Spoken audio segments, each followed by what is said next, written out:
No kid should lose their life. Another Baltimore City student shot and killed. The pleas from the community to get the crisis under control. And right now, Baltimore City government is not accountable to the people. Plus, politicians vying for the position of city council president under the microscope this morning. Why some say a new face would best serve the city. Our temperatures are not too bad right now, a little mild, and we're tracking some rain showers for your St. Pat's. We'll be talking about it coming up. Live from WBFF in Baltimore, this is Fox 45 Early Edition. Happy Friday to you, March 17th, St. Patrick's Day here. Let's go ahead and start off with your forecast. Meteorologist Justin Chambers. A lot of people are going to be out today. Yeah, what are we exactly talking about right. this morning, though? And temperatures not too bad this morning, Taylor. Actually seen some milder numbers in the 40s as we kick off your Friday. As we head toward the afternoon, numbers will rise again, but we are tracking a few showers as well. Looking out over the inner harbor right now, not too bad. A little cloud cover out there. That's what's helping keeping those temps on the milder side with low to mid 40s for Cockeysville and Towson, straight down the JFX to Baltimore City at 44 right now. Cloudy and cool morning, off and on showers through the afternoon, and temperatures that will stay in the above average category for the afternoon. So out for your morning drive, we're going to be dry. It's later today that some of those rain showers roll in with temps in the 40s and 50s over the next couple of hours. Back with your full forecast in just a few. All right, let's go ahead and check your drive times now. The Len Stoller Traffic Network. Everything in the green right now. Nothing to report. We'll keep you updated throughout the morning. We're starting off this morning in a city in crisis. Yet another student shot and killed in Baltimore. In just 3 months into 2023, he is the 7th student killed thus far. The most recent incident happening yesterday morning at the Eagle Mart gas station on Northern Parkway near McLean Boulevard. According to school officials, the victim is a student at the Achievement Academy on Pinewood Avenue, which is less than a mile from the crime scene. Residents in the area say they are on edge. I just don't know why. I get tired of kids running around here killing kids. It don't make no sense. When I was coming up, we didn't do stuff like that. I think it's better ways to resolve issues. Talk it out, go to a boxing ring, anything but the guns. No kid should lose their life. Now, school officials have not released any information about this student, including his age. The investigation is open and ongoing. Now, this latest shooting comes just a day after a Reach Partnership school student was grazed by a bullet during a shooting at another gas station. Security footage we obtained shows a fight breaking out just moments before gunfire rang out.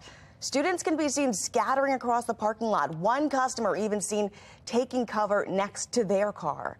In a statement, Mayor Brandon Scott said he's deeply disturbed about the increasing trend of young people resolving their conflicts with guns. He says city and school leaders are taking new steps like launching a violence intervention program in 3 different schools.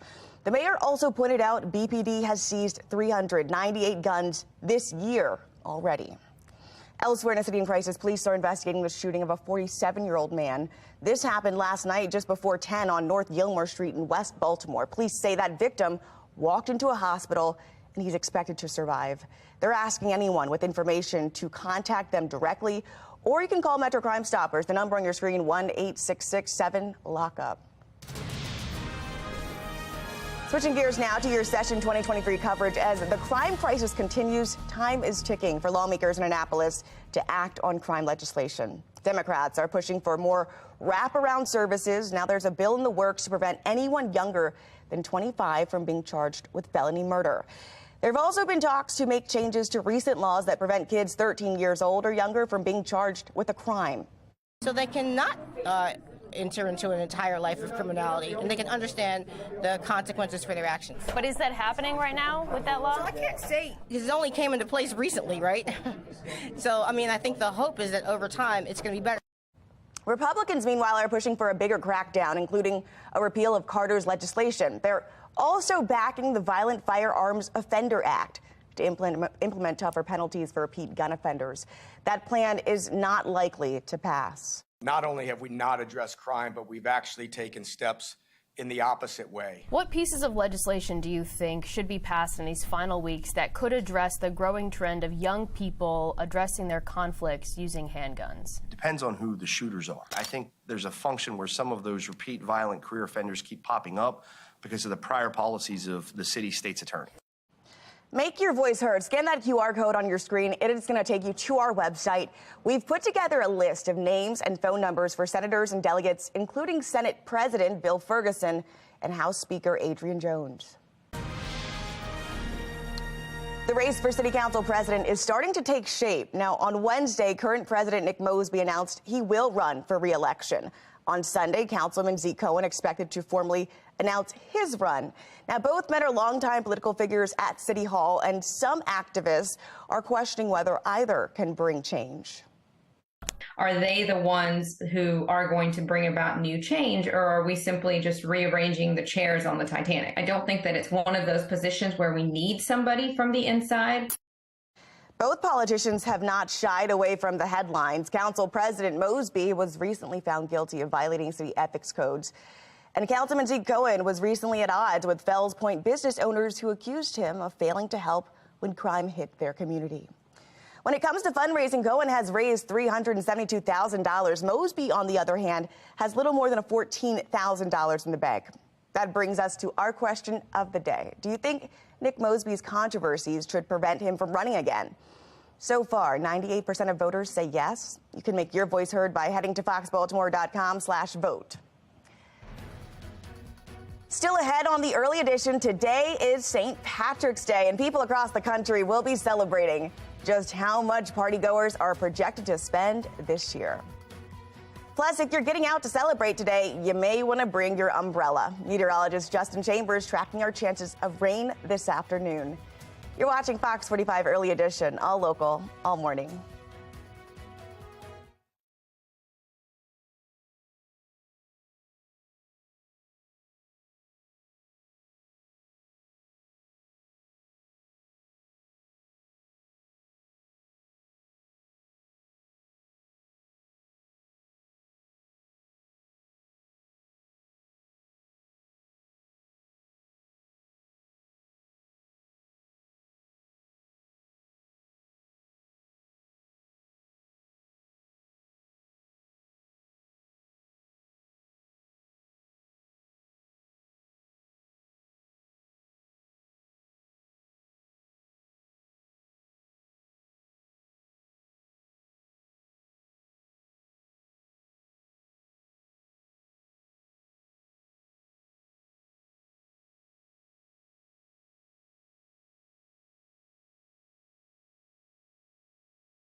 .39 is your time right now on our Weather Authority forecast. We are tracking a few light showers right now. Just a couple of rain showers in northern Baltimore and Harford County, right over the Maryland and PA line at this time. We will see a little bit more rain as we head later into the afternoon. Lots of green on the map because our temperatures are mild right now. A lot of us in the 40s and 50s with some of the cloud cover that's hanging around from the warm temperatures we saw last night, kind of keeping those numbers in. Here's a look at your out the door cast. Jacket, at least rain jacket, and keep the umbrella handy. Not really a need for the sunglasses sunglasses because we will keep the clouds around through your afternoon. Back with your full forecast in just a few minutes from right now. An update this morning in the federal manhunt for former Governor Larry Hogan's ex-chief of staff, Roy McGrath. Now, on Monday, he failed to show up for his fraud trial in Baltimore. The FBI has searched his Florida home. His wife and attorneys say they are concerned about him. Fox 45 News will continue to follow this developing story and bring you any updates as they come in, both here on air and online. Coming up after the break, a recall alert for shoppers. What you need to know if you recently made a trip to IKEA. Plus, the White House is threatening a ban on TikTok once again, what they're requesting of the social media app. And here's what's ahead this morning on the National Desk. I'm Jan Jeffcoat. This morning on the National Desk, bank business has Americans on edge when it comes to personal finance, and yet wasteful government spending rolls on. Our waste of the week this morning on the National Desk. America's News Now, weekday mornings.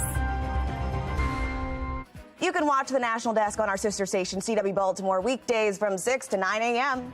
You're watching Fox 45 Early Edition, all local, all morning.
Topping your consumer news this morning, IKEA is recalling its leaden flat mirrors that could fall and pose a laceration risk. Federal safety regulators say more than 22,000 mirrors were sold between December of 2019 and October 2022. They're all part of this recall. According to the Consumer Product Safety Commission, the mirror's plastic fittings can potentially break off. IKEA is urging customers to stop using those mirrors and order replacement fittings for free. Hackers may only need a victim's phone number to get into a Samsung or Pixel device. Google's security research team, Project Zero, says it found vulnerabilities in Samsung modems, which allow hackers to remotely compromise a phone without user interaction. This affects the Pixel 6 and 7, the Galaxy S22, and A53. Google says its March security update should fix this problem on Pixel phones. All right, take a look at this. For the first time ever, scientists have discovered evidence of volcanic activity on Venus. In a study, scientists compared radar images taken by NASA's Magellan spacecraft in the early 90s. In them, they found evidence of volcanic vents on the planet's surface. One of them doubled in size over a period of 8 months in 1991, evidence that suggests an eruption. It's unclear how often these eruptions occur, but the Magellan mission ended in 1994, but NASA plans on returning to the morning and evening star by 2030. Alrighty, it's St. Patrick's Day, and all across the country there will be a lot of green today. The March 17th holiday has evolved to embrace Irish food, music, and the Emerald Isle's signature color. Americans planning to celebrate are expected to drop a collective $6.9 billion this year. That's $1 billion more than last year, and an all-time high record according to the National Retail Federation. The almost $7 billion figure breaks down to $43 to $84 per person on average. Men are expected to spend almost $10 more on women. I guess so. Outspending the ladies, of course, on alcohol beverages. Women are outspending the men in every other category, including food, apparel, decorations, of course, greeting cards. Many of you are already sharing how you are getting into the St. Paddy's Day mood. Tiffany shared this with us. Her 12-foot skeleton is decked out in St. Patrick's gear. We want to see how all of you guys are celebrating this St. Patrick's Day weekend. Go ahead, scan that QR code on your screen. It's going to take you to FOX45.com. Chime in there. You can upload your pictures or your videos. It's all powered by Stackla. All right, so what is the weather looking like today? Because St. Paddy's Day, folks want to get out, meteorologist Justin Chambers. I mean, what are we working with? Well, we're talking about a lot of cloud cover out there and some showers as well. But our temperatures are going to stay mild. It's not going to be a cold rain. That's going to be the good thing that we'll talk about. Our live cam right now looking out over the stadiums. In less than 3 weeks, we'll be playing baseball there at Camden Yards. Very excited about that for opening day. Right around the corner. I can't believe that. 44 is your temperature right now, so we're definitely milder. We did get to the 60s yesterday afternoon. We're keeping some of that heat with the cloud cover that's around right now, and that's why we've got the mild temperatures. Also tracking a few light showers. Hagerstown right across the Maryland-PA line, so north of Cockeysville, even in parts of northwestern Harford County, you're seeing just a few rain showers at this time being picked up on our radar. You pull back a little bit further, and there's definitely a little bit more rain in parts of central PA, so as you go north on 83 up toward York and Harrisburg, you are going to see more of those showers. And then further to the west, another round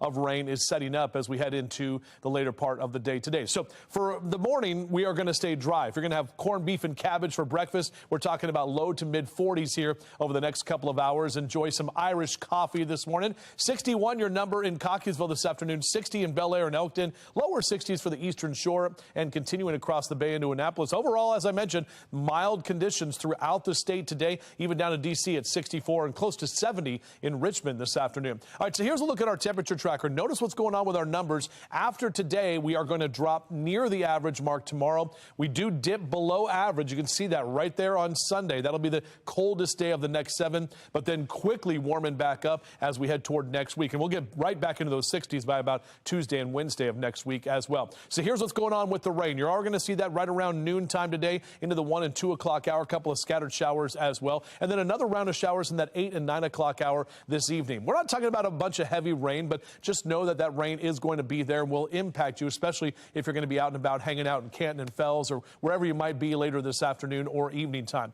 This tomorrow, we're dry, but breezy to windy conditions as well as that colder air settling in. Sunday, also a bit breezy and colder as that cold air settles in, hopefully for the final time this season, getting back into some more mild numbers as we head toward next week. Violet H sending this picture of Louie. That is a sweet little puppy right there on our pet pics, and we love getting your pet pics as well. JC Chambers at foxbaltimore.com. That is the email that you need for your pet pics. We also get them on Chime In. You also get them on Instagram, and you can send them to me on Facebook or on Twitter, and we'll be happy to put your pets on TV, and I show them every weekday morning. All right, let's examine that 7-day forecast here for you. Our numbers here in the 60s today. You can see what's going on. We have some showers that are coming in throughout the afternoon and evening time. Overnight lows will drop to the 30s. We drop to the 50s tomorrow and then 40s on Sunday with breezy conditions. But spring arrives on Monday. It isn't until Monday afternoon for that spring equinox. But either way,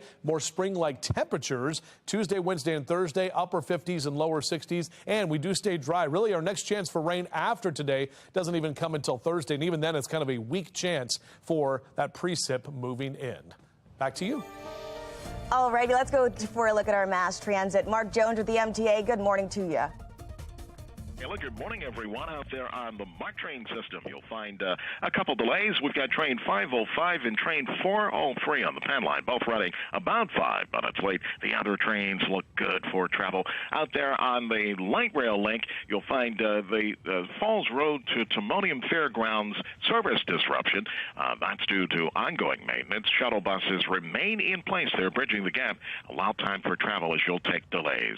If your ride is on Metro subway link, nothing in your way, on time in both directions between Owings Mills and Hopkins Station. For the MTA Transit Team, I'm Mark Jones. All right, thanks, Mark. Looking ahead, Fox 45 invites you to come out and join us at the Be More Healthy Expo.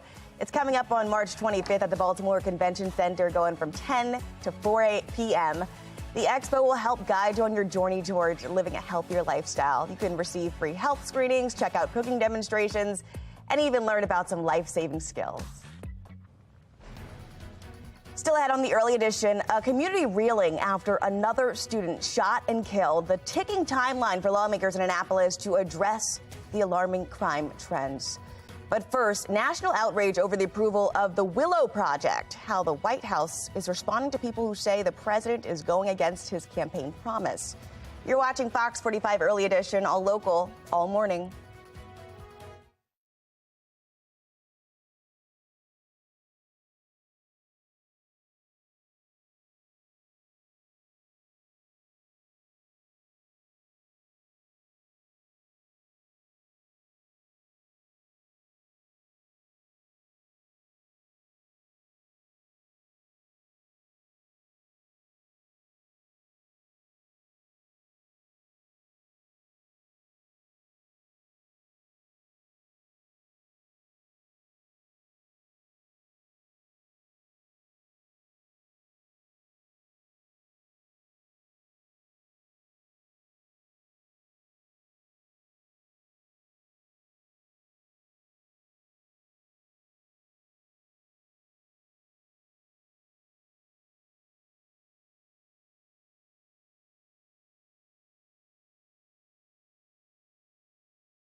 Making headlines this morning, the Pentagon is defending its decision to declassify video footage of a Russian fighter jet downing a U.S. drone. Officials say it prevents Russia from reframing this incident. It's not unusual for us to release imagery of unsafe, unprofessional incidents. We've done that in other situations. And so particularly in this case, given the reckless and dangerous behavior, and to demonstrate publicly what type of actions the Russians had taken, we felt that it was important to provide this imagery. A Pentagon spokesperson says Russia is likely trying to recover debris from the U.S. drone it downed this past Tuesday. But he says it's very unlikely Russian personnel can recover anything useful. That is because U.S. officials took steps to protect information stored on that drone. It also crashed in very deep water. Taking you live to Washington, D.C. this morning, where the Senate advanced a bill that aims to end 2 decades-old war authorizations. Now, with 68 votes to 27, the measure was largely bipartisan. 19 Republicans joining all Democrats and independents in voting yes. The White House also threw its support behind this legislation, which would repeal the 2022 measure that green-lighted the invasion of Iraq, as well as the 1991 authorization for the first Gulf War. Opponents argue the authorizations allow the president and Pentagon to move quickly against enemies, but Senator Tim Kaine says presidents should have to come to Congress to start wars. But if there's authorizations on the books that are outdated, a president can try to find one and torture its meaning and say, oh, look, Congress already authorized war. I don't need to come for a new debate, a new vote, where the American public can see what's at stake and watch their elected representatives declare yes or no and be accountable for the vote. A final vote on the bill is expected early next week, around the 20th anniversary of the war in Iraq. The Biden administration is ramping up pressure against the popular video sharing app TikTok. It is threatening its Chinese owners to sell the app or face possible U.S. ban. The White House is saying it's a matter of national security. We have expressed concerns over China's potential use of software platforms that could endanger or threaten America's safety and their national security. So that is the president's concern. That is why we have called on Congress to take action. That action being the restriction of Act A, a bipartisan bill that aims to expand the Secretary of Commerce's power to regulate foreign technologies if deemed a threat to national security. TikTok has already been banned for use on state-owned electronic devices in several states across the country. That includes Maryland, as well as the federal level. This over cybersecurity concerns, as TikTok's parent company is required under Chinese law to share data with the Chinese government upon request. The Biden administration is facing backlash over an $8 billion oil drilling proposal in Alaska. Environmental and indigenous groups filed 2 separate lawsuits against the federal government in an attempt to block the ConoPhillips Willow project. This after the president approved the operation this past Monday. The enterprise is set to drill oil in the National Petroleum Reserve in northern Alaska. Activists argue this move goes against the president's campaign promise to stop drilling on federal lands. In response, the White House says Biden is still committed to fighting environmental issues. Look, the president kept his word when where he can by law, right? That is important to note. And as the Interior Department said, some of the company's leases are decades old, granted by prior administrations. The company has a legal right to those leases. The department's options are limited when there are legal contracts in place. The Willow Project faced similar lawsuits in the past. In 2021, a judge ruled against the Trump administration's approval, citing problems with its environmental analysis.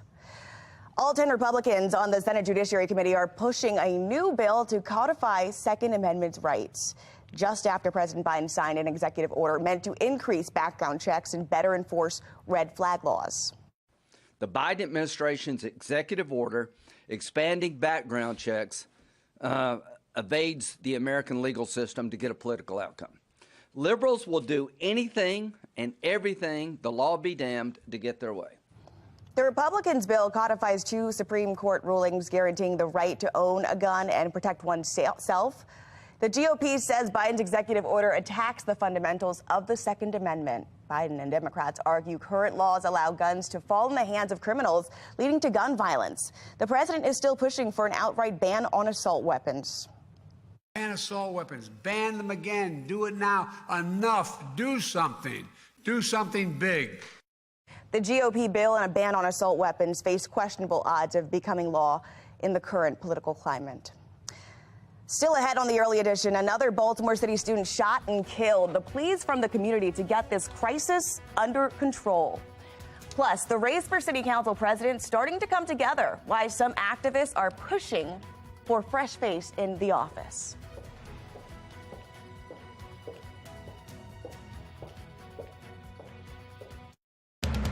Live from WBFF in Baltimore, this is Fox 45 Early Edition.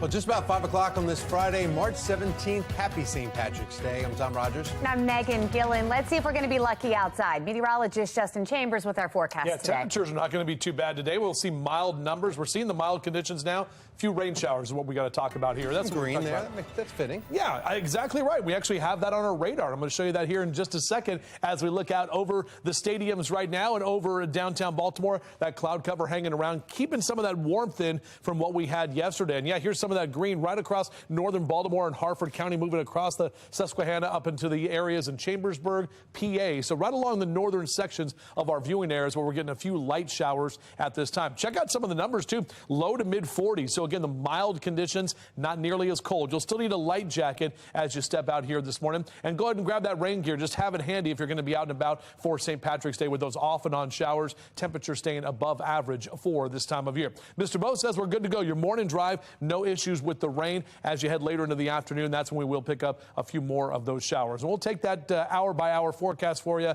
and show it to you coming up in a few minutes from right now. All right, that sounds good, Justin. Let's take a look at our roads. We've got the Len Stoller Traffic Network. Our live camera showing pretty great conditions out there, light volume, and everyone's moving just fine. We begin this morning in a city in crisis. Another student shot and killed in Baltimore. In just 3 months into 2023, he is the 7th student killed so far this year. Most recent incident happening just yesterday morning at about 10 o'clock at the Eagle Mart gas station on Northern Parkway, right near McLean Boulevard. Now, according to the school officials, the victim is a student at Achievement Academy on Pinewood Avenue, which is less than a mile from the crime scene. Residents in the area, they're on edge. I just don't know why. I get tired of kids running around here killing kids. It don't make no sense. When I was coming up, we didn't do stuff like that. I think it's better ways to resolve issues. Talk it out, you know, go to a boxing ring, anything but the guns. No kid should lose their life. School officials not released any information about the student, including his age, but the investigation is open and ongoing. Well, this latest shooting comes just one day after a Reach Partnership school student was grazed by a bullet during a shooting at another gas station. Security footage that we obtained shows a fight breaking out just moments before the gunfire. Students can be seen scattering across the parking lot. One customer even seen taking cover next to their car. Now, in a statement, Mayor Brandon Scott said he's deeply disturbed about the increasing trend of young people resolving their conflicts with guns. He says city and school leaders are taking new steps like launching a violence intervention program in 3 schools. The mayor also pointed out BPD has seized 398 guns this year already. Elsewhere in a city in crisis, police are investigating the shooting of a 47-year-old man. This happened last night just before 10 on North Gilmore Street in West Baltimore. Police say that the victim walked to a hospital and is expected to survive. Police are asking anyone with information to call them directly or call the number right there. That's Metro Crime Stoppers, and it's 1-866-7-LOCK-UP. The race for city council president is starting to take shape. On Wednesday, current President Nick Mosby announced that he will run for re-election. On Sunday, Councilman Zeke Cohen is expected to formally announce his run. Both men are longtime political insiders at City Hall and activists. Well, some other activists are now questioning whether either man can bring change. Are they the ones who are going to bring about new change, or are we simply just rearranging the chairs on the Titanic? I don't think that it's one of those positions where we need somebody from the inside. Political analyst John Deedy believes someone who knows City Hall could be in a better position to run City Hall. People also want to feel that the person they're voting for knows how to put both hands on the steering wheel of the car. This type of position, you have to be on the Board of Public Works, you have to deal with the mayor, deal with the council people, and a new person who may not know most of these players may not have a lot of success. Both politicians have not shied away from the headlines, though. Council President Mosby recently found guilty of violating city ethics codes. Councilman Zeke Cohen recently at odds with Fells Point business owners who accused him of failing to help when crime hit their community. Now, when it comes to fundraising, Cohen has raised $372,000. Mosby, on the other hand, has little more than $14,000. Well, that brings us to our question of the day. Do you think Nick Mosby's controversies should prevent him from running again? So far, 98% of voters say yes. You can make your voice heard by heading to foxbaltimore.com/vote. Well, investors are hoping to enter the weekend on solid ground after a week of just economic turbulence. Taylor Stewart joining us live from our live center now with the Fed's work happening this morning. Taylor. That's right here, a live look from New York City, where 11 banks are coming to the rescue of First Republic this morning, giving $30 billion to help cover withdrawals and keep it afloat. $20 billion of that will come from mega banks JP Morgan Chase and Bank of America, Citigroup and Wells Fargo. And the First Republic, 14th largest bank in the U.S. It's based in San Francisco and was rocked by last week's failure of Silicon Valley Bank, followed by the takeover of Signature Bank in New York on Sunday. A live look now from Capitol Hill, where Treasury Secretary Janet Yellen testified before lawmakers, insisting America's banks are safe. I can reassure the members of the committee that our banking system is sound and that Americans can feel confident that their deposits will be there when they need them. The Biden administration's decision to lift the $250,000 cap on deposit insurance limits and cover all deposits at SVB and Signature has been praised by some and criticized by others. You can't guarantee all the deposits at Silicon Valley Bank and then the next day say to depositors, say at First Republic, sorry, yours aren't guaranteed. Of course they are. And so this is a breathtaking step, which effectively nationalizes or federalizes the deposit base of the U.S. financial system. The rescue of First Republic and Europe's $54 billion rescue of credit says she's pushing Asian and European markets higher this morning and helping U.S. stocks end on a positive note this past Thursday. The streak may not continue, though. U.S. markets are tepid again this morning. Still a lot of questions about the health of the banking system, and we'll give you those updates as they come in here at the Live Center. Back to you. All right, Taylor, thank you.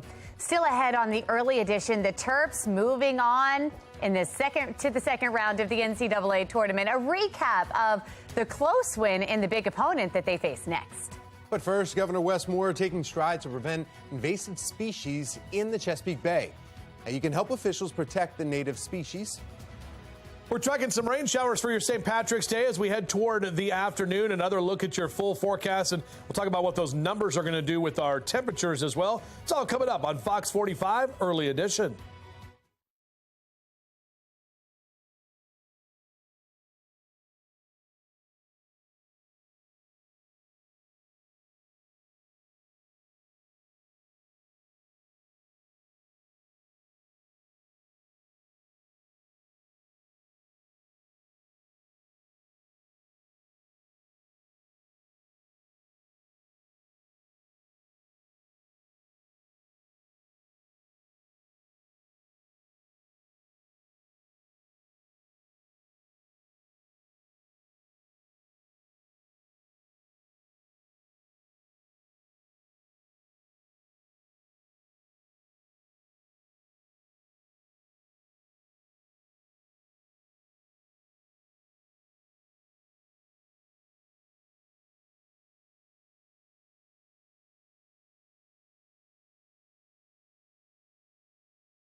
Welcome back. 5:09 is your time right now on your Friday morning, the final Friday of winter, as this is winter's final weekend. And boy, I tell you, mid-60s yesterday. We're hanging on to some of those warmer, mild numbers. We also are seeing a few light showers moving across the northern sections of our viewing area. We're talking about right along that Maryland-PA line over in parts of northern Hartford County, moving over to Cecil County right now. This is just kind of the first batch. We'll have a few more of those showers developing later today. Check out the numbers, too, around most of the mid-Atlantic. We're in the 40s, so it is a mild morning. Just grab a light jacket as you head out and enjoy some coffee and breakfast with us. Next couple of hours, mid to upper 40s as you rise and shine on your Friday. Back with your full forecast in just a few minutes.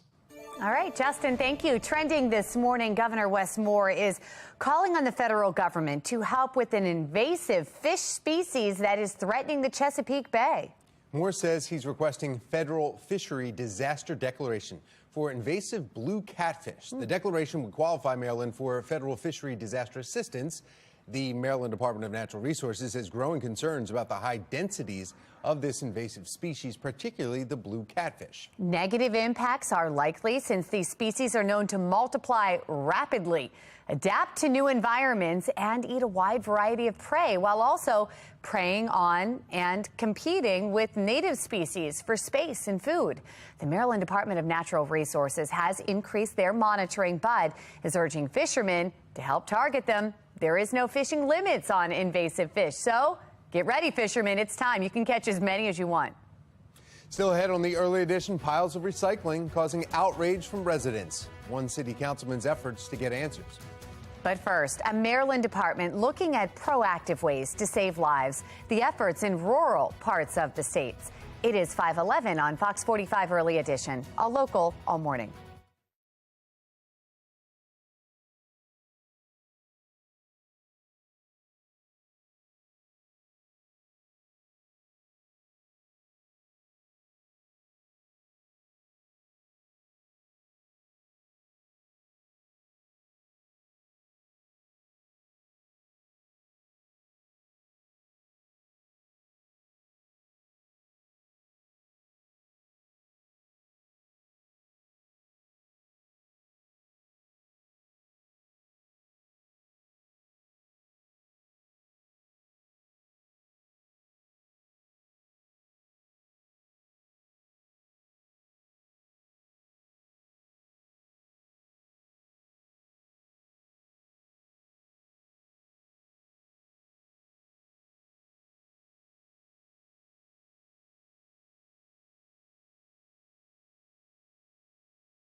.514 and a Fox 45 exclusive this morning. EMS is critical in saving lives, providing ambulances and EMTs during emergencies. But for some rural communities, that help doesn't come soon enough. In those rural areas across the country, EMS response times average more than 14 minutes. And that can be the difference between life and death. And Fox 45's Olivia Dance has a firsthand look at one Maryland department's journey to cut those times down and save lives. Made up of farms and winding roads, rural Allegheny County is located in western Maryland. We are the true heartbeat of Allegheny County. Riding along with the heartbeat of Allegheny County, the Emergency Services Department. Down Road, Green Ridge Road, single vehicle accident. It sounds like a call just came in. What are we responding to? Call just came in for a single vehicle that is wrecked on the road, kind of south end of the county. When a 911 call comes in, like this single vehicle crash, EMS jumps into action immediately, responding to calls in an average of under 10 minutes, which is quite the challenge for crew members like Matthew Krause. The winding of the roads, there's no street lights, there's a lot of wildlife. Unless you're intimately familiar with all the twists and corners, it really reduces the speed that you can respond to emergencies. In other rural areas across the nation, response times are over 14 minutes, according to a journal on Dove Medical Press. But that's not the case in Allegheny County, largely due to James Piles, the current director of emergency services. To be 533 miles of county roads, 425 square miles, and we're getting to you in less than 10 minutes with the system we created. Piles was appointed to director in 2019, and before that, he had years of experience as a major with the Maryland State Police and as the chief of police for the State Department of Health.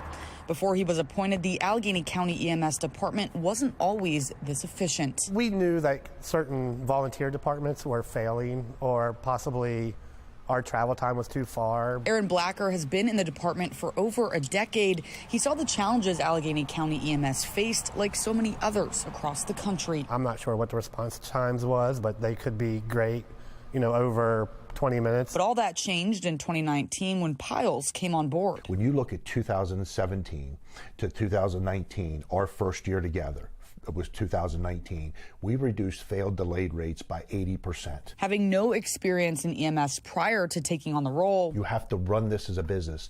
We're managing multi-million dollars of taxpayer money. We have to manage that the best way. By moving around resources, adjusting the billing system, and hiring more employees, Piles turned the failing department into a success story in just a few years and with no cost to the taxpayers. It's all logistics. If you know you're getting the majority of your calls from one region, then you're going to want to put an ambulance closer to that region. The result, an efficient and staffed department 911, is everything okay there? with the fastest response time in Allegheny County history, according to Piles. 519, okay, 1458 hours. Transfer you to the Frostburg City Police. County Medical on scene, lift assist into the house. And for Dr. Ramin Shafi in the emergency department at the UPMC Western Maryland Hospital, that means more lives saved. So once 911's been called, that amount of time to get them to our door is crucial. Under Piles, EMS in Allegheny County is set up for success for generations to come. Jimmy Piles is going to be long gone, and EMS in Allegheny County is still be going. Their story, possibly the blueprint for EMS success across the nation. What we've done in 3 years is absolutely amazing on how quick we're getting out the door,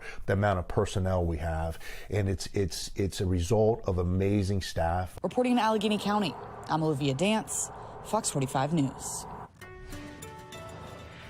5:18 and time to get another check of our forecast. Yes, we have our meteorologist Justin Chambers here talking about a lot of green beer and a little bit of green on your radar. Yeah, exactly right. Gonna have to deal with some rain showers here. We're already seeing a few showers here this morning, guys, but mainly this rain is going to be right around the middle part of the day today, and then another round as we head into the evening tonight. Not a complete washout here for your St. Patrick's Day, but just a little bit of the spring-like rain, only because our temps are going to be mild, so it won't be that cold rain. Trying to give you that silver lining here. Yesterday, just gorgeous. Temperatures in the mid-60s, and we're hanging on to some of that warmth from yesterday afternoon. We have a lot of cloud cover out there. That's why those temperatures on the right side of your screen are mainly in the 40s. So looking at it from our Towson camera, everything looks nice and calm at this time. In fact, 46 your current temperature in Towson, and no wind to speak of. Now, we got a break from the wind yesterday. It is going to pick back up today, mainly from the south and southwest, and that is going to bring in some of those warmer temperatures as we head later into the day. So here's that HD radar that we're talking about. Most of the rain is in Pennsylvania, kind of hovering right along the Mason-Dixon at this time, out over toward parts of Hartford and into Cecil County as well. This is just kind of the first round. When you pull back a little bit further, we will see the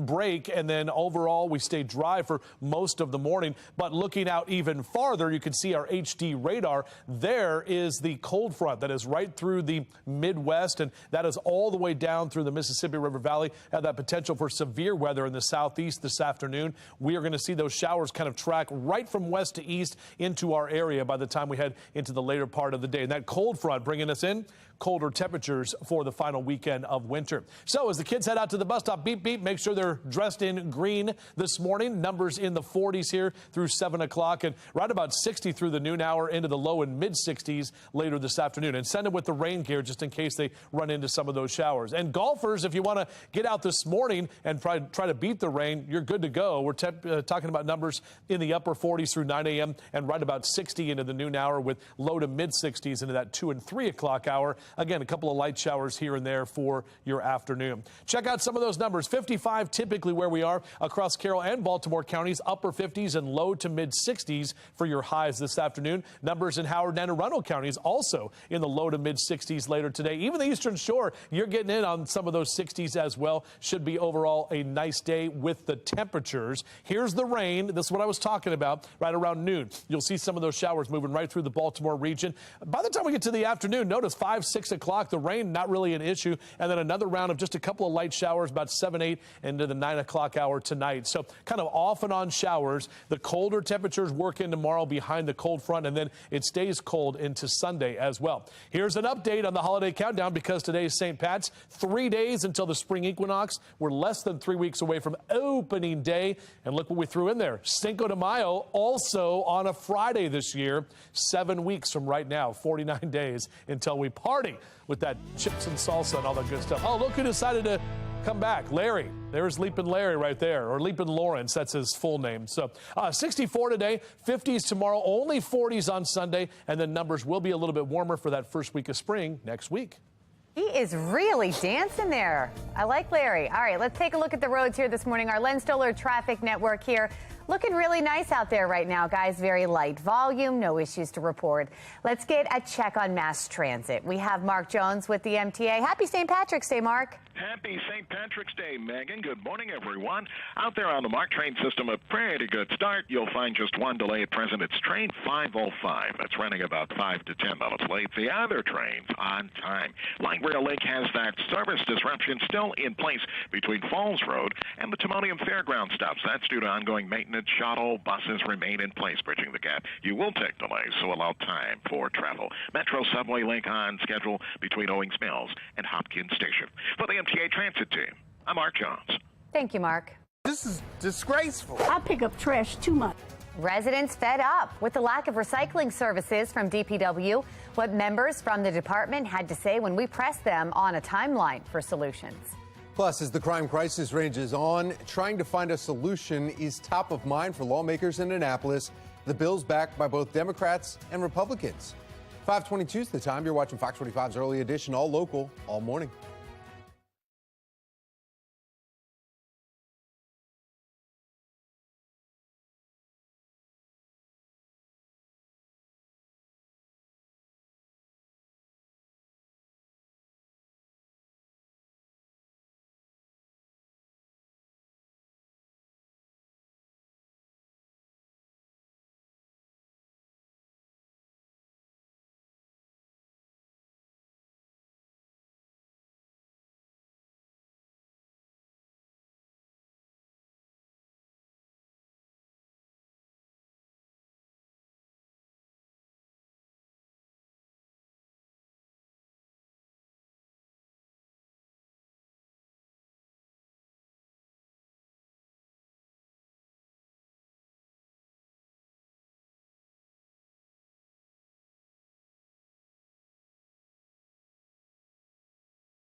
All right, how are your brackets doing this morning? The number 8 seed Maryland men advancing to the next round of the NCAA tournament. Now, yesterday, Terps taking on number 9 seed West Virginia.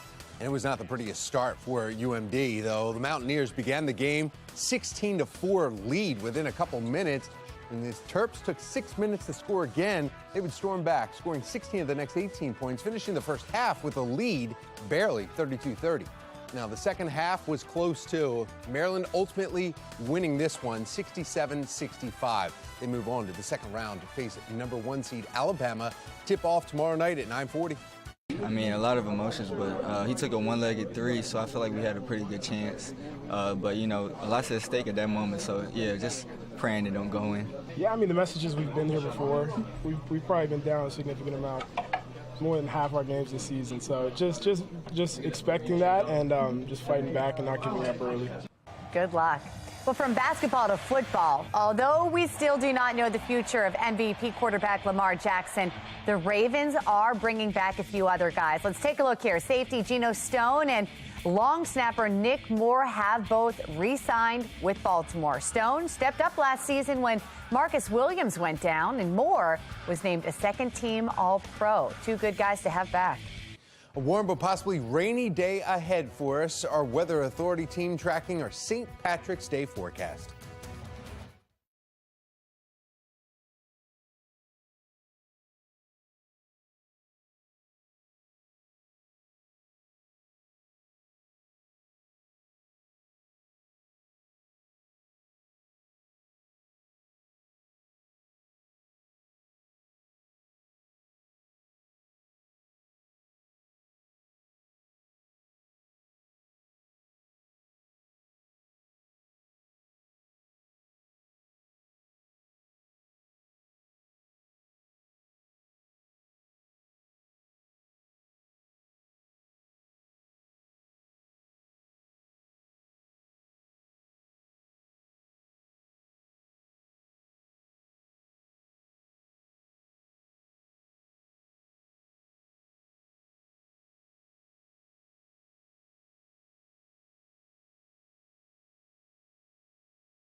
Live from WBFF in Baltimore, this is Fox 45 Early Edition.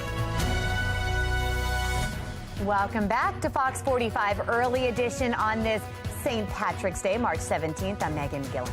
I'm Tom Rogers. We want to head right over to our meteorologist, Justin Chambers. He's looking at a forecast for us, and you've got the spring colors going. You look good. The only thing I could do with the green is a little bit of light green in my tie because I got that big green wall over there. So that's what I wanted to do for the final weekend of winter. Spring right around the corner and feeling good as we look over our HD radar. We have a few showers here right along the Maryland-PA border, but overall those showers are mainly up into York, Harrisburg, Lancaster. So if you're heading north on 83 this morning, you will run into some of those rain showers. But just light rain at this time, and low to mid-40s for a lot of us. Right down the JFX from Cockeysville and Towson into Baltimore City at 46. 45 Dundalk, mid-40s for you at Glen Burnie and Pasadena. So our morning commute looking dry. No issues here next couple of hours with temperatures staying in the 40s. And we will have some more showers through the middle part of the day today and into the evening time tonight. So 60s today, 50s tomorrow, 40s on Sunday.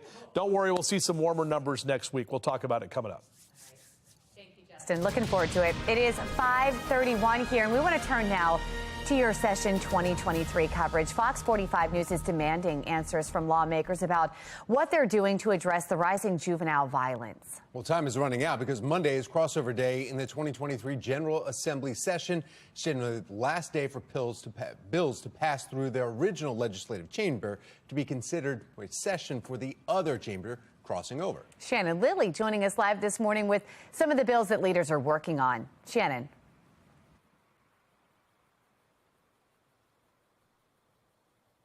Well, in Annapolis right now, Megan, lawmakers are grappling with a rise in juvenile crime. In fact, another young life lost just yesterday, and that victim was a student right here at the Achievement Academy High School right here in Baltimore.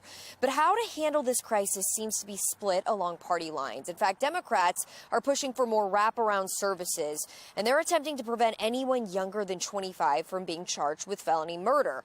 They're also staying in line with current law backed by Baltimore City Senator Jill Carter, preventing anyone 13 years old or younger from being charged with a crime. Carter says there have been issues with the plan, but adds that there are programs and services available to help kids change their way of life. So they cannot enter into an entire life of criminality, and they can understand the consequences for their actions.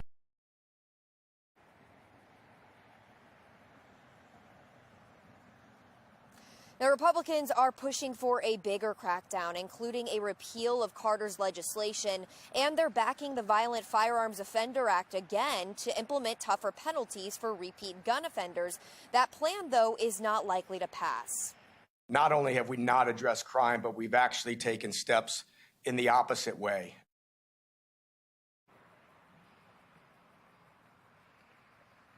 Now, legislation backed by City State's Attorney Ivan Bates is also pushing to implement tougher sentences for certain gun crimes. But as of now, there is no word on whether or not that plan will move forward. Reporting live in Northeast Baltimore, I'm Shannon Lilly, Fox 45 News, Early Edition. Thank you, Shannon. One of the biggest pieces of legislation state lawmakers are poised to pass this year does not address illegal guns, but actually impacts legal gun owners. The Gun Safety Act limits where Marylanders who went through background checks and then did proper expensive training classes and ended up getting their wear and carry permits can bring those weapons. Supporters say it will reduce crime. Critics say it would do the opposite, preventing legal gun owners from being armed where they might need that the most. It makes absolutely no sense to allow someone to carry a gun and then tell them they can't carry a gun essentially anywhere but inside their house or their front yard. The court in Bruin said that anyone can take any weapon anywhere at any time. I think that's dangerous, and so Maryland needs to respond. The bill is in response to a Supreme Court decision that found New York guns law requiring applicants to give reason for carrying a weapon unconstitutional. The decision meant Maryland's good and substantial reasoning requirement fell too, making it easier to get a wear and carry permit. Many claim the Gun Safety Act is unconstitutional and would be struck down if passed. Continuing coverage now this morning, the Department of Public Works continues to dodge questions about the return of weekly recycling. Baltimore City's temporary shift to bi-weekly recycling has been an ongoing battle for more than a year now, and there's still no end in sight. And that has led to situations like these, just massive mounds of cardboard boxes littering the curbs and overflowing recycling bins. At a public hearing last night, Councilman Zeke Cohen asking exactly how many crews and trucks DPW needs to get back on track. What would it take to get to weekly? As soon as we have that information, we'll provide that back to the committee and the council. I just want to understand how many crews do we need to get back to weekly recycling? As soon as we have that information, we'll provide it back to the council. Well, the exchange continued, and ultimately the meeting ending with no real answer for a timeline on a solution. At this point, I would say it is completely unacceptable to not, at the very least, have the data to understand how do we get from biweekly to weekly recycling pickup.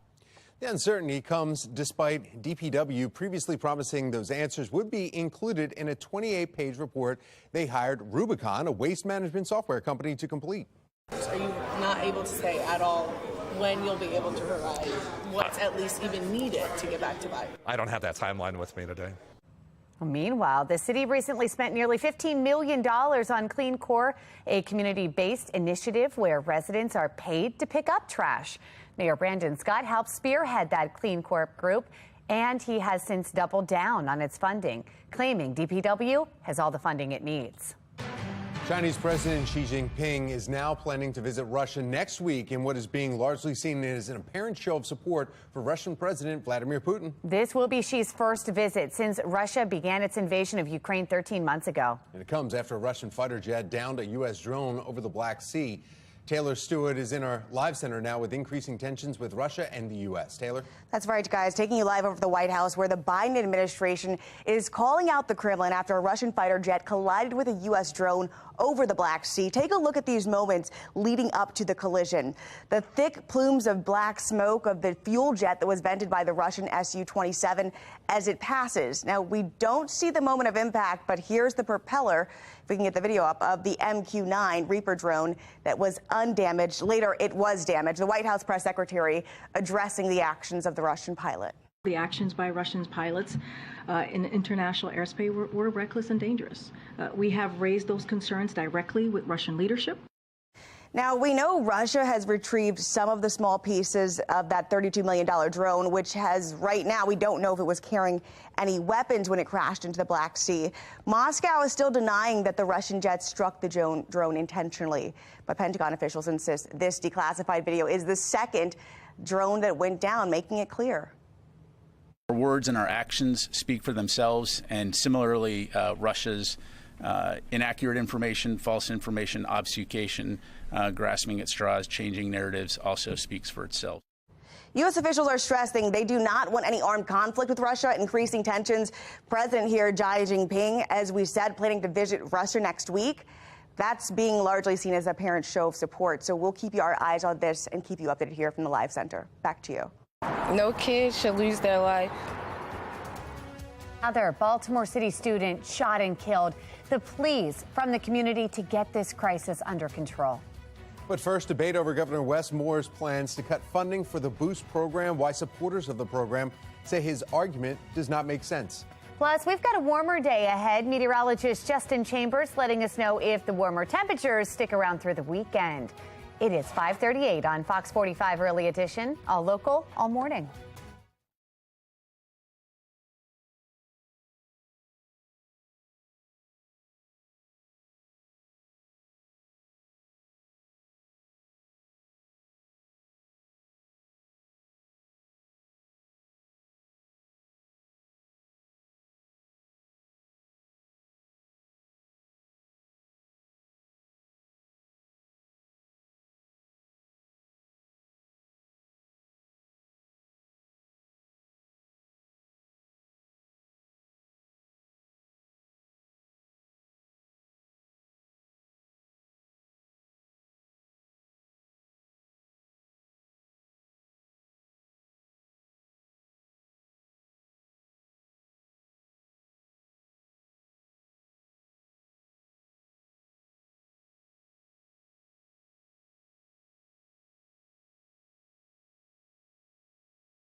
Well, turning now to the crisis in the classroom as lawmakers are debating the governor's budget and his plans to cut funding for the Boost program. Boost provides scholarships to low-income families to put students in a non-public school. More than 3,000 students use the funding. In the House, the cuts are moving forward. In the Senate, fully funding the program is gaining bipartisan support. Senators say they remain hopeful the funding cuts will not move forward. If the Senate keeps the funding, the issue would likely go to a conference committee for more debate. Despite the growing support, the governor says he believes public funds should not go to private schools. Now, supporters of the Boost program say the governor's argument does not make sense because state dollars go to private ventures like housing vouchers and sports stadiums. Some claim that the governor is cutting funding from the Boost program because of the influence from the teachers' unions. They supported Moore during his campaign. The governor denies those claims. Governor Wes Moore himself attended private school. Still ahead on the early edition, today is St. Patrick's Day, and people across the nation are celebrating here. Just how much partygoers are projected to spend this year. But make sure you're celebrating smart this year. The limited time perk that you can use to make sure you get home safe. 5:42, you're watching Fox 45's early edition, all local, all lucky, all morning.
.545 and kiss me, I'm Irish, or pinch me if I'm not wearing green. Today is St. Patrick's Day, and there will be countless parades, parties, and events. The National Retail Federation is reporting 61% of consumers plan to observe the holiday, and revelers aren't just wearing their green, they're dropping some green cash as well. Yeah, data showing that the whopping $6.9 billion will be spent, an all-time high according to the trade association, with most of that cash going toward food and beverages. The U.S. has 6 times the amount of St. Patrick's Day events compared to the rest of the world. Well, some cities are seeing the luck of the Irish a bit more than others. Event management and ticketing site Eventbrite ranking the luckiest cities in America for St. Patrick's Day. Probably not a surprise, Chicago and Boston took the top 2 spots as the places holding the most events. Eventbrite says whether you spend the day watching a parade, drinking green beer, listening to Irish music, there is no shortage of ways to celebrate and embrace Irish culture. There are thousands of ways to celebrate St. Patrick's Day, from Irish whiskey tasting to bar crawls. But if you're looking for a more subdued St. Patrick's Day, consider things like Irish dancing, Shamrock Cruise, or even an Irish food festival. That sounds nice. St. Patrick's Day is becoming more of a family affair, according to the NRF. 74% of households with kids get in on the Irish spirit, while only 54% are without participating. Here in Baltimore, the Guinness Open Gate Brewery will be celebrating the big weekend. Now, it's all a part of their month-long St. Patrick's Day celebration. Guests can experience limited edition holiday beer releases and merchandise, traditional Irish dishes, live music, exclusive dinners, and the Irish Village, which takes over the lawn with interactive activities. Entry for the festivities free. They'll be open today starting at 10 o'clock, and they'll go until 10 tonight. And a reminder, the Motor Vehicle Administration will be providing ride-share credits to Marylanders both today and tomorrow to help ensure a sober ride home from festivities. A limited number of ride-share credits will be available. Those who claim a credit will be able to use them starting at 4 today through 3 tomorrow morning, and then again from 4 tomorrow afternoon to 3 Sunday morning. You're encouraged to celebrate responsibly. There'll be several St. Patrick's Day activities in and around Baltimore over the weekend, too, and a lot of masses and church services, too, because it is a religious holiday. Full list is available right now at foxbaltimore.com/newslinks. 5:47. We're taking a look at our weather. I actually got bit by a leprechaun here today. See the green thumb? That little talk about gardening. That mischievous little thing was running through the kitchen, dyeing the milk green, and I got him out of there. It's good. Good thing. And any gold? No gold.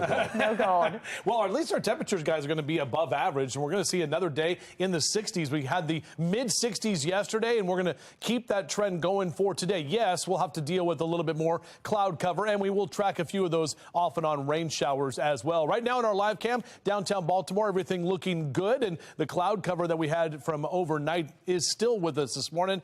That's allowing our temperatures to be a little bit more on the mild side. So 46, your current temperature right now. You can always see those temperatures right there on the right side of your screen before you step outside. That way you know if you need a jacket or not as you get the kids out and ready for school and whatever else you got going on today. On our HD radar, we are seeing some of those showers in parts of Pennsylvania and right to the areas in northern parts of Maryland. But overall, we are dry now and will continue to stay that way through most of the morning. This is our next weather maker. It's this large cold front through the central part of the country and moving through the Midwest. That's going to be pushing toward us over the next couple of hours. So let's show you what's going on. This is our hourly future scan. We stay dry through the morning time. Notice those red arrows. That's the southerly wind and that warmer, more mild air coming through. This is about noon today, and you can start to see a few of those showers develop. We're talking between about noon to about 3 p.m. We'll see off and on showers move through the region. Then we dry out as we head into the 5 and 6 o'clock hour for this evening with another round of rain coming after about 8 and 9 o'clock this evening. Again, just a few scattered stray showers is what we're going to see throughout the course of the day today. So as you rise and shine with us, maybe enjoying some Irish coffee this morning. Numbers mainly in the mid-40s for the next couple of hours. Sun comes up at 7:15. Won't see much of the sun today. It's going to be a cloudy day, but check these numbers in the low to mid-60s here across central Maryland. We do take a dip with our numbers this weekend. In fact, 54 tomorrow and in the low to mid-40s on Sunday. That's going to be the coldest day of the next 7. Short-lived, however, as we'll warm up nicely toward next week as spring arrives. So you can see your 7-day forecast. After today, we're dry through the weekend. Wind picks up again on Sunday and, well, tomorrow and Sunday as well. And then next week, a little bit calmer and also a bit warmer. Taking a live look now from our Len Stoller mobile track and cruising along 695's inner loop right around the Towson area. Roads look wide open. No issues to report around the Baltimore region. Now we want to get a check of your mass transit. We have Mark Jones with the MTA. Happy Friday, Mark. Happy Friday, Tom. Good morning, everyone out there on the MARC train system. We've got 10 train 511 and 10 train 407, both operating with delays, running about 5 to 10 minutes late. The other trains of MARC are on time. On Light Rail Lake, we have that service disruption with us between Falls Road and the Timoleum Fairground stops. Allow time for travel because shuttle buses are in place, and there is a delay associated with that, too, running about 20 minutes late on that service. Metro Subway Link also delayed, running 5 to 10 minutes late. For the MTA Transit Team, I'm Mark Jones. Thank you, Mark. And right now, Baltimore City government is not accountable to the people. Politicians vying for the position of city council president under the microscope this morning. Why some say a new face would best serve the city. Plus, a community reeling after another student is shot and killed. The ticking timeline for lawmakers in Annapolis to address the alarming trends. It is 5:50 and you're watching Fox 45 Morning News, all local, all morning.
.54 and a top state aide turned fugitive. The search for Governor Larry Hogan's former chief of staff intensifying after he failed to show up for his federal trial. Here is Alexa Ashwell with Maryland's Most Wanted.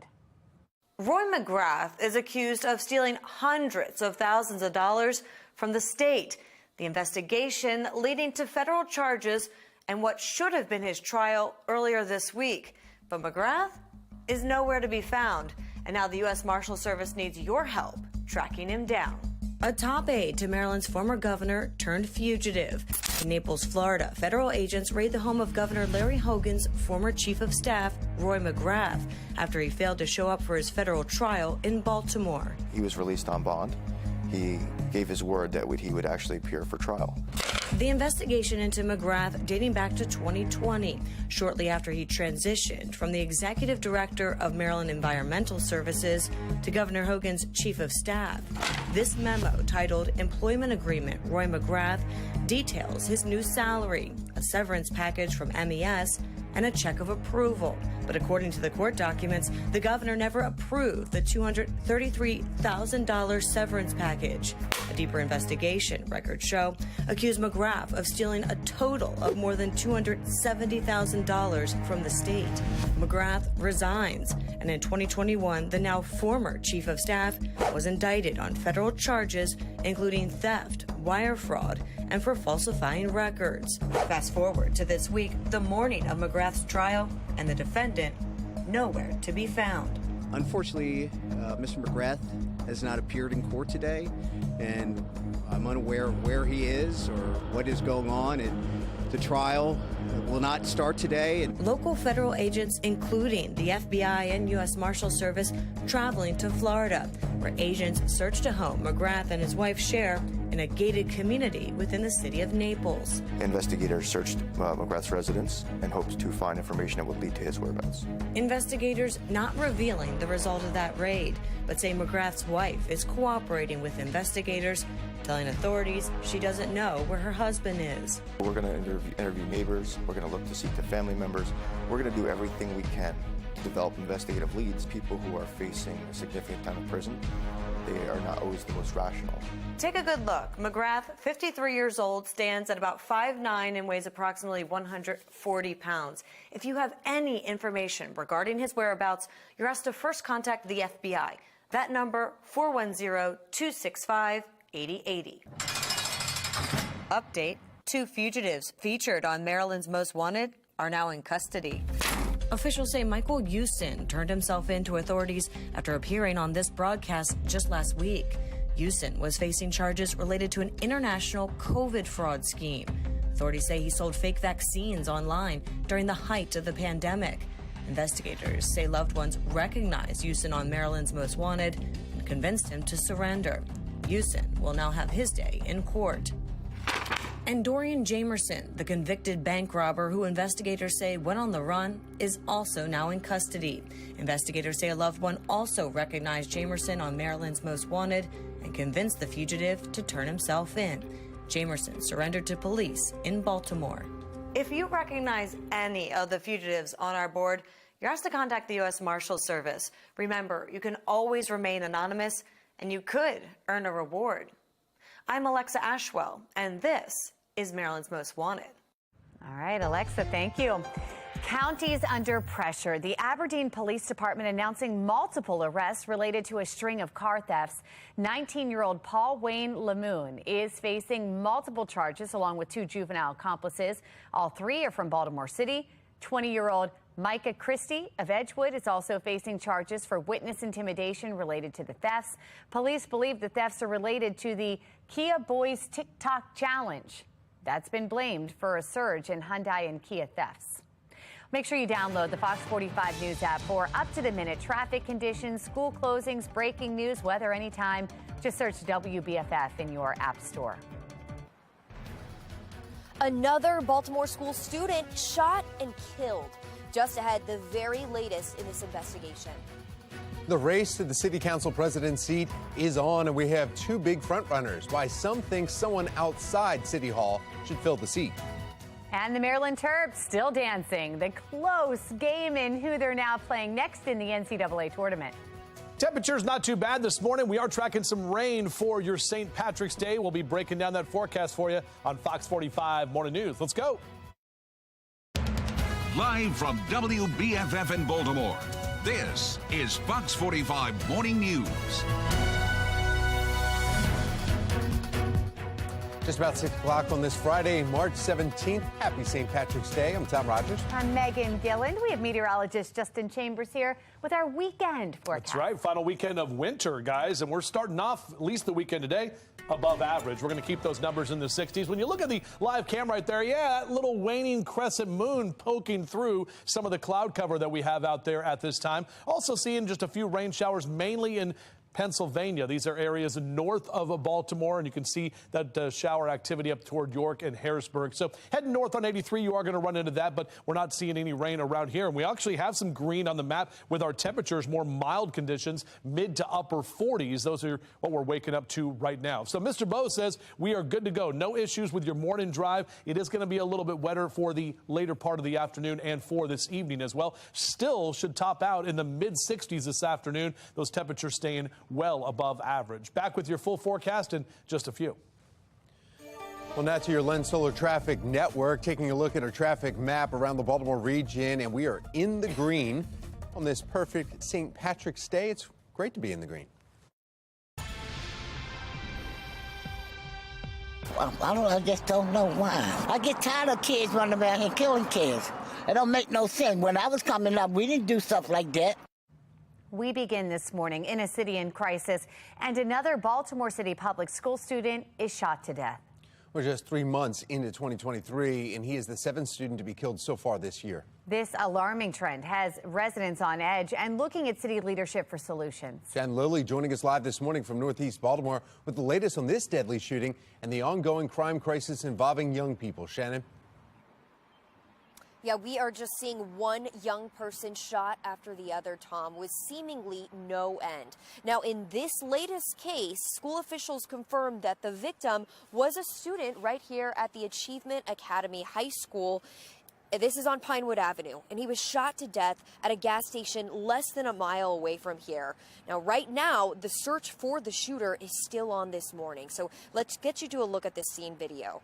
The shooting happened at this Eagle Mart gas station on East Northern Parkway near McLean Boulevard just before 10 yesterday morning, and we're told the victim was here with other students. In fact, a school spokesperson says the gas station serves as a bus stop, but right now, it's still not clear what led up to this deadly violence.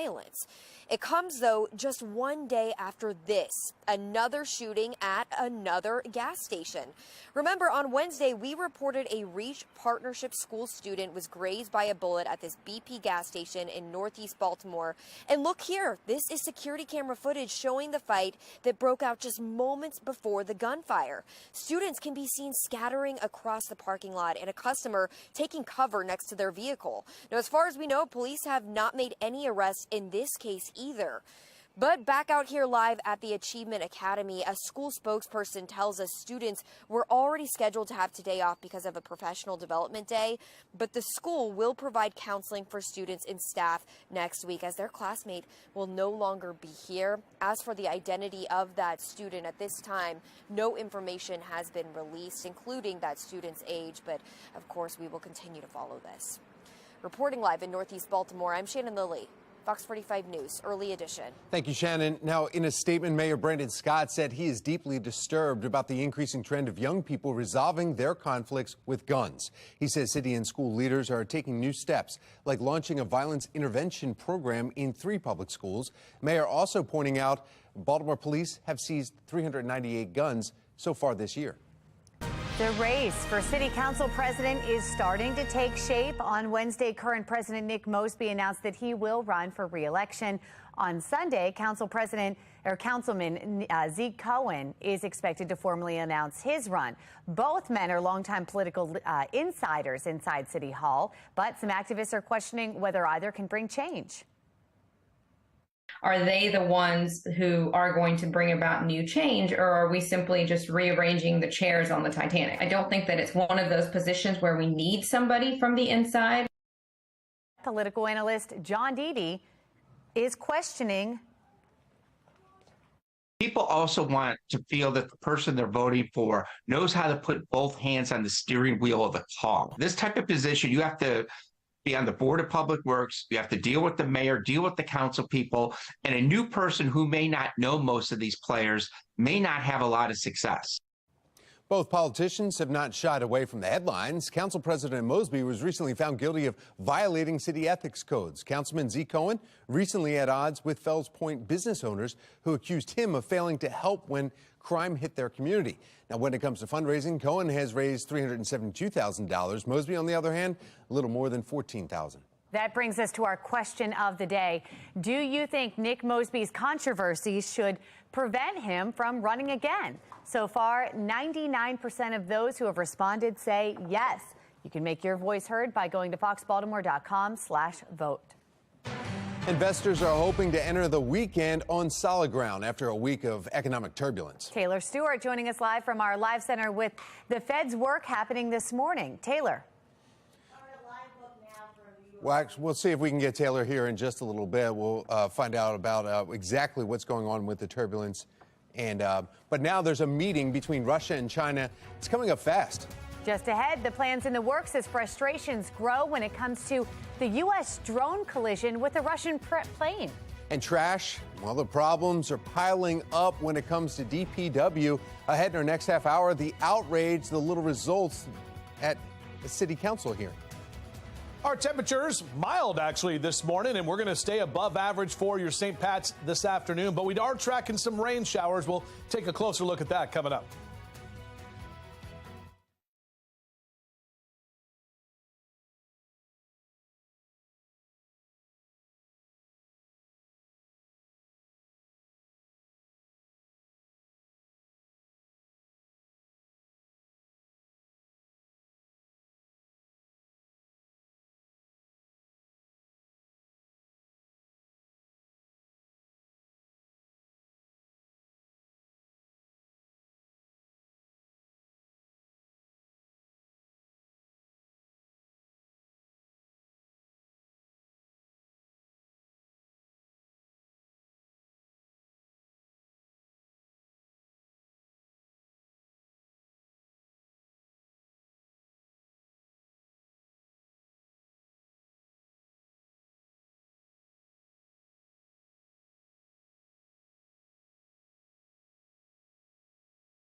.08 is your time right now. Our weather authority forecast here for your Friday morning, St. Patrick's Day. Look at that green on the map in terms of temperatures. We've got mild conditions, 40s and even 50s. 50 in Westminster. We're at 46 in Baltimore City, 48 in Laurel and Annapolis, even 53 down to North Beach there on the southern end of the Chesapeake. So out the door here, grab a jacket, grab the umbrella, just have it ready. Really not a need for the sunglasses today because we are going to stay mostly cloudy, but at least our temperatures stay mild. So if you are out for a run or a jog next couple of hours, temps staying in the mid to upper 40s. But we're dry this morning. We'll track when that rain is going to impact you and what our temperatures do later this weekend as well. 6:09, and following a week of economic turbulence, investors are hoping stability will come today. Taylor Stewart from our live center now with the work the feds are hoping to do today. Taylor. That's right. Now, a live look from New York City, where 11 banks are coming to the rescue for First Republic this morning, giving $30 billion to help cover the cost of withdrawals and keep it afloat. $20 billion of that will come from mega banks JP Morgan Chase, Bank of America, Citigroup, and Wells Fargo. First Republic is the 14th largest bank in the U.S. It's based in San Francisco and was rocked by last week's collapse of Silicon Valley Bank. Now, it followed the takeover of Signature Bank in New York just this past Sunday. A live look here from the Capitol Hill, though, where Treasury Secretary Janet Yellen testified before lawmakers. She insists America's banks are safe. I can reassure the members of the committee that our banking system is sound and that Americans can feel confident that their deposits will be there when they need them. The Biden administration's decision to lift the $250,000 cap on deposit insurance limits and cover all deposits at SVB Bank have been praised by some and criticized by others. You can't guarantee all the deposits at Silicon Valley Bank and then the next day say to depositors, say at First Republic, sorry, yours aren't guaranteed. Of course they are. And so this is a breathtaking step, which effectively nationalizes or federalizes the deposit base of the U.S. financial system. The rescue of First Republic and Europe's $54 billion rescue of Credit Suisse pushing Asian and European markets higher this morning and helping U.S. stocks end on a positive note this past Thursday. The streak may not continue, though. U.S. markets are tepid again this morning with a lot of questions about the health of banking in the U.S. We'll give you updates as they come in here at the Live Center. Thank you, Taylor. The maternal death rate on the rise in the U.S. Still ahead in our next hour, we take a look at the alarming data and possibility this problem getting worse. And a drone video exposes lies from Russia. Next, the escalating tensions. It is 6:11 and you're watching Fox 45 Morning News, all local, all morning.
It is 6:14. The U.S. military releasing this footage this week showing what appears to be a Russian fighter jet forcing down an American drone over the Black Sea right there. Russia is accusing the U.S. of violating airspace they say they created for their special military operation in Ukraine, a designation the U.S. does not accept. This morning, political commentator Armstrong Williams joining us live to weigh in on what happens now. Armstrong, good morning.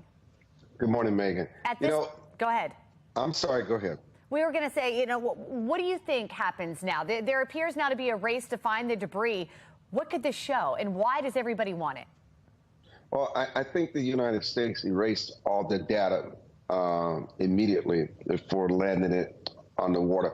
Megan, this escalation between these superpowers have been going on for some time, and Russia has claimed that Crimea belongs to them. But it just shows Russia's frustration, obviously, with the United States involved in Ukraine. We've had these close exercises. You remember there was this U.S. airline had this close encounter with a Chinese fighter jet, and they were scared to death. But normally there's not a collision. And then to watch Russia actually pour fuel on the drone, and the footage clearly shows that the Russians do what they do best, which is lying. lies and put out propaganda. It just shows you how intense the world has become. And I don't think it's going to get any better. And my question, too, is when we go back to who's right and who's wrong here, who determines what violates airspace? Because you hear them saying this was our designated area.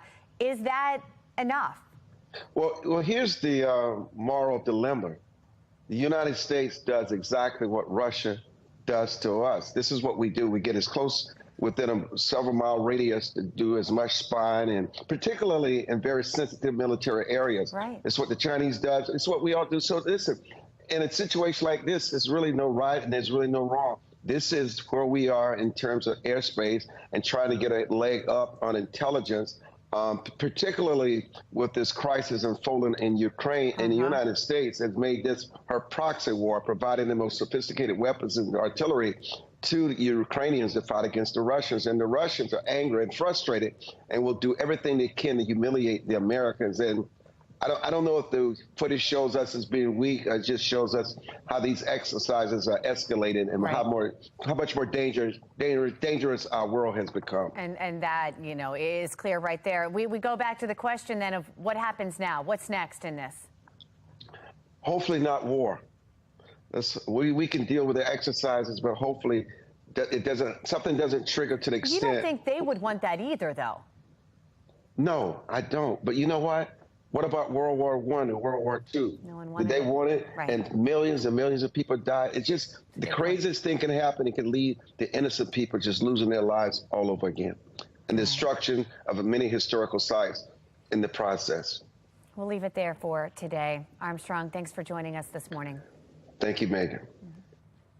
All right, today is, well, at least the two of us. I mean, you've got Megan Gillen and Thomas Patrick Rogers right here. It's St. Patrick's Day, and we need to find out exactly how much green you need to dress the kids in. Meteorologist Justin Chambers, I know you would be in green if you could. That green wall really puts a damper on this holiday for you. Got some green socks? You got something. I knew you. Leprechaun socks. Nice. Oh, those are great. We're showing socks? Tom's too. Man, Come on together. now. You got socks over there? Yeah, I got some leprechaun socks. I got the Well buckles done. and everything. Yeah. You Nice know, job, got the green guys. socks, right? Oh, I didn't see. Okay. Good stuff. We'll show you again. Got to name my guy on my sock down there, too. So we'll see what happens with that. Live cam over downtown Baltimore. A lot of cloud cover that's out there right now. Temperatures kind of mild right now. Overall, our temps are hanging out in the 40s, not those 30s or 20s. So it's not bad. Definitely grab a light jacket as you head out. No wind to speak of right now. And as the kids head out to the bus stop, go ahead and make sure they have the rain gear ready to go because we are tracking some showers later today. The rain we had earlier this morning moving out of here. You pull back a little bit further and notice that we are seeing some dry conditions as well.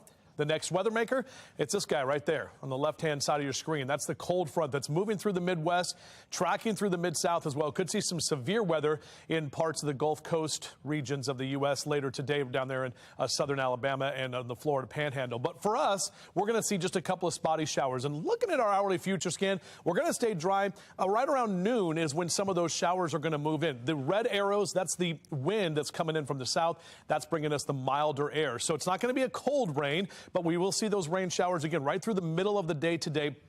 As you head out about 5, 6 o'clock this evening, overall, rain takes a break. But then another round into that 7, 8, and 9 o'clock hours. So those showers will be moving through as that cold front comes through, and that temperature drop is going to be prevalent by tomorrow. So usually kids make their way to the bus stop, as I mentioned, on your bus stop forecast. 40s next hour, lower 60s through noon, into the mid-60s into the 3 and 4 o'clock hour. Hank the Bird, excited for St. Patrick's Day, right, Hank? Yeah, there he is. Right about 60 through noon into the mid-60s later today. And overall, Carroll and Baltimore counties, you're going to see those numbers in the above average category for today. Numbers in Harford and Cecil counties also in those lower 60s, even with the cloud cover and some of that rain. And this is kind of what's going on, the larger picture with our future scan. There's the cold front. Again, ahead of the front, we get those warmer and more milder temperatures, off and on showers throughout the day into the evening time tonight. Colder air races in back behind that, so we'll be breezy and cooler tomorrow. And then the coldest day of the weekend is going to be Sunday. That's the final full day of winter, and winter's like, yo, this is it for me. I'm done after this, because Monday we're back to the lower 50s. Spring arrives Monday afternoon officially, and then look at those numbers trending upwards toward the middle of next week. All right, that looks pretty good. Thank you, Justin. We've got a live look meantime from our Len Stoller mobile track. This is in the area of Gwynn Oak on the outer loop and looking great out there, guys. Moving along just fine. Light traffic. Let's check in now with Mark Jones with the MTA. How's it going, Mark? Well, Megan, going pretty well out there right now on the MARC train system. Just a couple minor delays. 10 train 511 and Camden 845, both running about 5 minutes late. The issue is out on Light Rail Link. It continues to be disrupted due to maintenance between Falls Road and the Timonium Fairground stops. You'll find shuttle buses in place providing service and expect about a 20-minute delay in your travels on Light Rail Link. Metro Subway Link also delayed. It's running 5 to 10 minutes behind. Allow time for travel there, too. For the MTA Transit Team, I'm Mark Jones. All right, Mark, thank you. Crossover day at the Maryland legislature is almost here. The big bills on the table right now that aim to bring down juvenile crime. We're just one day away from the National Cherry Blossom Festival and still ahead this morning. Big events coming this year for you to check out. 621, you're watching Fox 45 Morning News, all local, all morning. Fox 45 News, winner of 17 2022 Regional Emmy Awards, more than all other Baltimore news stations combined.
.624 and Kiss Me, I'm Irish. Today is St. Patrick's Day, and there will be countless parades, parties, and religious events. The National Retail Federation reporting 61% of consumers plan to observe the holiday, and revelers aren't just wearing green, they're dropping the green as well, spending that money. The data showing a whopping $6.9 billion will be spent, an all-time high, according to the trade association, with most of that cash going toward food and beverages. In Baltimore, though, Guinness Open Gate Brewery will be celebrating big this weekend. It's all part of their month-long St. Patrick's Day celebration, where guests can experience limited edition holiday beer releases, plus some new merchandise, traditional Irish dishes, live music, exclusive dinners, the Irish Village. They got it all. Yeah, which takes over the lawn with interactive activities there, too. Entry to the festivities, free. They'll be open today from 10 to 10. Pretty lucky to have that in our backyard. If you are going to enjoy it, though, the Motor Vehicle Administration is reminding everyone that they are providing rideshare credits to Marylanders today and tomorrow to help ensure a sober ride home from all those festivities. Now, the limited number of rideshare credits will be available. Those who claim a credit will be able to use them starting at 4 this afternoon through 3 tomorrow morning, and then again from 4 tomorrow afternoon to 3 Sunday morning. You're encouraged to celebrate responsibly. There'll be several St. Patrick's Day activities in and around Baltimore over the weekend. Full list is available right now at foxbaltimore.com/news.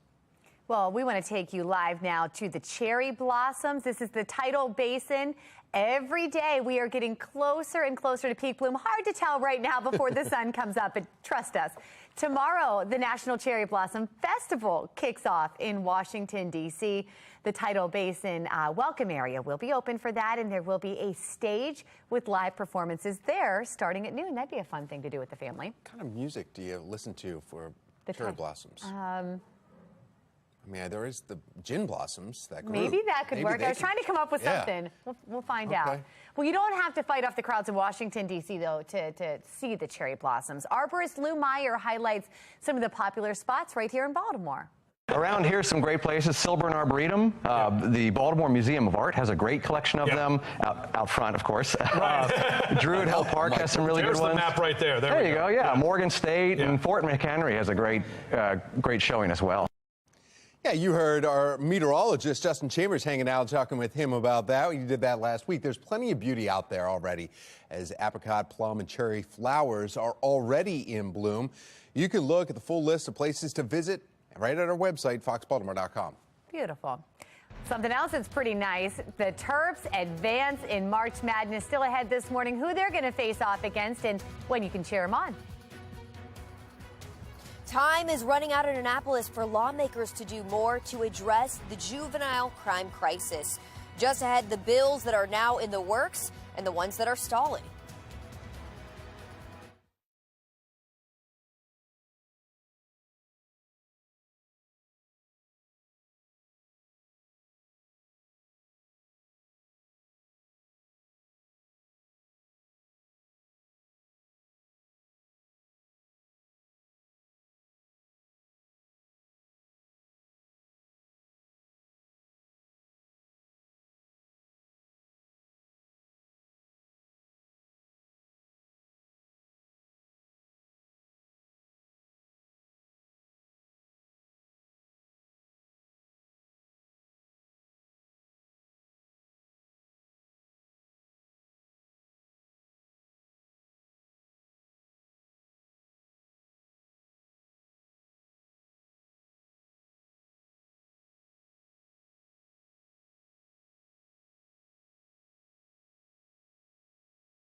Live from WBFF in Baltimore, this is Fox 45 Morning News.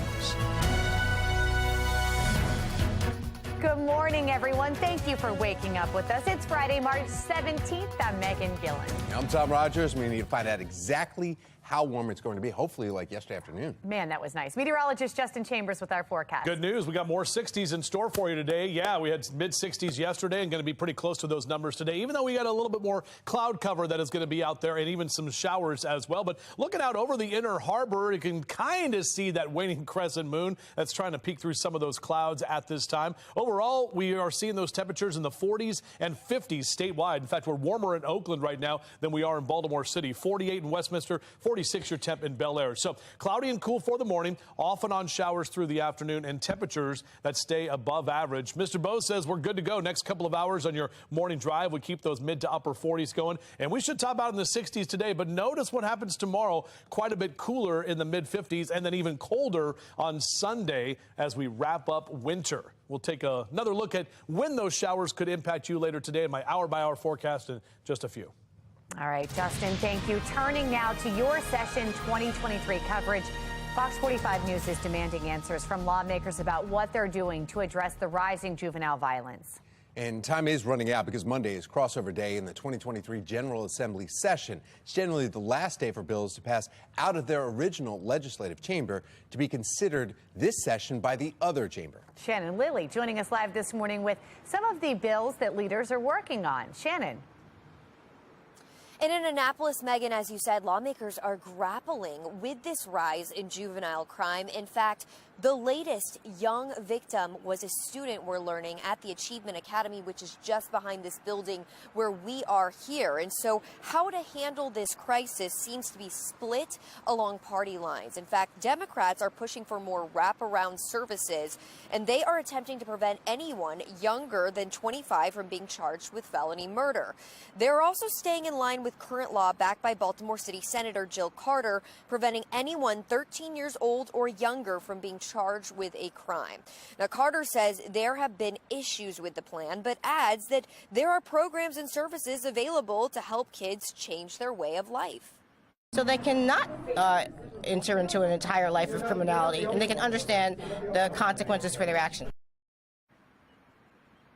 Now, Republicans are pushing for a bigger crackdown, including a repeal of Carter's legislation, and they are backing the Violent Firearms Offender Act once again to implement tougher penalties for repeat gun offenders. That plan, though, is not likely to pass. Not only have we not addressed crime, but we've actually taken steps in the opposite way. So that's their thoughts on the matter. Now, legislation backed by City State's Attorney Ivan Bates is also seeking for tougher sentences for certain gun crimes, but the future of that plan is also unclear. Reporting live in Northeast Baltimore, I'm Shannon Lilly, Fox 45 Morning News.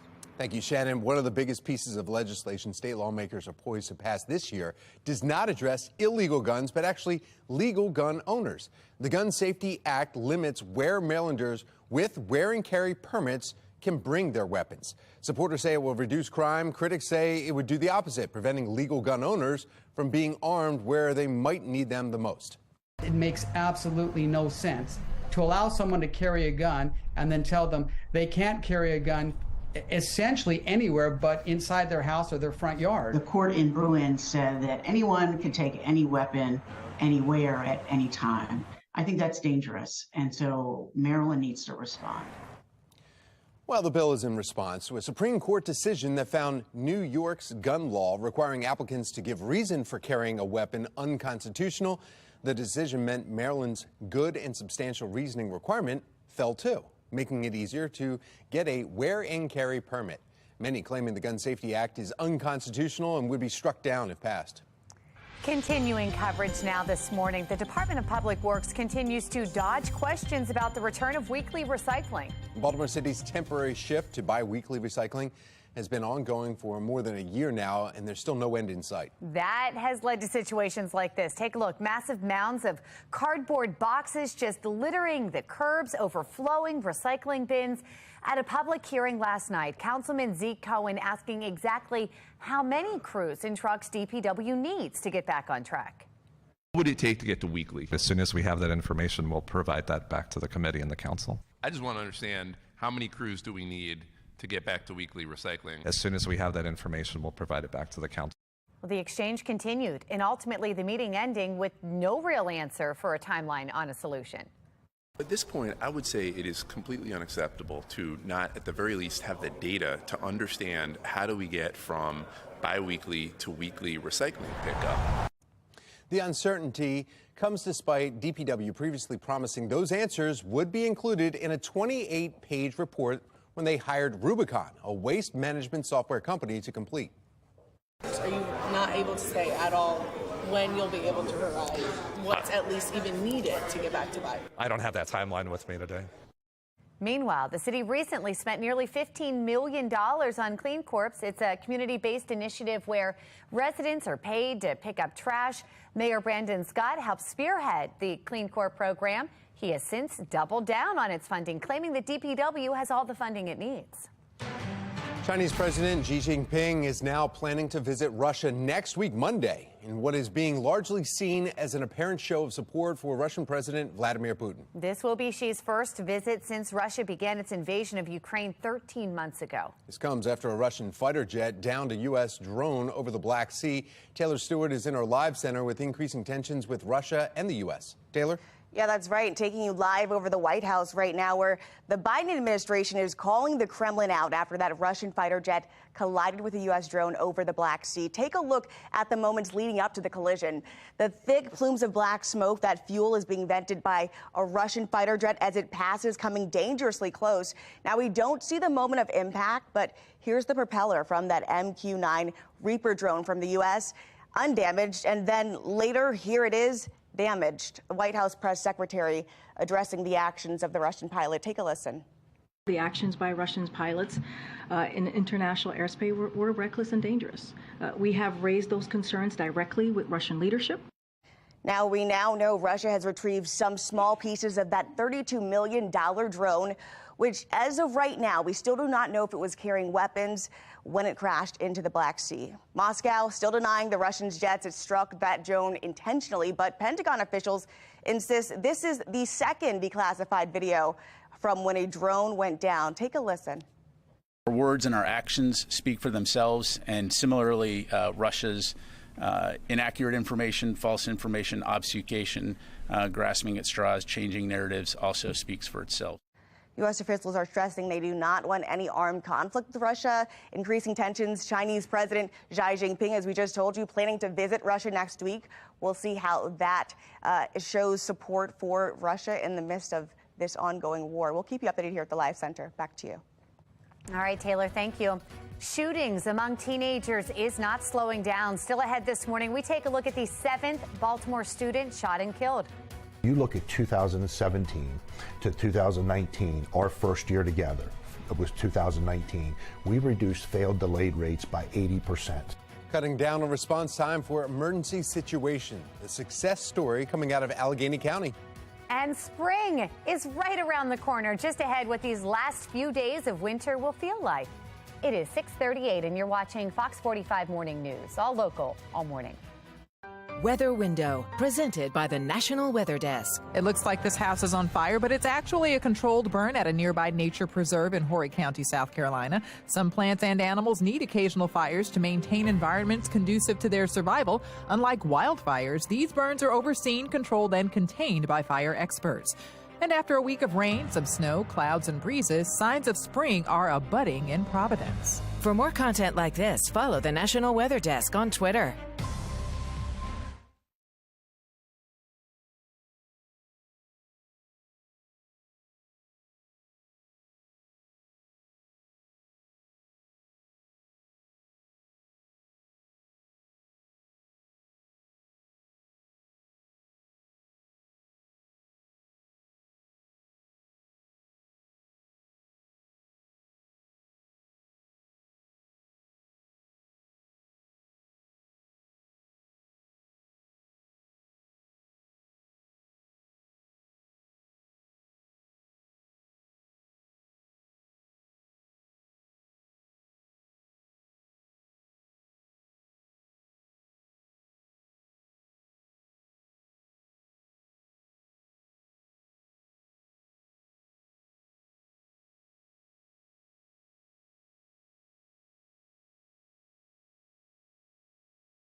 Time right now is 6:42, 18 minutes in front of 7 o'clock. Actually seeing a little bit of the clouds break up here from our Towson camera, so giving us a nice morning glow as we start your Friday, the final Friday of winter. Temperatures across the state are mainly in the 40s and even some lower 50s right now, so those mild temperatures are continuing at this time. And if you do want to step out and you need to know what to wear, just go ahead, grab a light jacket and have the umbrella ready to go, because we are tracking at least a few showers through the day today. Not really a need for the sunglasses. You always have them just in case, right? And you can see on your jogging cast, out for a run or a jog, next couple of hours, temps staying in the 40s. Back with your full forecast, and we'll track that rain hour by hour for you coming up. Well, the state of Texas taking action against poorly performing schools. Still ahead in today's Project Baltimore, we'll take a look at if this could possibly happen here. All right. Well, the Terps did it. We'll tell you all about it coming up right here on Fox 45 Morning News, all local, all morning long.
.45, Baltimore City public school student is shot to death, marking the 7th student killed this year. Shannon Lidley joining us live. Shannon, what are we learning about this victim?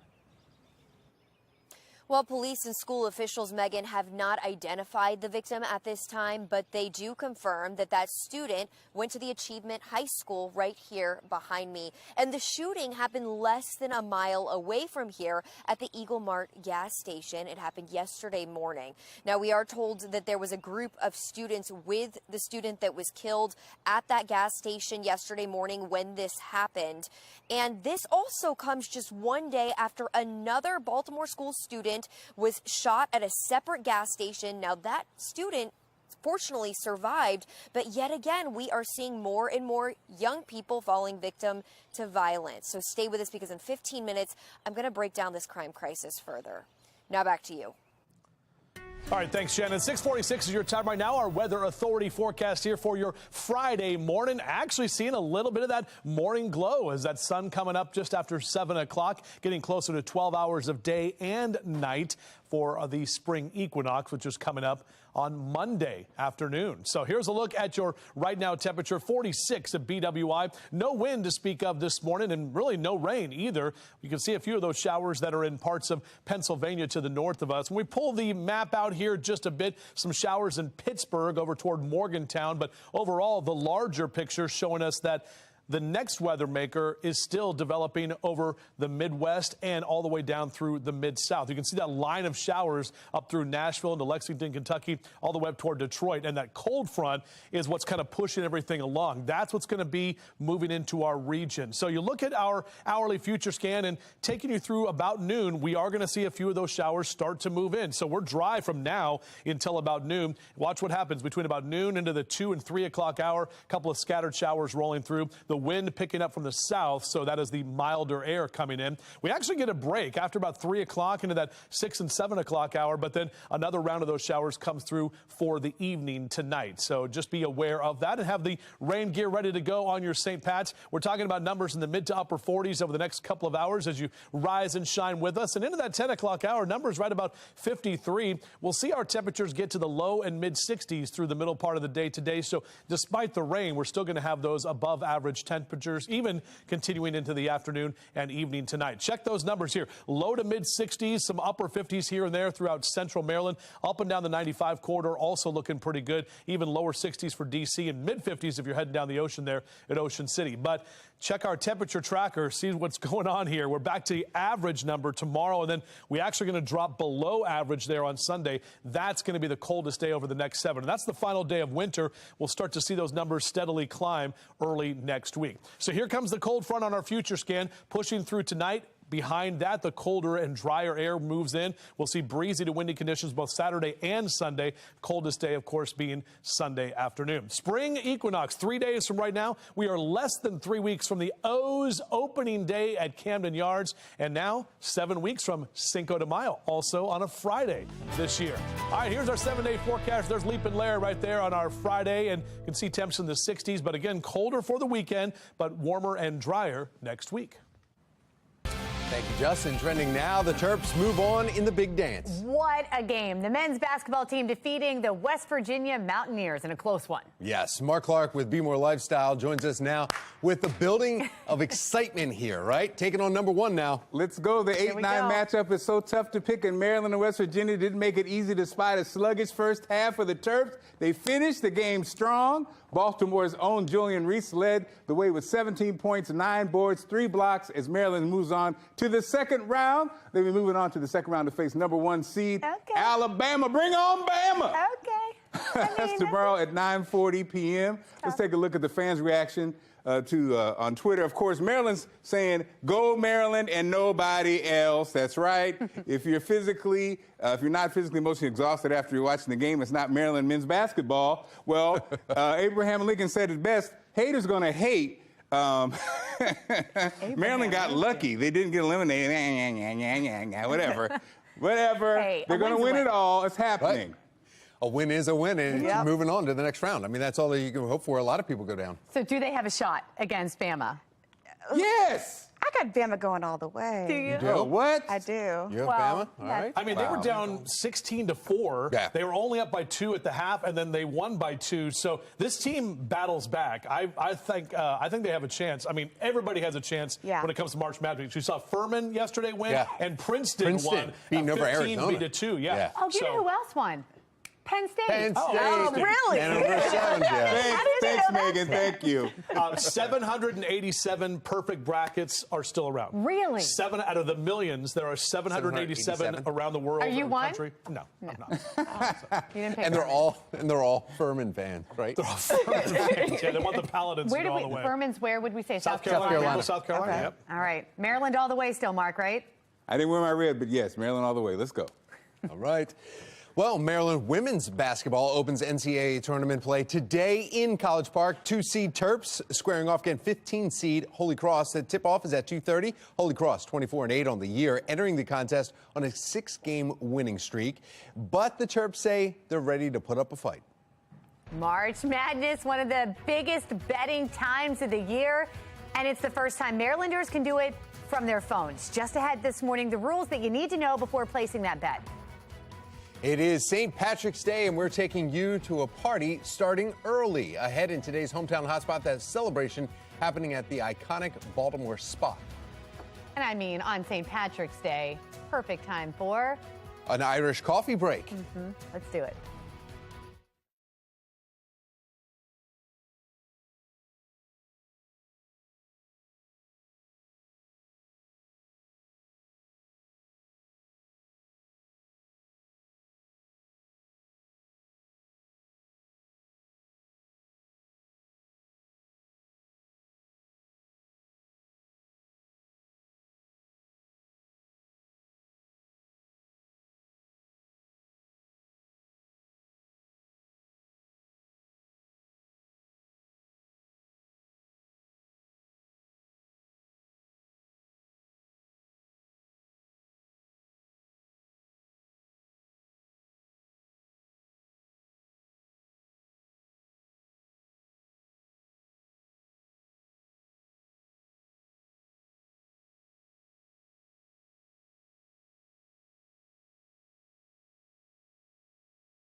.655 now, and making your headlines this Friday morning, the Senate has advanced a bill that aims to end 2 decades-old war authorizations. With 68 votes to 27, the measure was largely bipartisan.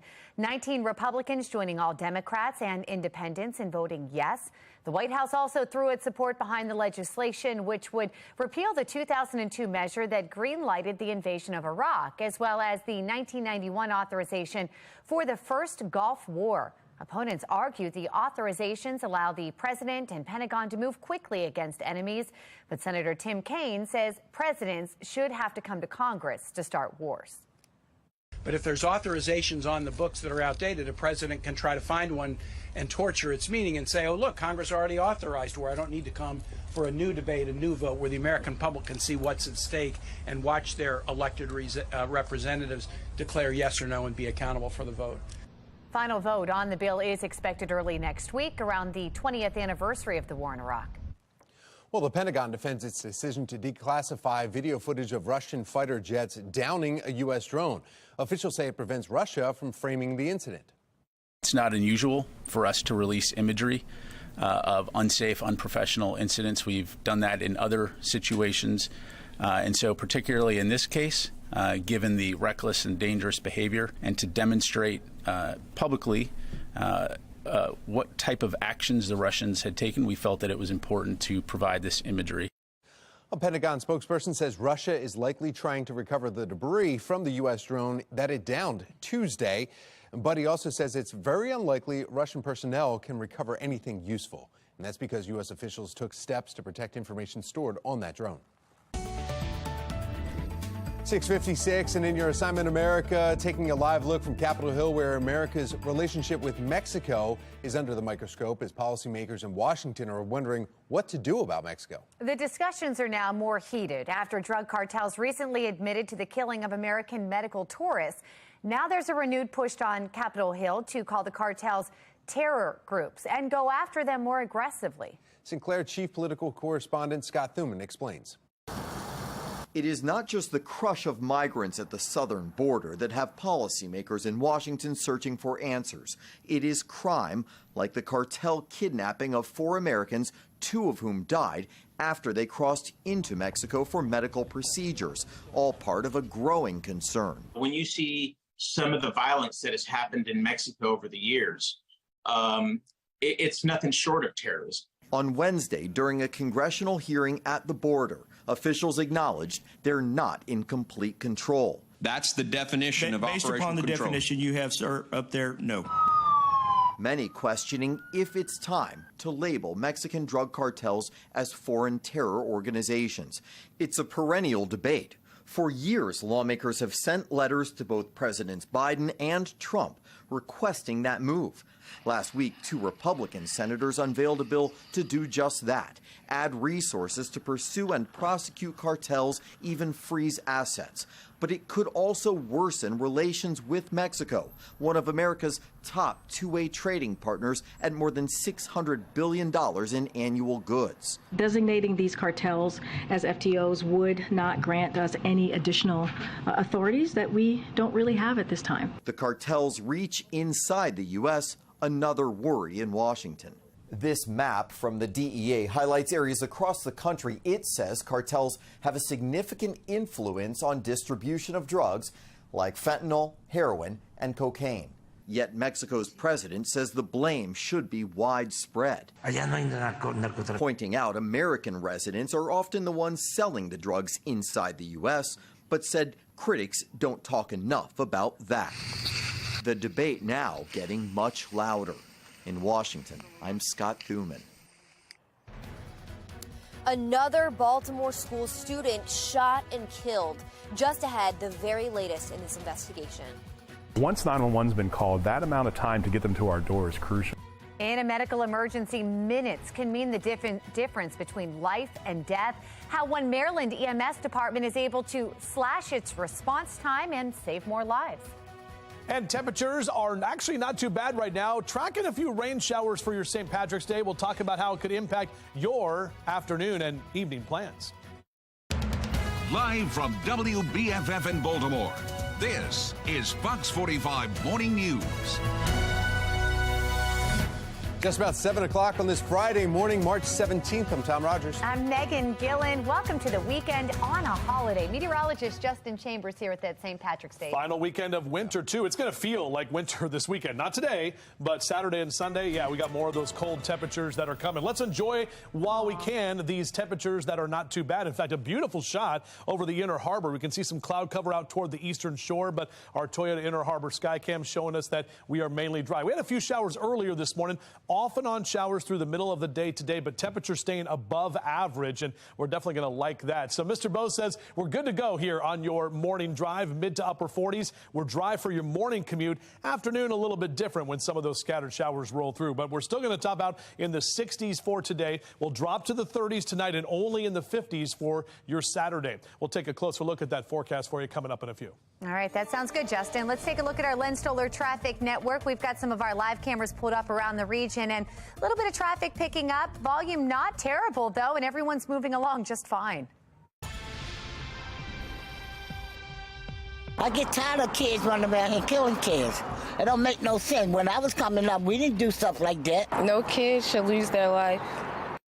We begin this morning in a city in crisis. Another Baltimore City public student is shot to death. This alarming trend has residents on edge and looking at city leadership for solutions. We're just 3 months into 2023, and that student is the 7th student to be killed so far this year. Shannon Lilly joining us live this morning from Northeast Baltimore with the latest on this deadly shooting and the ongoing crime crisis involving young people. Shannon?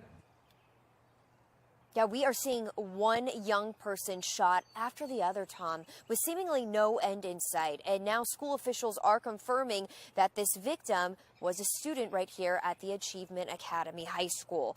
Now, the student was shot to death at a gas station less than a mile away from here. And right now, the search for that shooter is still on. So let's get you to a look at this scene video. The shooting happening at this Eagle Mart gas station on East Northern Parkway near McLean Boulevard just before 10 yesterday morning. And we're told the victim was here with other students. In fact, a school spokesperson says the gas station serves as a bus stop. But right now, it is still not clear what led up to this deadly violence. It comes, though, just one day after another shooting at yet another gas station. Remember, on Wednesday, we reported a Reach Partnership School student was grazed by a bullet at this BP gas station in Northeast Baltimore. And look here, this is a security camera footage video showing the fight that broke out just moments before the gunfire. Students can be seen scattering across the parking lot, and you can see there a customer taking cover next to their vehicle. Now, as far as we know, police have not made any arrests in this case either. But back out here live at the Achievement Academy, a school spokesperson tells us students were already scheduled to have today off because of a professional development day. But the school will be providing counselors for both students and staff starting next week, as this victim will no longer be here. As for the identity of that victim, we have yet to hear about that. Police are still releasing that information. Of course, as soon as we get it, we will bring it to you right here on Fox 45. Reporting live in Northeast Baltimore, I'm Shannon Lilly, Fox 45 Morning News. Well, thank you, Shannon. In a statement, Mayor Brandon Scott said he is deeply disturbed about the increasing trend of young people resolving their conflicts with guns. He says city and school leaders are taking new steps like launching a violence intervention program in 3 schools. Mayor also pointed out Baltimore Police Department has seized 398 guns so far this year. Well, elsewhere, in a city in crisis, police are investigating the shooting of a 47-year-old man. This happened last night just before 10 on North Gilmore Street in West Baltimore. Police say that the victim walked to a hospital and is expected to survive. Police are asking anyone, though, with information to contact them directly or call that number right there. That's Metro Crime Stoppers, 1-866-7-LOCK-UP. Investors are hoping to enter the weekend on solid ground after a week of economic turbulence. Taylor Stewart joining us from our live center now with the Fed's work happening this morning. Taylor. That's right, you guys. A live look from New York City right now, where 11 banks are coming to the rescue for First Republic, giving $30 billion to help cover withdrawals and keep it afloat. $20 billion of that will come from mega banks like JP Morgan Chase, Bank of America, Citigroup, and Wells Fargo. First Republic, the 14th largest bank in the U.S., based in San Francisco, it was rocked by last week's failure of the Silicon Valley Bank. The takeover of Signature Bank in New York happened just this past Sunday. Now, take a live look. Oh, gorgeous sunrise there at Capitol Hill, where Treasury Secretary Janet Yellen testified before lawmakers. She insists America's banks are safe. I can reassure the members of the committee that our banking system is sound and that Americans can feel confident that their deposits will be there when they need them. Biden's administration's decision to lift $250,000, that cap on insurance deposit limits, and cover all of the deposits at SVB Bank and Signature, it's been praised by some and criticized by others. You can't guarantee all the deposits at Silicon Valley Bank and then the next day say to depositors, say at First Republic, sorry, yours aren't guaranteed. Of course they are. And so this is a breathtaking step, which effectively nationalizes or federalizes the deposit base of the U.S. financial system. The rescue of First Republic and Europe's $54 billion rescue of Credit Suisse, pushing Asian and European markets higher this morning and helping U.S. stocks end on a positive note on Thursday. The streak may not continue, though. U.S. markets are tepid this morning. There are still some questions about the health of banking here in the U.S., and we'll update you as they come in here to the live center. Back to you. All right, Taylor, thank you. 7:06, and we want to get another check of your forecast. We have meteorologist Justin Chambers ready with the weekend forecast. Yeah, exactly. Got right, guys. We're going to see another day with above average numbers for the afternoon. Tracking a few showers off and on. We're not talking about a heavy downpour or anything like that. You're just going to have to see a few of those raindrops falling throughout the day today. And our temperatures remain mild this morning. We're talking to a lot of us in the 40s here for Baltimore down to Annapolis, Eastern Shore in the 40s and 50s, 46 Bel Air, 48 your temperature currently in Westminster. So if you do want to get out for a run or a jog, next couple of hours in your jogging cast, maybe before we enjoy some of the revelry tonight, we're seeing those mid to upper 40s for your run. Just get that extra layer on. We're actually going to top out in the mid 60s this afternoon. So even if we do have a few showers, those numbers staying well above average for this time of year. We're back with your full forecast. We'll do that in just a few minutes from right now. All right, thank you, Justin. And a Fox 45 exclusive this morning, EMS is critical in saving lives, providing ambulances and EMTs during emergencies. But for some in rural communities, that help doesn't come soon enough. In rural areas across the country, EMS response times average more than 14 minutes, which can be the difference between life and death. Fox 45's Olivia Dance has a first-hand look, though, at one Maryland department's journey to cut those times down and save lives. Made up of farms and winding roads, rural Allegheny County is located in western Maryland. We are the true heartbeat of Allegheny County. Riding along with the heartbeat of Allegheny County, the Emergency Services Department. Down Road, Green Ridge Road, single vehicle accident. It sounds like a call just came in. What are we responding to? Call just came in for a single vehicle that is wrecked on the road, kind of south end of the county. When a 911 call comes in, like this single vehicle crash, EMS jumps into action immediately,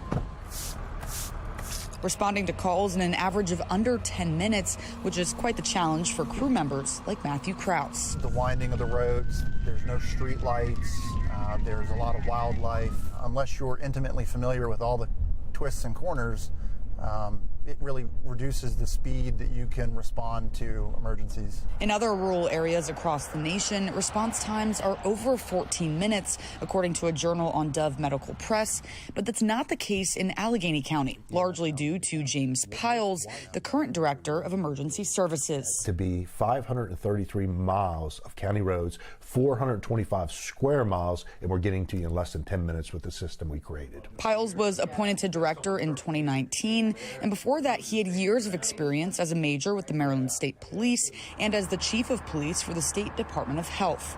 Before he was appointed, the Allegheny County EMS department wasn't always this efficient. We knew that certain volunteer departments were failing, or possibly our travel time was too far. Aaron Blacker has been in the department for over a decade. He saw the challenges Allegheny County EMS faced, like so many others across the country. I'm not sure what the response times was, but they could be great, over 20 minutes. But all that changed in 2019 when Piles came on board. When you look at 2017 to 2019, our first year together, it was 2019, we reduced failed delayed rates by 80%. Having no experience in EMS prior to taking on the role, you have to run this as a business.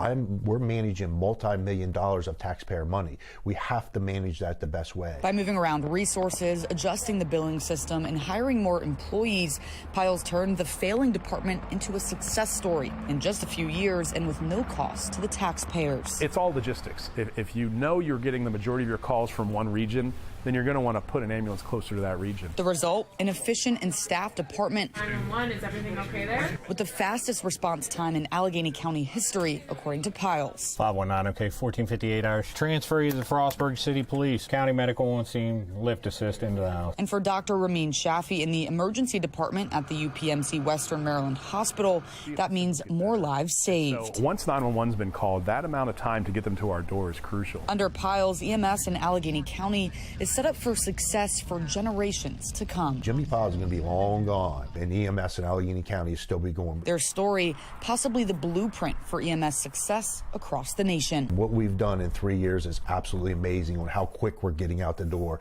the amount of personnel we have, and it's a result of amazing staff. Reporting in Allegheny County, I'm Olivia Dance, Fox 45 News.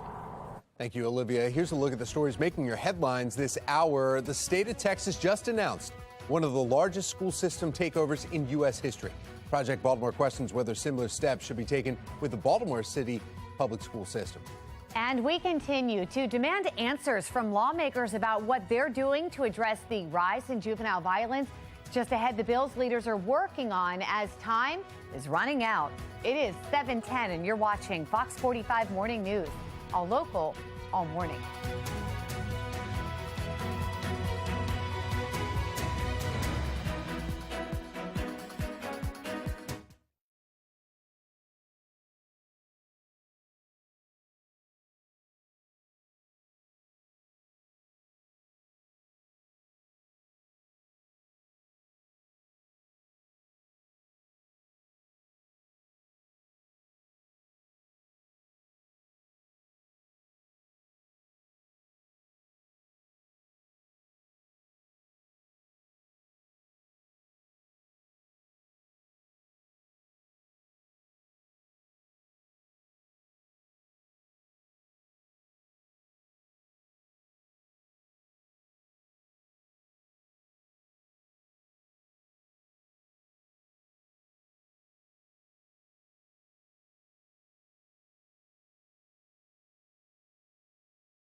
Fox 45 News, winner of 17 2022 Regional Emmy Awards, more than all other Baltimore news stations combined. It's in the title, March Madness, and trending now. Brackets busted as usual, amazing games, frustrated fans, but a major difference this March Madness, mobile betting in Maryland. In fact, joining us now with all the ways that you can put your money where your mouth is, Assistant General Manager of FanDuel Sportsbook at Live Casino and Hotel Maryland, Ryan Horditsky. Ryan, thank you so much for joining us. Good morning. How are you? Hey, I'm doing well. How's your bracket doing? I've got some holes in it, so I need to make some good comebacks today. Yes, I'm with you. I think almost everybody's with you right here. Let's talk about, though, mobile betting now in Maryland, how that has now changed the game, and Live Casino and FanDuel are partnered up with that. Tell us about, can we still make bets today if we've never made a bet before on our mobile device? Absolutely, and it couldn't be easier. While we may not be taking as many bets as we did at this point last year at the retail sportsbook, it is just as busy, just as fun. Had an awesome environment for Maryland to kick off the tournament yesterday with a win at the buzzer. Yeah. And you can download the FanDuel Sportsbook app and be betting within minutes. Live Hotel and Casino, you guys say that you can basically, if you can imagine it, you can probably bet on it. What's some crazy bets that are out there that you've seen? We've seen a lot of money coming in on some player props this year, actually. So typically more people are focused on their bracket and really just picking who's advancing to the next round. But we've seen a lot of money coming in this year on specific player props. And not being much of a basketball person myself, I don't know any of these players, but we're taking significant income on them. And it's one of those things, I know, Brian, that you've got to face, okay, we were, as you just said in the beginning, a lot of people were walking and making bets last year, but this year mobile betting, how does that change? Like, what are some of the advantages to actually going to live casino and placing a bet there versus using your mobile device? So we do have multiple methods that you can place a bet on property as well at the FanDuel Sportsbook. One of those is by depositing cash into your online account. That's called cash at counter, and we'll match you 50% on your first deposit, cash at counter. So a $500 deposit will give you $250 as well. Yeah, that's not bad. So, okay, so is that part of the no sweat wagers, though? So if you've never had an account before on your mobile device, is that included in that, or is that something different?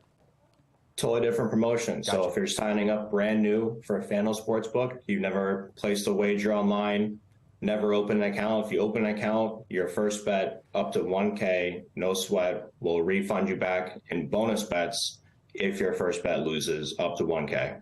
All right, not giving out any advice or anything, but I mean, who's looks on a personal, an opinion right here, nothing to do with wagers or anything, but who do you have winning this this bracket? I've got Marquette.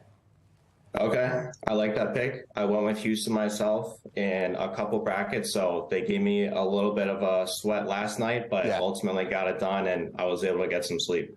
Ryan, thank you so much. We appreciate it. Have fun betting and helping people down there at Maryland Live Casino and Hotel. We appreciate it. Thanks so much. Have a great day. It's a fun time of year. Let's check in with meteorologist Justin Chambers and see how it's shaping up outside for us as we head into the weekend. Yeah, good morning, Meg. And folks in Furman and in Princeton, New Jersey, and in South Carolina, they are celebrating because they got that big upset victories of 15 and a 13. I lived in Greenville, South Carolina for 4 years, and man, Furman is a great school, and it's great to see the Paladins move on. Also, Princeton, man, they were doing it. So our live cam over downtown Baltimore, of course, our Terps have also moved on. That is beside the point. We've been talking about that. And the ladies going against Holy Cross tonight. Our Toyota Inner Harbor sky cam, you can see that little bit of a morning glow as the sun is coming up as we speak. 45 your current temperature, not much wind to speak of. Keeping a few of those clouds hanging around right now. We had some showers earlier, but those are really up to the areas in central Pennsylvania and over west in Pittsburgh and over toward Morgantown as well. Kind of the larger picture here showing you that cold front that's coming through the Midwest all the way down through the Mid-South. So we do have the potential for some strong to severe thunderstorms in the Gulf Coast region later this afternoon. We're just going to be dealing with a few off and on showers through the next couple of hours. Now, really, we're dry through about noon. So anything you want to get done outdoors, you can do that with mild conditions. But right around noon, some of those showers start to move in. And between about noon and 2 o'clock is when we'll have the best chance of some spotty rain showers. Not talking about a lot of heavy rain here. As we head later into the afternoon and evening, maybe if you're heading out about 5, 6 o'clock, we should look pretty good here. And then another round of rain happens as we get in that 7 and 8 o'clock hour tonight. So off and on showers, that's going to be the case. Go ahead and send the kids to the bus stop with the umbrella this morning. Beep, beep, if you haven't got them out yet. 40s here this hour and lower 60s through noon into the mid 60s into that 2 and 3 o'clock hour. Golfers, if you can stand a little rain, got mild temperatures today and really no wind to speak of. Today's going to be the best day to get anything done outside, including playing golf, because tomorrow and Sunday will be colder and windier as well. So 50s and 60s across Carroll and Baltimore counties for your highs this afternoon. Numbers in Howard and Arundel counties also in those low to mid 60s. So keeping those above average temperatures. But look what happens tomorrow, back to the 50s. 40s is about all we're going to get on Sunday, and it's going to feel colder than that as winter wraps up. We are going to see the spring begin next week with temperatures that will be a little bit warmer and with some drier conditions as well. So taking a look at our pet picks. Amy Jewell, if you look closely, that is Winston the dog, and Winston is ready to celebrate St. Patrick's Day. Thank you so much for sending that picture in, Amy. Little St. Patty's hat right there. Love getting your pet picks too. Dress them up or just send the pictures to me. JC Chambers at FOX baltimore.com. We'll put them on TV. So breezy and cooler tomorrow. We're dry on Sunday and basically dry through the first part of next week. After we get through Sunday, we'll definitely have some improving conditions toward the middle of next week as well. All right, Justin, thank you. We've got your Len Stoller Traffic Network here, and our live cameras have been looking really good. That is the story here at this hour as well. We're moving just fine, no issues to report. Let's go ahead and take a live look now from our Len Stoller mobile track, and we are in front of the Guinness Building here in Baltimore. We know on this St. Patrick's Day, certainly going to be a busy spot as those doors open here in a few hours. Well, the color green is taking center stage today for St. Patrick's Day. Just ahead in our 9 o'clock hour, the ingredients you need to know to make your own green cocktail. And we're actually kicking off St. Patrick's Day here at James Joyce Irish Pub and Restaurant in Harbor East. Coming up next, we're going to show you some of the Irish dishes that they're going to be serving today. You're watching Fox 45 Morning News, all local, all morning.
$7:24 and celebrate the luck of the Irish all day long with a huge party. You can visit James Joyce Irish Pub for traditional meals and drinks this morning. For our hometown hotspot, Amy Aronson, she's living it up in Harbor East. What time is it? 7:30, Amy, not even. How's it going? Why don't you have a pint in your hand? Yeah, 7:30. They open at 8. They open at 8 a.m., so you can come join me in just a little bit. Actually, the chef is with us this morning. He has already been preparing some classic Irish dishes for us. Chef Kyle Brock with us this morning. You're busy in the kitchen already. Is this unusual to be here this early? Yes.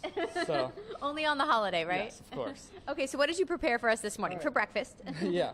So I'll start you off. So we got our bangers and mash. So bangers, classic Irish bangers, braised cabbage, mashed potatoes. Looks good. Going over to fish and chips, finished with our malt vinegar powder, tartar sauce, lemon, French fries. Nothing like fries for breakfast, right? Of course. Going into my personal favorite, the shepherd's pie. So it's slow braised lamb shoulder, carrots, potato, peas, fennel. It's Looks perfect, amazing. especially when it's cold out. Yeah. And then finishing up traditional Irish bacon and cabbage. So traditional Irish bacon, so it's like kind of Canadian bacon, but it's not. It's a little bit heavier on the salt. It's cured for longer. Okay. The same braised cabbage and mashed potatoes. Okay, awesome. And you said this one's your favorite. This is what you'd recommend if people come in here today. I always recommend the shepherd's pie. Okay, cool. Any other dishes on the menu that aren't shown here that you'd say you got to try out today? Yeah, of course. So when you're coming in, I'd also say make sure that you get your appetizer, get your Scotch egg. It's fantastic. Sausage, soft 6-minute egg with a nice frisee salad. It's a great starter. Okay, perfect. And I believe coming up next hour, we're talking drinks. You need something to wash all this down with, right? Yeah, that's important. Okay, awesome. If you want more information on everything happening here today, you can head over to our website, foxbaltimore.com/newslink. So Tom, Megan, St. Patrick's Day. I got my green on as much as I can with coming back to the green screen later, but That's right. We're ready to party. All right, well, Sláinte, Amy. Thank you. Well, the owners of the Atlas Restaurant Group, they're related to members of the board of directors from our parent company, Sinclair Broadcast Group. We're expecting a few showers today. Our weather authority team tracking down if this could affect some outdoor St. Patrick's festivities. Time is running out in Annapolis for lawmakers to address the juvenile crime crisis. Just ahead, the bills that are in the works and the ones that have stalled.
Live from WBFF in Baltimore, this is Fox 45 Morning News.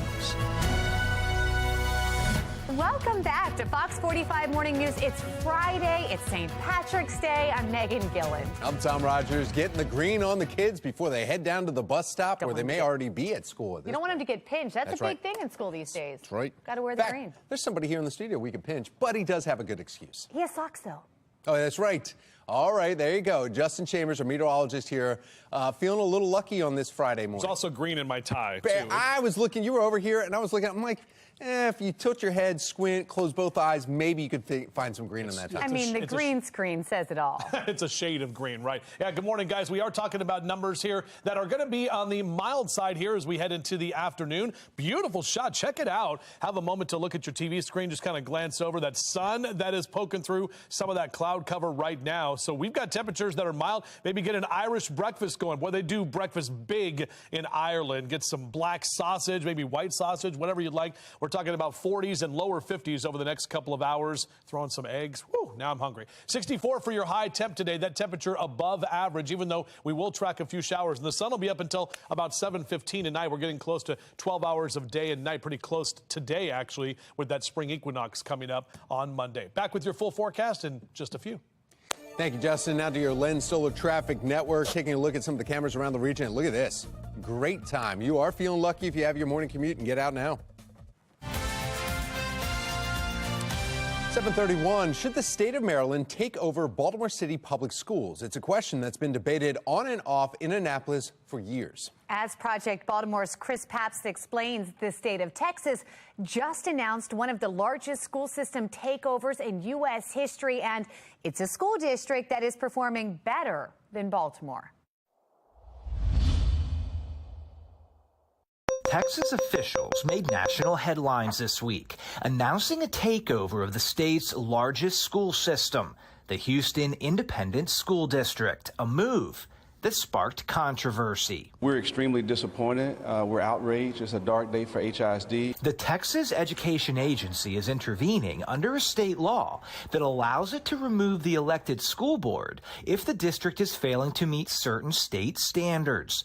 Among the reasons cited for the takeover, chronic low academic achievement. Leadership is the most important ingredient in achieving success in any endeavor. Educating kids, chief among them. The state agency plans to replace the elected school board with state-appointed managers who will have the power to hire and fire the superintendent. They will also control the budget, policies, school closures, and curriculum. The public filing states prior academic performance issues continue to require action under state law. There has been a long time failure by HISD, and the victims of that failure are the students. Houston is a much larger school system than Baltimore. It has about twice the number of students. Both are about 90% minority, but that is where many of the similarities end. According to the most recent U.S. Census data, Houston spent more than $10,000 per student in 2020, with a four-year graduation rate of 83.8%. Meanwhile, in 2020, Baltimore City Public Schools spent more than $16,000 per student, with a four-year graduation rate of 69.9%. In the most recent round of federal testing, Houston students significantly outperformed Baltimore in every category we looked at. In fourth grade math, Houston students scored on average 25 points higher than in Baltimore. In other words, Houston spends much less money per student than Baltimore for better results. Yet Houston was taken over by the state of Texas. We've been fighting to try to do something about these persistently failing schools for 6 years, and fighting with a number of the school systems, particularly Baltimore City. 2 years ago, in March of 2021, Project Baltimore interviewed then Governor Larry Hogan about poor student outcomes in Baltimore City schools. At the time, we asked him this. Do you see the possibility of a state takeover with this type of outcome for students? I know it was tried before, and again, it takes legislative action. And Governor Bob Ehrlich, was so disgusted with the performance of the schools that he attempted to have a state takeover and got almost no support in the state legislature.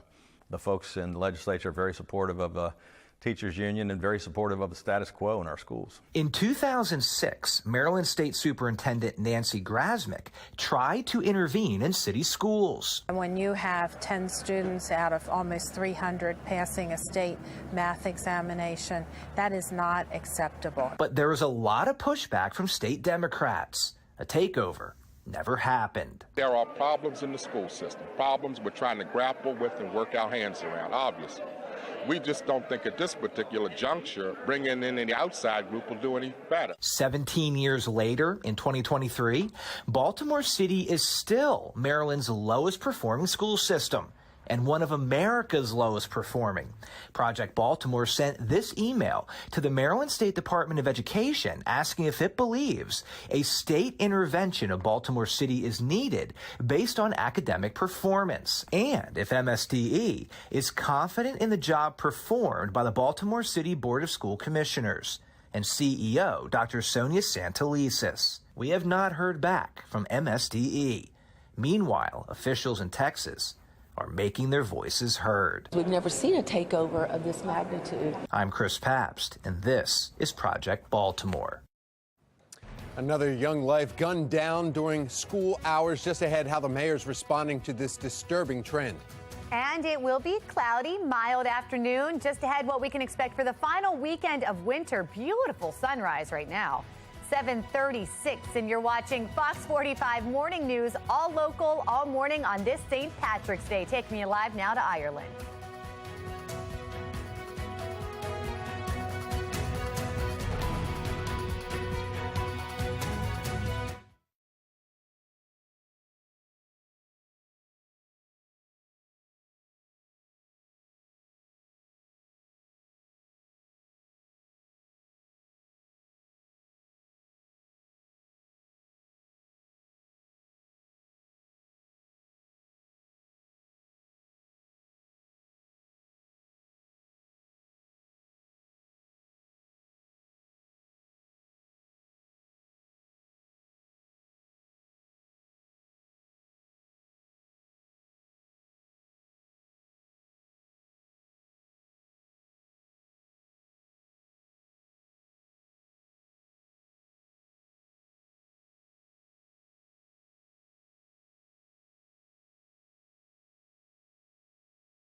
.39 is your time right now. Our Weather Authority forecast for your final Friday of winter, and it's St. Patrick's Day as well. Nice sunrise right here. We've got those clouds kind of hanging around and our taxi coming across the inner harbor at this moment. Overall, statewide, our numbers got some green here. This is the mild conditions from our temperature contour. So a lot of us in the mid to upper 40s. Just grab a light jacket as you're stepping out. And out for a run or a jog in the next few hours, we're staying dry with mid to upper 40s. By midday is when some of that rain is going to roll in and into the afternoon as well. We'll talk about how much rain we're looking at and what we can expect for this upcoming weekend.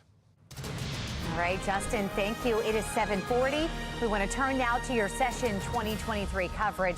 Fox 45 News is demanding answers from lawmakers about what they're doing to address the rising juvenile violence. And as time is running out, Monday is crossover day in the 2023 General Assembly session. That's generally the last day for bills to pass out of their original legislative chamber over to the other to be considered from the session from that other chamber. Shannon Lilly joining us live this morning with some of the bills that leaders are working on. Shannon.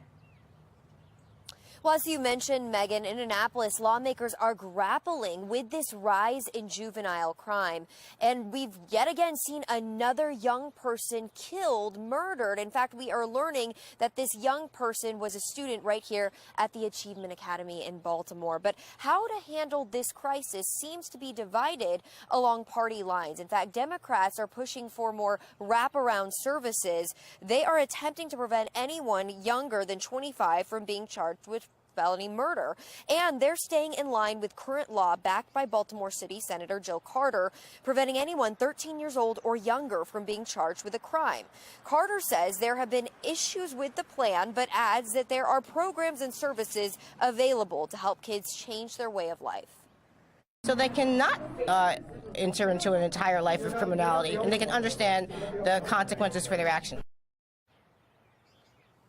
Now, Republicans are pushing for a bigger crackdown, including a repeal of Carter's legislation. And they are backing the Violent Firearms Offender Act once again to implement tougher penalties for repeat gun offenders. That plan, though, is not likely to pass. Not only have we not addressed crime, but we've actually taken steps in the opposite way. So that's how they feel about the matter. But the legislation, there is some backed by City State's Attorney Ivan Bates that is also pushing for tougher sentences for certain gun crimes. However, the future of that legislation is also still uncertain. Reporting live in Northeast Baltimore, I'm Shannon Lilly, Fox 45 Morning News. Thank you, Shannon. Baltimore Police Department struggling to fight crime with a lack of officers, but just ahead, a new roadblock that's stopping them from investigating the crimes. The U.S. maternal death rate rose sharply in 2021. How we can stop the numbers from rising and who is most at risk. It is 7:42 and you're watching Fox 45 Morning News. All local, all morning.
This Fox 45 News segment is sponsored by the University of Maryland School of Medicine. It is 7:45. New data just out shows the nation's maternal death rate rose significantly again in 2021. This morning, Dr. Joey Katessa, OBGYN at the School of Medicine, who practices at the University of Maryland Medical Center, is joining us live to weigh in on the maternal mortality crisis. Good morning. Thank you so much for joining us. Good morning. Thanks for having me. Certainly concerning to see numbers continuing to rise. What is the new data showing? Absolutely, it's concerning. And what the new data showed is that maternal mortality in the United States has gone up. In 2020, 861 women died of maternal mortality or suffered from maternal mortality and passed away. And in 2021, the data showed the number went up to 1,205. And so what we think is that COVID-19 is one factor, but also we need to think about the other causes of maternal mortality in the United States, in Maryland, as well as health disparities. I want to go back to COVID-19 compounding that issue. Why would that be? And if that is the case, are other countries then seeing it as well? Right. So some of the issues with COVID-19 is that, one, just some of the changes that normally occur in pregnancy predispose women to getting sicker from COVID-19, having more severe disease, requiring hospitalization, and therefore making them more likely to die due to COVID. Other countries are seeing this, but we're seeing much more dramatic increases in maternal mortality here in the United States than is seen in other parts of the world. And then as far as the racial disparities, why? Why is that happening?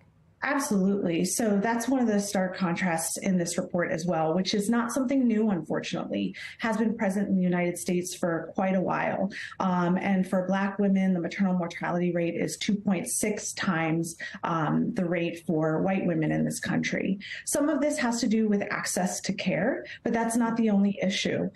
There's structural racism, implicit bias in the healthcare system, and that has a dramatic effect on the healthcare and the lives of Black pregnant women in this country. And that's concerning because if we're seeing these numbers rising, are those issues getting worse? Is that what this is saying? The ratio or the rates or the difference in rates of maternal mortality from Black women and white women have been around about 2 to 3 times-fold increase higher for Black women for quite some time. But the thing is, we haven't seen it get better. And I think that's really the main issue. And these are the things that we really need to address. Well, Dr. Katessa, we appreciate your time and shedding light on this. Thank you. Thank you for having me. Of course. 7:48 now on this Friday morning. We need to find out exactly what the holiday's going to be like and your weekend, too. The man of the hour, meteorologist Justin Chambers. Nothing like a Friday and a holiday altogether. Yeah, exactly right, guys. And, 7 weeks from now, Cinco de Mayo, also on a Friday. So as we look ahead into May and looking ahead to spring, which starts next week, you can see that sun that is out there, but brief, because we are going to see that sun slide right under some of those clouds. And those clouds are going to be kind of around for most of the day today, although we will have mild conditions with our temperatures. So we've got a couple of fronts. We've got a warm front and then 2 separate cold fronts that are going to be moving in over the next couple of days. We'll talk about that in a sec. 45-year temp right now in Towson. Not much in the way of wind, and we did have a few light showers over parts of our northern areas just a little while ago, especially earlier this morning. But right now, that rain is still holding off well to the west of us, and it's all along this cold front that is bringing a lot of that rain from the Midwest down through the Mid-South. So out ahead of that cold front, we've got the warmer air. So that's the warm front we're seeing for today, and that's what's going to bring us the warmer temperatures. In fact, when you look at the red lines right there, or the red arrows, that's that southerly wind helping to bring the mild conditions, but it's also drawing in some of that moisture ahead of the frontal boundary that's to our west. So that's why right around noon, we'll get a couple of pop-up showers. Between about noon and 2 o'clock, some green on the map right there in terms of our radar returns. By the time we get to about 5, 6 p.m. tonight, we do get some drying and then another round of showers into that 7, 8, and 9 o'clock hour. That's going to be as that cold front comes closer to us and pushes in and shifts that wind. It'll be more from the north and northwest tonight and into tomorrow. So today, enjoy those numbers that are in the low to mid 60s, almost 10 degrees above average for this time of year. You can see that high of 64. Sun will be up until 7:15. So the equinox is actually on Monday, but today is when we actually have 12 hours of day and night, and then we'll start to see those longer days continuing into next week. Our high temps across the region, low to mid 60s for most of us, 63 in D.C., down the ocean, 56 there in Ocean City, 62 in Philly. Here's a look at our future scan with that frontal boundary coming through. Along the front is when some of those showers pick up. Now, tomorrow, the colder air works its way in. A secondary cold front coming in Saturday into Sunday is going to bring even colder temperatures by the time we get to the second half of the weekend. So that's what we have to look forward to for the final weekend of winter. 20 days until opening day. It is right around the corner, my friends. Of course, the O's open on the road just 13 days from right now. 23 days as well from 23 days away from Easter Sunday, and then 58 days now until Mother's Day. All right, here's that 7-day forecast. There's Larry the Leprechaun leaping around there on your Friday. Back to the 50s tomorrow. Only 40s on Sunday with breezy conditions as well, but less wind and more sunshine and warmer temperatures early next week. Tom? Thank you, Justin. We do have an incident right on 895, right before Child Street, where police are blocking that off. There's cameras there showing some multiple vehicles involved there. But we also want to bring you to this shot right here. This is right across the street from the Guinness. This is our Lynn Stoller mobile track, and this is right across the street from the Guinness Brewery, and it's off of 195, getting onto Route 1 right there. You see some flashing lights there, too, so we'll figure out why that slowed down. That's right near exit 3. And so thank you, Graham, for showing us this shot. We're celebrating St. Patrick's Day all morning long. Speaking of the Guinness Brewery here, just ahead in our 9 o'clock hour, a special guest musician will be in studio with a tribute to the Irish culture. And Maryland's on to the second round, but they got a massive test facing Alabama. We'll tell you about it coming up. First, we are moving on in the tournament of life with some caffeine. Yeah, it's time to sink, drain, throw the 3 Rock up for a coffee break.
7:54 and trending now, the Terps moving on in the big dance. The one and only called it, Mark Clark. The men's basketball team defeating West Virginia Mountaineers in a really tight one. Yeah, Be More Lifestyle host here. You were wearing the red jacket yesterday. You're all about Maryland, and maybe it was you that we were able to pull them through this. I think it was that little extra push because, you know, number 8 versus number 9 is always a tough pick. And Maryland and West Virginia didn't make it easy despite a sluggish first half for the Terps. They finished the game strong, as we predicted. Baltimore's own Julian Reese led the way with 17 points, 9 boards, 3 block shots, and Maryland moves on to the second round and will face the number 1 seed, Bama, tomorrow at 9:40. Now, you guys are talking about it. Let's see. Maryland got lucky. They didn't get eliminated. They aren't a good basketball team. They won't make it. Boy, what a hater we have here. Yeah. Wow, Brian says Maryland basketball is back. Yeah, bring on here we Bama. go. Let's go. Let's go. Maryland basketball, my entire bracket currently rests in your hands. A little bit of pressure. Yeah. So what do you think? I mean, you know, what do you think, guys? I mean, they came back. Justin brought up a good point. Right. The grit that they showed last night, you know, that's what it takes. Yeah, I mean, it was one of the first games too in the tournament, and so that was really exciting to watch. And then all the other upsets, but Alabama. I know.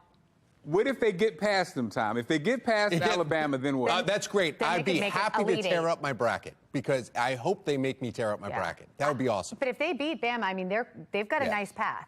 Even if they're competitive, I think this does say Maryland is back, and I think the fact that we're gritty, we're young, it's very exciting time, baby. It's very exciting time. I can't talk. It's very exciting time. You're excited. All right, Mark. Thanks, Mark. It will be breezy with highs in the 60s today, plus a little bit of rain this afternoon. Cleaning off those shamrocks for you. Meteorologist Justin Chambers letting us know what we can expect as spring arrives just next week. Another Baltimore school student shot and killed. Just ahead, the very latest in this investigation.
A student here at Achievement Academy becomes the city's next gun violence victim. Just ahead, the very latest in this investigation.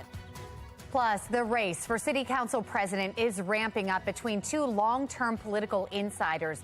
Why some activists are questioning whether either candidate can bring change to the city. Tracking a few showers for your St. Patrick's Day, but our temperatures staying above average. We'll break it down on Fox 45 Morning News. Let's go. Live from WBFF in Baltimore, this is Fox 45 Morning News. Well, 8 o'clock on this Friday, March 17th. Happy St. Patrick's Day. I'm Tom Rogers. I'm Megan Gillen. We have meteorologist Justin Chambers here celebrating with us. Today's the Equilux. What is Equal that? what? The Equilux. So that's the day where we have exactly 12 hours of day and night. It happens before the equinox in the spring, and it happens after the vernal equinox, or excuse me, the autumnal equinox in fall. Is it always St. Patrick's Day? Sorry, Tom. No, it is not.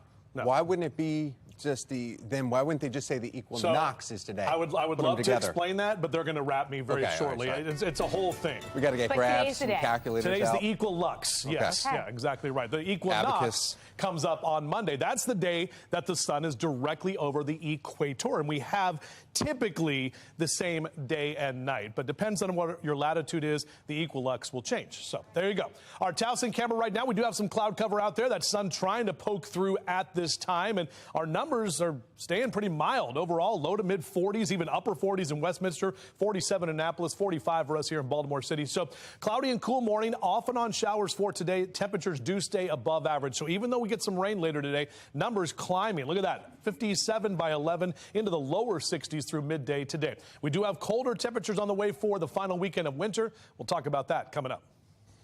All right, thank you, Justin. Let's take a look now at your Lens Solar Traffic Network. We're looking at some cameras here. They're not showing any of the incidents. There's one right now, Francis Scott Key Bridge disabled, and that's causing some slowdowns, and that is on the inner loop, right when you're about to get off the bridge. But the big one is happening right at 895 northbound, right before you get to Child Street. It's also on the bridge right there, and that's causing a backup. Police had blocked it off completely earlier. It looks like they're letting both lanes get by now. Well, one lane getting past now on the two-lane bridge here. And then one other one right next to where we have the Guinness Brewery. That is 195 Washington Boulevard.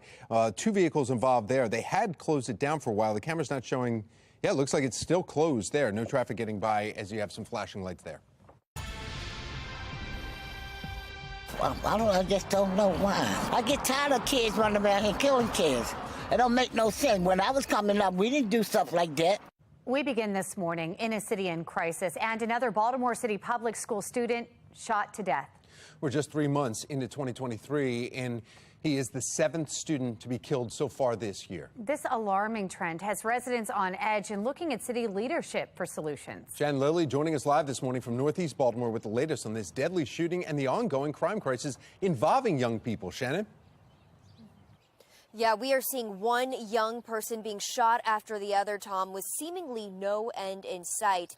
And school officials do confirm that the student killed in this latest shooting was a student right here at the Achievement Academy High School in Baltimore. Now, that student was shot to death at a gas station that's less than a mile away from here, and the search for the shooter this morning is ongoing. So let's get you straight to a look at this scene video now. The shooting happened at this Eagle Mart gas station on East Northern Parkway near McLean Boulevard just before 10 yesterday morning. Now, we're told the victim was here with other students. In fact, a school spokesperson says that the gas station serves as a bus stop. But right now, it's still not clear what led up to this deadly violence. It comes, though, just one day after yet another shooting at another gas station. Remember, on Wednesday, we reported a Reach Partnership school student was grazed by a bullet at this BP gas station in Northeast Baltimore. And look here, this is security camera footage showing the fight that broke out just moments before the gunfire. Students can be seen scattering across the parking lot and a customer taking cover next to their vehicle. Now, as far as we know, police have not made any arrests in this case either. But back out here live at the Achievement Academy, notice it's relatively empty out here. Well, school spokesperson tells us students were already scheduled to have today off because of a professional development day, but the school will be providing counselors for both students and staff come next week as their classmate will no longer be here. As for the identity of that victim, that information has not yet been released, but of course, as soon as we get that information, we'll keep you posted. Reporting live in Northeast Baltimore, I'm Shannon Lilly, Fox 45 Morning News. Thank you, Shannon. In a statement, Mayor Brandon Scott is saying that he is deeply disturbed about the increasing trend of young people resolving their conflicts with guns. He says city and school leaders are taking new steps, like launching a violence intervention program in 3 schools. Mayor also pointed out Baltimore's police department has seized 398 guns so far this year. 8:05, the race for city council president is starting to take shape. On Wednesday, current president Nick Mosby announced that he will run for re-election. And on Sunday, Councilman Zeke Cohen is expected to formally announce his run. Both men are longtime political insiders at City Hall, but some activists are questioning whether either can bring change. Are they the ones who are going to bring about new change, or are we simply just rearranging the chairs on the Titanic? I don't think that it's one of those positions where we need somebody from the inside. Political analyst John Deedy believes someone who knows City Hall, though, could be in a better position to run City Hall. People also want to feel that the person they're voting for knows how to put both hands on the steering wheel of the car. This type of position, you have to be on the Board of Public Works, you have to deal with the mayor, deal with the council people, and a new person who may not know most of these players may not have a lot of success.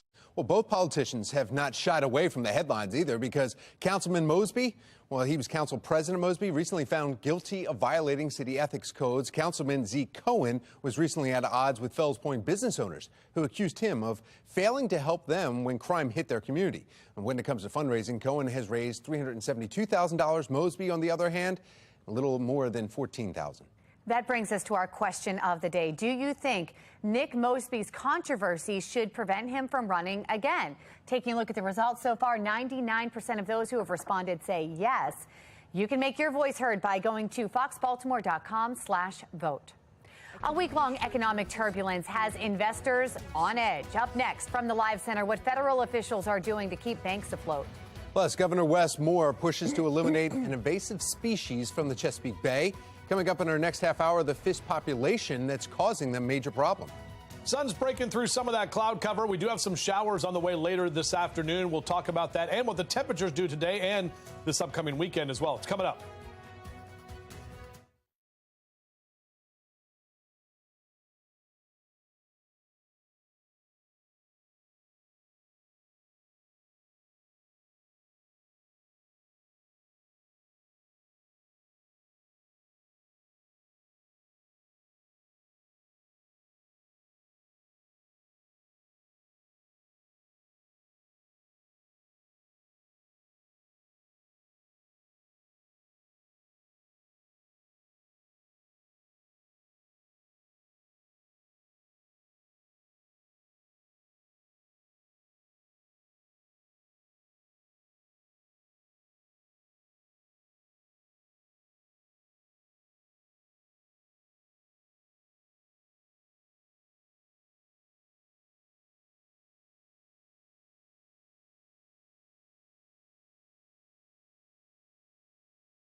8:09 is your time right now. Our weather authority forecast here. I'm meteorologist Justin Chambers. Happy St. Patrick's Day. And looking outside right now, we do have some of those clouds that are kind of loitering. The sun kind of hazy back behind those clouds at this moment. Over the next 12 hours, though, temperatures are going to rise steadily. In fact, some of us will be almost 10 degrees above average for this afternoon. Should top out right about 64. Drop into the 30s tonight, then we're going to only get to the 50s tomorrow. We definitely have some colder numbers to get through for the weekend. We'll talk about that coming up.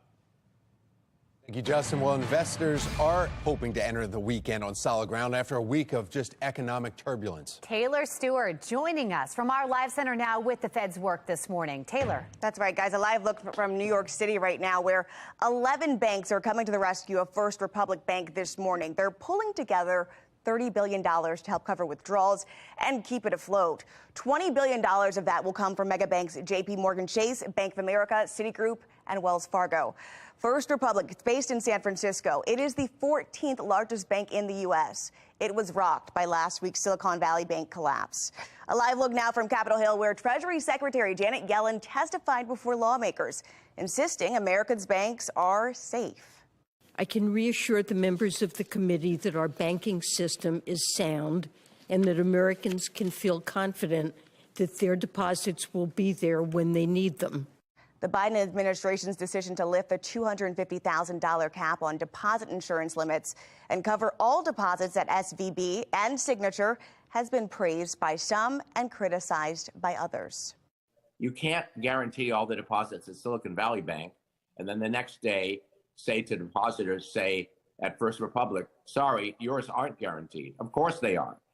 And so this is a breathtaking step, which effectively nationalizes or federalizes the deposit base of the U.S. financial system.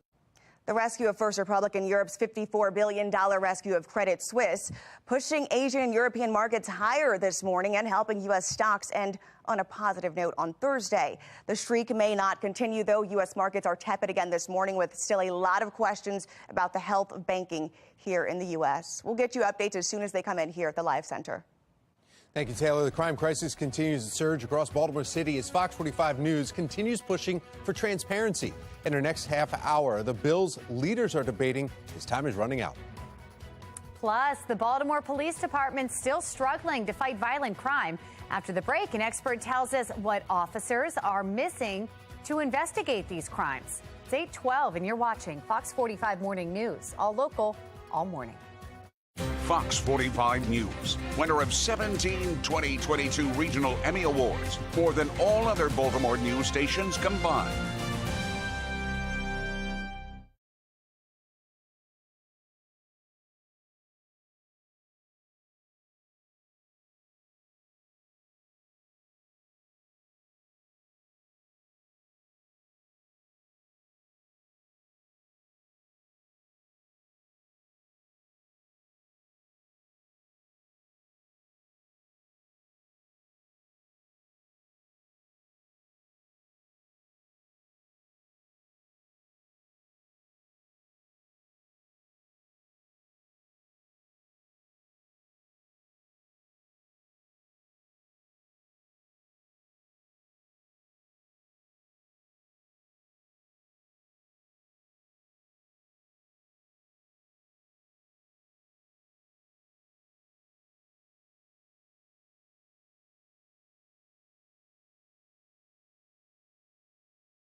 Well, developing now, another issue for the Baltimore City Police Department, rarely discussed, is the supply chain for forensic equipment.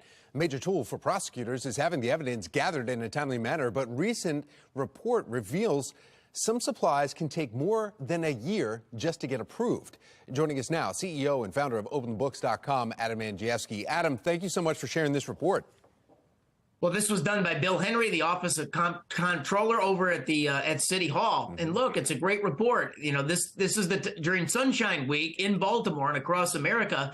This is the week where it's the people's right to know. And Bill Henry's released this devastating report on the police crime lab. They're just not getting the supplies so they can present their evidence in court on a timely basis. So Henry detailed some examples here that they had to borrow, which is embarrassing, from other cities just to get their product in place. They had 14-month delays. They had 9-month delays. The Office of Procurement in the city, they started a new IT system. They didn't tell the police they had to refile in the new system. That created 6-month delays. And Tom, here's the rule. It's 30 to 90 days on product procurement. That's the police rule in the handbook. And unfortunately, because of the bureaucracy, the police are not getting their supplies to get their evidence to court. Adam, talking about an unbelievable mess here, and at least Henry is sharing this so you can see how bad it really is. I mean, you start thinking about the families of of a victim here that was shot or killed or injured, and you're going, okay, well, where is this investigation? They're still waiting for stuff to go through the process, the evidence. So which department is actually responsible for that? So it is the Office of Procurement, and it's really a bureaucratic nightmare. And this audit just shows how bad it is. And there's not a system in place to escalate when there are problems. There's not a system in place to take it to the next level. So the police have actually been going to the mayor, but they haven't been receiving, they haven't been getting the response that they need. You know, Tom, there's $50 million allocated by the mayor from the Congressional Coronavirus American Rescue Act Plan funds that are going to victim funds. They're going to community-based violence interruption programs like Safe Streets. Meanwhile, the head counts of officers on the streets of Baltimore are down over the course of the last decade by 509, and the police aren't getting their proper product to get their evidence to court on a timely basis. The system looks like it's catastrophically broken. And this is coming right from City Hall, so it's not something that somebody else uncovered. This is right in City Hall looking at the delays here. We're out of time right now, Adam, but thank you so much for shedding some light on this. Thank you. Thanks. Well, mild St. Patrick's Day, where we could see temperatures in the mid-60s. Let's get right to meteorologist Justin Chambers. He's got a look at our forecast for us. Temperature staying above average, guys. Had that mid-60s day yesterday. Real nice. Today, a little bit more cloud cover. Beer tastes better when it's a warmer day, right? I mean, if it's a cold day, you're like, I'm going to argue beer tastes great all the time.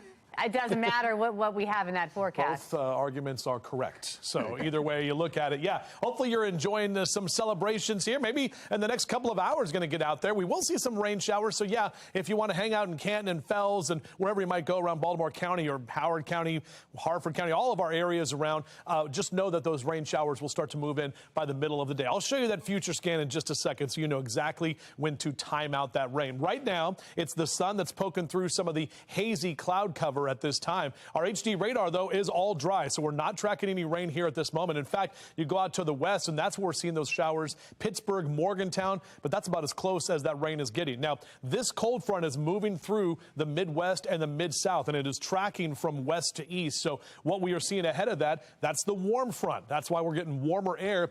And as we get into the next couple of hours, more of that southerly wind bringing in that warmer and more of that moist air as well, which is why we see that potential for a couple of showers starting right around noontime. Taking you between, I'd say, noon and maybe 2, 3 o'clock, that's going to be your best chance to see that first round of a couple of showers. We actually will get a break. Look what happens as we take you through about 3 p.m. to about 6 or 7 o'clock. Dry conditions, just cloud cover out there. And then another round of rain is later on tonight. After about 8, 9 o'clock, that's when we'll see those showers continue to come through as that cold front moves in. So golfers hitting the links today on our forecast. Upper 40s next hour with 60s by noon. Again, Today, golfers, is the day to get out there because Saturday and Sunday is going to be windy and much colder, especially on Sunday. So upper 50s and low to mid 60s across Carroll and Baltimore counties for the afternoon. Howard and Anne Arundel counties also in those low to mid 60s at this time. And up and down the 95 corridor, 63 in D.C., almost 70 in Richmond with mid 50s for Ocean City for our friends down the ocean. Now, the temperature tracker tells the story, right? 54 on Saturday, 45 on Sunday. We're going to dip below average. That's all behind that cold front that is moving through the area by the time we head into the weekend. Shout out to Amy Jewell and Winston the doggy, ready for St. Patrick's Day. Look at that dog with the green hat. And thank you, Amy, for sending that picture in. Love those pet pics. Keep them coming, y'all. JC Chambers at foxbaltimore.com. Here is that 7-day forecast as we roll that beautiful bean footage. Leap and Lawrence right there, or Larry for short. We're talking about 60s today with mid-50s tomorrow and only 40s on Sunday. Good news is spring starts next week and temperatures rise just in time. Yeah, it looks nice. Thank you, Justin. And as the sun comes up, we want to take you live once again out to the Tidal Basin here this morning. Every day we're getting closer to the peak bloom, and tomorrow the National Cherry Blossom Festival actually kicks off in Washington, D.C. We know the Tidal Basin welcome area is going to be open. There's going to be a stage out there with live performances. That all kicks off at noon. An orchestra. Play that, right? That'd be nice. See that? Some strings going. By no means have the Ravens made a splash in free agency, but they have re-signed a few players within the organization. In our next half hour, 2 key players, the flock locked in for next season. And we're here at James Joyce Irish Pub and Restaurant, where the St. Patrick's Day party's already getting underway. Coming up next, we're going to show you how to pour 2 classic St. Patrick's Day beverages. You're watching Fox 45 Morning News, all local, all morning.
.24, the James Joyce Irish Pub is celebrating St. Patrick's Day big this year. Yes, a big party with some food, drinks, and music. This morning for our hometown hotspot, no, it's not Mark Clark doing the partying. It's crazy. It's Amy Aronson. She's live in Harper East with a whole lot more. Good morning, Amy.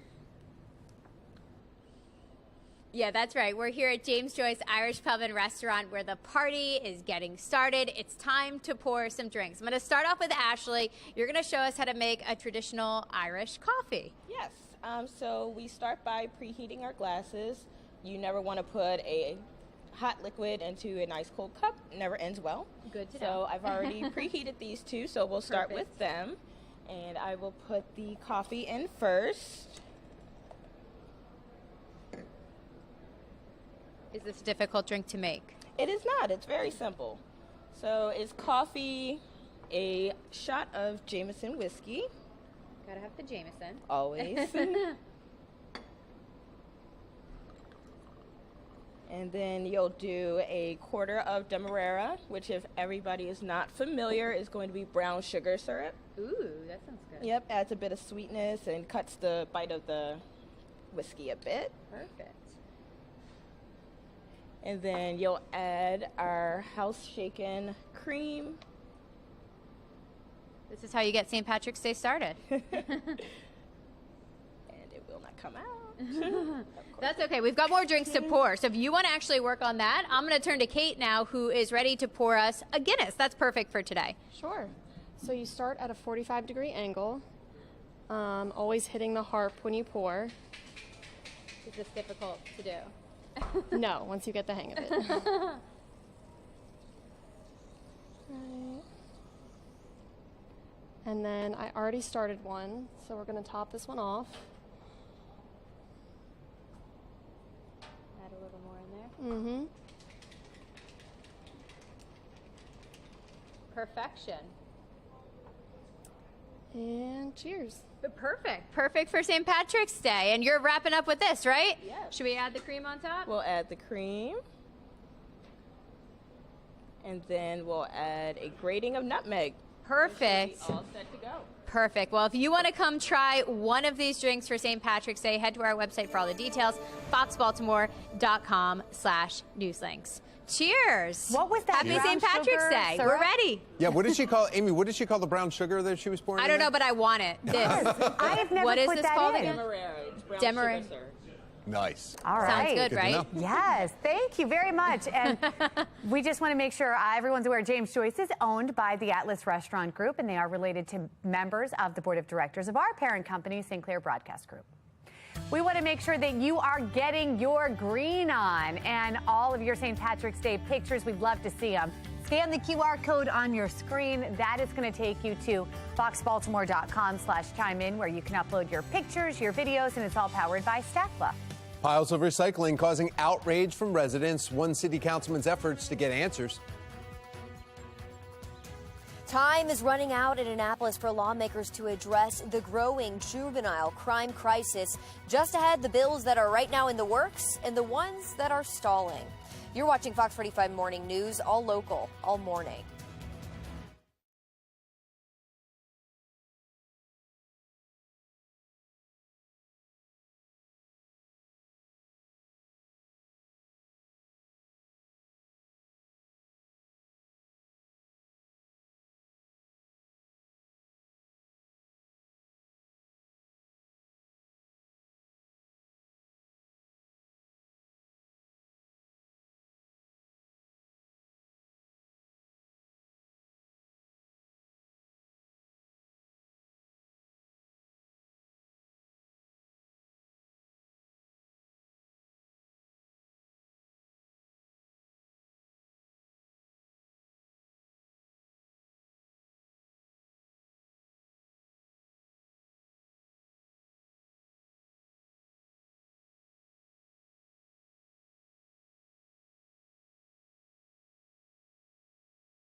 Live from WBFF in Baltimore, this is Fox 45 Morning News. Welcome back to Fox 45 Morning News. It's Friday, St. Patrick's Day. I'm Megan Gillen. I'm Taylor Stewart, and we are really towards the end of March. Can you believe it? No.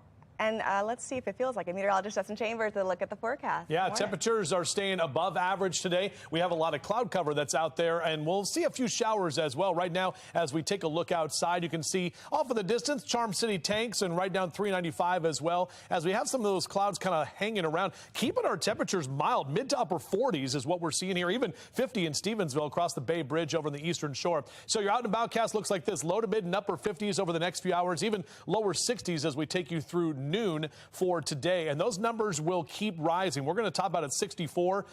And then those numbers go back down. Saturday, we're back to the 50s. Sunday, only the 40s. So enjoy today because those temperatures will be colder for the final weekend of winter. Back with your full forecast in just a few minutes from right now. All right, Justin, thank you. Turning now to your session 2023 coverage. Fox 45 News is demanding answers from lawmakers about what they're doing to address the rising juvenile violence. And time is running out. Monday is crossover day. It's generally the last day for bills to pass through their original legislative chamber to be considered by the General Assembly before the end of the session. That's right. This morning, Shannon Lilly joining us live with some of the bills that leaders are working on. Shannon. And like you mentioned, Megan, in Annapolis, lawmakers are truly grappling with this rise in juvenile crime. We've seen yet another young life lost just within the last day. That victim, a student right here at the Achievement Academy in Baltimore. But how to handle this crisis seems to be split along party lines. In fact, Democrats seem to be pushing for more wraparound services. They are attempting to prevent anyone younger than 25 from being charged with felony murder. And they're also staying in line with current law backed by Baltimore City Senator Jill Carter, which prevents anyone 13 years old or younger from being charged with a crime. Now, Carter does admit that there have been issues with the plan, but she says that there are programs and services available to help kids change their way of life. So they cannot enter into an entire life of criminality, and they can understand the consequences for their actions. Well, Republicans, though, they are pushing for a bigger crackdown, including a repeal of Carter's legislation. And they are backing the Violent Firearms Offender Act, again, to implement tougher penalties for repeat gun offenders. That plan, though, is not likely to pass. Not only have we not addressed crime, but we've actually taken steps in the opposite way. So that's how they feel. But legislation backed by City State's Attorney Ivan Bates also works to toughen sentences for certain gun crimes. As far as where that legislation stands, though, it's still unclear. Reporting live in Northeast Baltimore, I'm Shannon Lilly, Fox 45 Morning News. All right, Shannon, thank you. Make your voice heard. Scan the QR code on your screen, and that's going to take you to our website. We've put together a list of names and phone numbers for senators and delegates, including Senate President Bill Ferguson and House Speaker Adrian Jones. Continuing coverage now this morning, the Department of Public Works continues to dodge questions about the return of weekly recycling. Baltimore City's temporary shift to bi-weekly recycling has continued for over a year now, and there's still no end in sight. And that has led to situations like these. Take a look. Massive mounds of cardboard boxes littering the curbs, overflowing recycling bins. At a public hearing last night, Councilman Zeke Cohen asking exactly how many crews and trucks DPW needs to get back on track. What would it take to get to weekly? As soon as we have that information, we'll provide that back to the committee and the council. I just want to understand, how many crews do we need to get back to weekly recycling? As soon as we have that information, we'll provide it back to the council. Well, the exchange continued, and ultimately the meeting ending with no real answer for a timeline on a solution. At this point, I would say it is completely unacceptable to not, at the very least, have the data to understand how do we get from bi-weekly to weekly recycling pickup.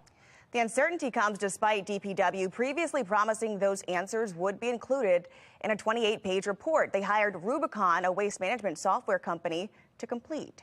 Are you not able to say at all when you'll be able to provide what's at least even needed to get back to bi? I don't have that timeline with me today. Meanwhile, the city recently spent nearly $15 million on Clean Corps, a community-based initiative where residents are paid to pick up trash. Mayor Brandon Scott helped spearhead the Clean Corps program, and he has since doubled down on its funding, claiming DPW has all the funding it needs. Trending this morning, Governor Wes Moore is calling on the federal government to help with an invasive fish species that's been threatening the Chesapeake Bay.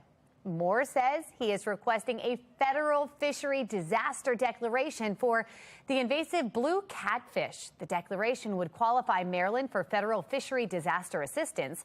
The Maryland Department of Natural Resources has growing concerns about the high densities of invasive species, particularly blue catfish.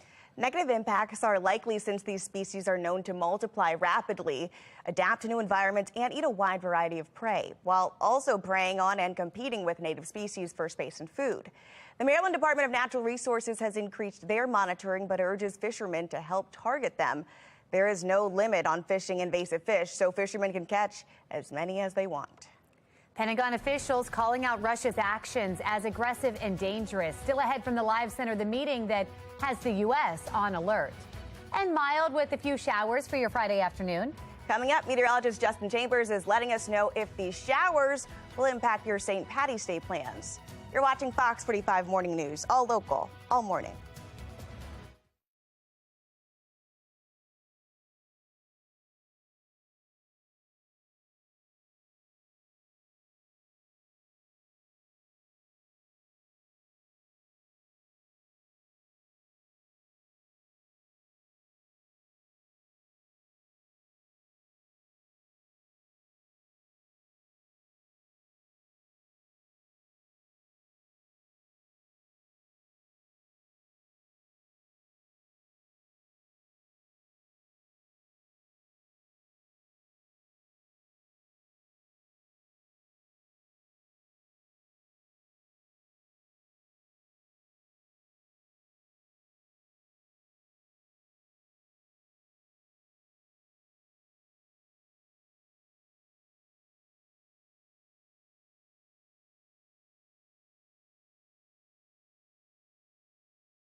Time right now, just about 8:40, 20 minutes in front of 9 o'clock on your Friday morning. Looking at our live cam over downtown Baltimore, kind of a mix of sun and clouds that we're seeing right now. Overall, staying mainly overcast today, but there is some sun out there. So go ahead and grab a light jacket, sunglasses, umbrella, pretty much all of it on your out the door cast, just so you're prepared, especially if you're going to be out and about enjoying some festivities for St. Patrick's Day. Maybe an Irish breakfast.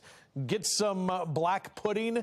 It's really good. A lot of eggs. Those Irish folks, they know how to do breakfast very well. Rise and shine with us. Next couple of hours, 40s and 50s on the way through the morning.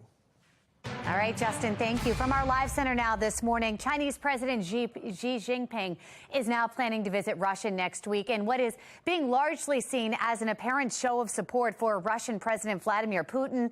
This will be Xi's first visit since Russia began its invasion of Ukraine 13 months ago, and it comes after a Russian fighter jet downed a U.S. drone over the Black Sea. Let's go ahead and take a look at the moments leading up to the collision here. The thick plumes of smoke that you're about to see here coming at you right there. And that's actually jet fuel then being vented by the Russian Su-27 as it passes.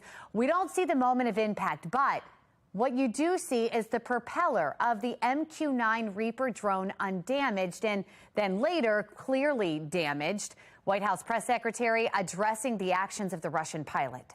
The actions by Russian pilots in international airspace were reckless and dangerous. We have raised those concerns directly with Russian leadership. We now know Russia has retrieved some small pieces of that $32 million drone, which, as of right now, we still don't know if it was carrying weapons when it crashed into the Black Sea. Moscow still denying the Russian jets struck the drone intentionally, but Pentagon officials insist this declassified video of the second the drone went down makes it clear. Our words and our actions speak for themselves, and similarly, Russia's inaccurate information, false information, obfuscation, grasping at straws, changing narratives also speaks for itself. Well, U.S. officials stressing they do not want any armed conflict with Russia. That's the latest from our live center. All right, get your dancing shoes out because it is March Madness. Coming up, how the Terps will now try and roll the Tide back to Tuscaloosa coming Saturday. And it's Friday, so be sure to laugh. After the break, a comedy genius is coming to Baltimore to feed your feelings with some one-of-a-kind humor. You're watching Fox 45 Morning News, all local, all morning.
8:45 is your time right now on our Weather Authority forecast. Looking out over Towson right now, we do have some cloud cover, and that sun is trying to break through a little bit. We did see that sun rise earlier this morning. We'll see a mix of clouds and sun, but overall kind of an overcast day ahead with temperatures right now that are in the mid-40s. No wind to speak of, and later today our temperatures will continue to be in the above average category. HD radar is all quiet right now. We're not tracking any rain at this time. Notice you got to go pretty far to the west to get any of that rain, and also to the north. So heading up to Pennsylvania today, to the north and to the west is where we'll see some of those showers. The cold front right now is hanging out from the upper Midwest down through the mid-south. Out ahead of that is where we're seeing all of those rain showers, and you can see that warm front right there. So that's the warmer air that we are going to see over the next couple of hours, and that is what's going to bring us in some of that moisture out ahead of that front. So here's our hourly future scan. This is through noon today. That's when we'll start to see a couple of spotty showers. Now, the air is very dry at the surface, and we've been dry for the last couple of days. So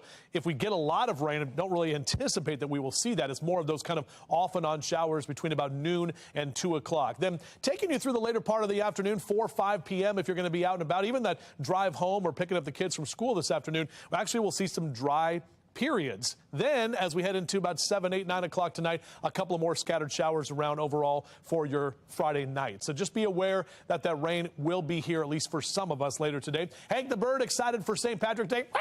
There you go. Sounded a little Irish to me. I don't know about you, but I heard it. 60 by noon and into the low and mid 60s for Hank and his feathered friends. Almost 60 in Westminster. Frederick at 60 this afternoon. Lower 60s for Columbia and Laurel down through Annapolis, and keeping those 60s around through most of central Maryland. Now traveling today, you can see where that colder air is, and we're warm along the East Coast or above average, but you go on the other side of that front, only 54 in Nashville.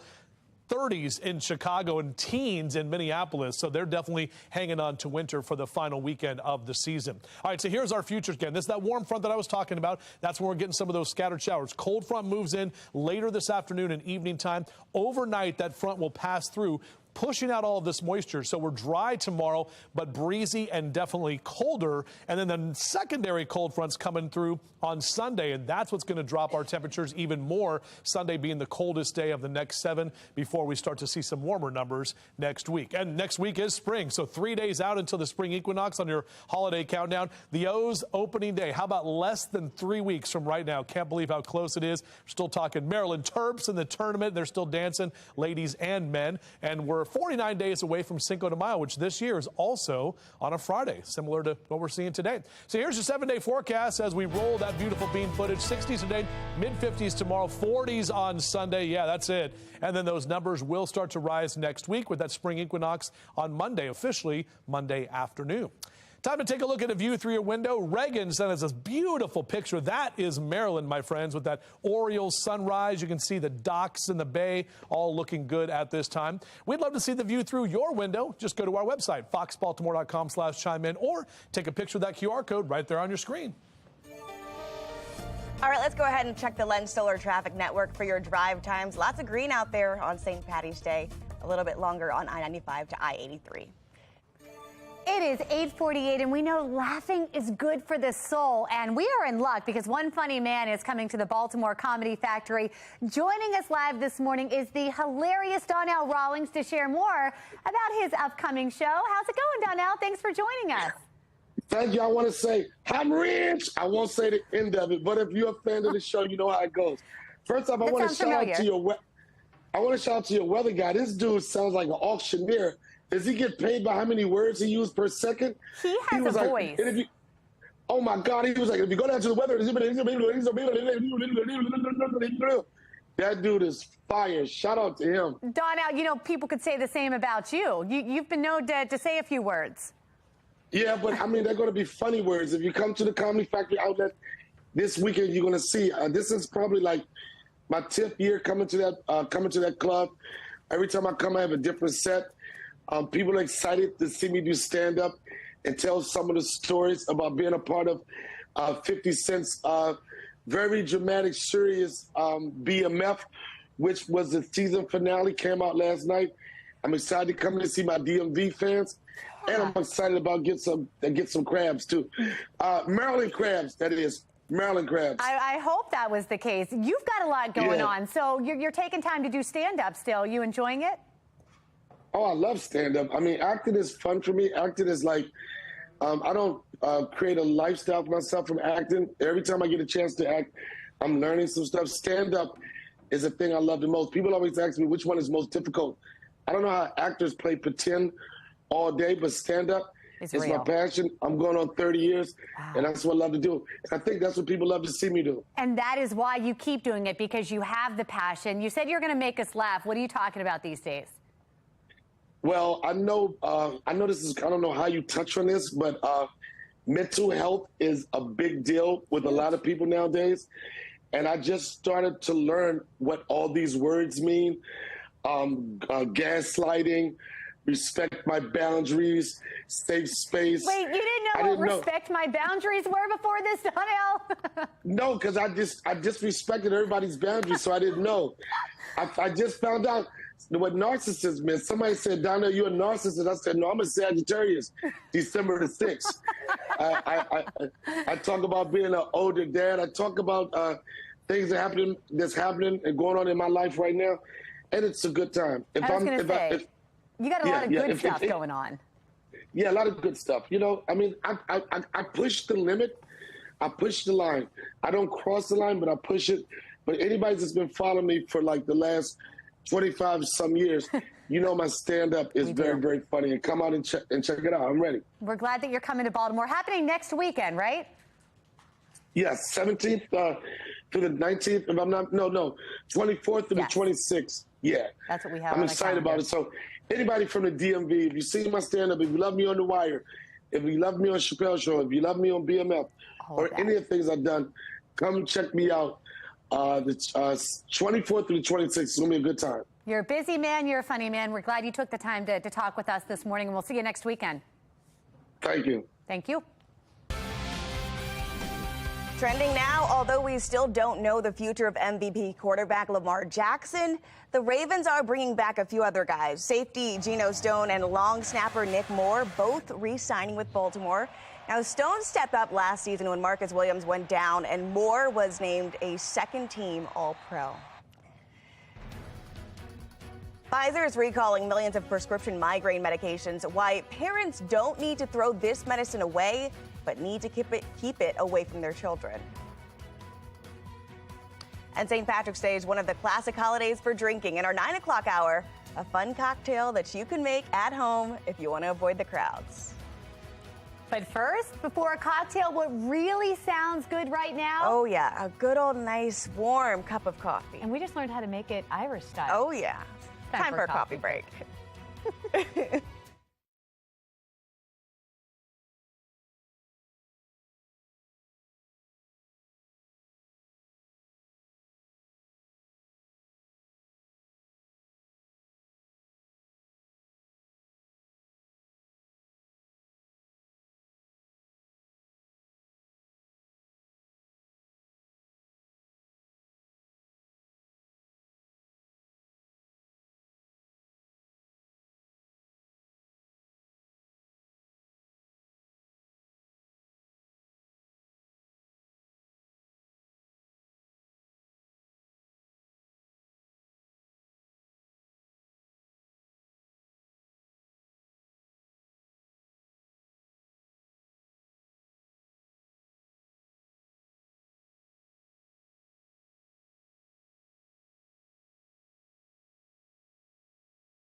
All right, we're back with a consumer alert. Pfizer is recalling more than 4 million packages of a prescription migraine medication. The company says the packaging for its Nurotec ODT is not child resistant. The recall is voluntary. Pfizer says people don't need to throw it away or return the medicine, but instead keep it away from children. Topping your morning business report, Google is ditching its AI glasses for a second time. 10 years ago, Google launched its augmented reality eyewear, but the product only lasted a couple years because it was so expensive and had a clunky design. But then in 2017, Google tried again, this time marketing the tech for industrial uses like sectors in manufacturing and logistics. The $1,000 product again failed, and the company announced it's finally pulling the plug. YouTube TV is raising its prices for the first time in 3 years. The platform said the monthly cost will increase to $72.99 from $64.99. It was the first offered in 2017 for $35 a month. Now, new members will see price changes right away. Existing members will see the increase starting April 18th. Inflation is pinching the pockets of U.S. consumers, and that's helping dollar stores. Sales are up 10%. There are over 37,000 dollar stores in the U.S. When you look at a Dollar General, there are 18,000 stores within 5 miles of 75% of the U.S. population. Back pain is no joke, and it can keep you from sleeping and hinder your mobility. Nick Caldrone is here to help you find some relief at a special money-saving price. Here he is with America's Steals and Deals. The following segment is sponsored by Knocking. Work, the gym, kids, pets, running around all day with errands. I don't know about you, but by the end of all that, the end of the day, my back hurts. I can feel it, and I know you can too. Let me show you a product that will ease your back pain, but still keep you on the go. This is the Calming Heat Back Wrap. It's wearable, super comfortable, and totally customizable. It has 9 different settings, all available right here on the remote control, including, get this, heat, level 1 right there, vibration, and my favorite, the lumbar support. Right now, this thing is inflating against my lower back, almost like a blood pressure cuff, and easing my low back pain. It works for me. I bet it will work for you. I've struggled with back pain for years, and airline seats send me into spasms almost every time I fly. But now I don't worry about that because I wear this thing on the plane and I arrive at my destination virtually pain-free. It works, and it can work for you too. Right now, we're offering an exclusive 35% off the Calming Heat Back Wrap. Seriously, take advantage of this offer right now. Head to asadeals.com. Your back will thank you. It's 9 o'clock, and we're following 3 big stories for you. There are new developments surrounding China and the country's support for Russia, the upcoming visit between the leaders of the 2 countries, and how the U.S. is responding. Another Baltimore school student shot and killed. Just ahead, the very latest in the investigation. And as more and more young people become victims to violence, we're taking a closer look at what lawmakers are trying to do to stop it. We'll show you how they appear to be split down party lines on addressing crime. Good Day Baltimore starts right now. Live from WBFF in Baltimore, this is Fox 45 Good Day Baltimore. Just about 9 o'clock, right on this Friday, March 17th. Happy St. Patrick's Day. I'm Tom Rogers. I love it. Happy St. Patty's Day, Taylor Stewart. Yeah, and joining us right now to find out exactly the temperature and how much green layers we need to wear, meteorologist Justin Chambers. No green for her. No. Well, I wanted to make sure you didn't feel alone. Yeah, there you go. See that? Yeah. I've got green socks right there. I've got my He does buddy have his green. Stuart. Yeah, and you've got green socks We've got, too. yeah, competing socks. Look at that. Socks. Leprechaun belts. Beautiful. Wow. And you got the green tie. The sock swag is incredible over That's what we here. do. We try. That's what we do here. All right. Good job. Oh, you missed the fist bump. You should have had cam 4 up. By the way, I need to take the thing here and go try to move that clock forward. The Bromo Seltzer Tower hasn't done daylight saving time yet. I don't know. Maybe I'll get up in there someday and maybe mess with the clock. You never know. Never know. Can always wish. Right now, temperatures, a lot of green on the map with 40s and 50s, guys. We're talking about mild conditions this morning. So Mild to cool conditions, depending on your definition. Off and on showers for us for today, and those temperatures staying above average. So next couple of hours, we're in the 50s right now, rising to the mid to upper 50s and even 60s through the later part of the day. So even though we have to deal with a few rain showers, numbers will stay above average. Back with your full forecast. We'll do that in just a few minutes from right now. All right, Tom, green on the roads. Oh, that's good. Yeah, there's a lot more green than anything else. Taking a look at some of the cameras that we have here, there's that big accident that's right now 95 northbound, 3 vehicles involved. That is right before you get to the Harbor Tunnel Thruway, so it's south of the city. And you've got traffic backed up for miles all the way to Elk Ridge. So if you're going 95 north right now, getting in there, you're going to be sitting on 95. It's not in any of these cameras right here. The other incident that we have been talking about, too, that was a big problem was an accident that is now getting cleared up. That was right near North Avenue and exit 59 near Eastern Avenue. So some good news there. Bad news for you traveling from D.C. to Baltimore on 95, though. I just don't know why. I get tired of kids running around here killing kids. It don't make no sense. When I was coming up, we didn't do stuff like that. We start off this hour with the city in crisis. For the second time in many days, Baltimore City School public student was shot and killed this week. We're just 3 months into the year, and it's the 7th student to be killed so far. Now, this alarming trend has residents on edge and looking at city leadership for some kind of solution. Shannon Lilly brings us a closer look at the ongoing crime crisis involving young people. Well, we are seeing one young person shot after the other with seemingly no end in sight.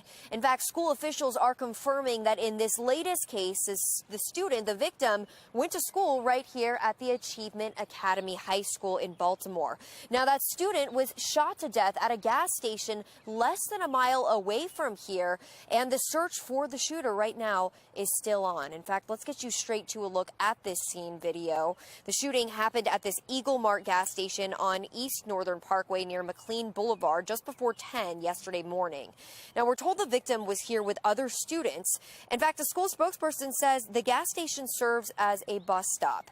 But right now, it is still not clear what led up to this deadly violence. It comes, though, just one day after another shooting at yet another gas station. Remember, on Wednesday, we reported a Reach Partnership school student was grazed by a bullet at this BP gas station in Northeast Baltimore. And look here, this is security camera footage showing the fight that broke out just moments before the gunfire. You can see students scattering across the parking lot and a customer taking cover next to their vehicle. Well, as far as we know, police have not made any arrests in this case either. But back out here live at the Achievement Academy, notice it's pretty empty out here. Well, a school spokesperson tells us students were already scheduled to have today off because of a professional development day, but the school is going to provide counselors for students and staff starting next week as their classmate will no longer be here. Now, as far as the identity of that victim, no information at this time has been released, but we're going to keep following this. Reporting in Northeast Baltimore, I'm Shannon Lilly, Fox 45 News. Good day, Baltimore. Thank you, Shannon. Now, in a statement, Mayor Brandon Scott said he's deeply disturbed at the increasing trend of young people resolving their conflicts with guns. He said city and school leaders are taking new steps, like launching a violence intervention program in 3 schools. Mayor also pointed out that Baltimore's police department has seized 398 guns already this year. The race for City Council President is starting to take shape. City Council President Nick Mosby announced he will run for re-election. And this Sunday, we're expecting Councilman Zeke Cohen to formally announce his run.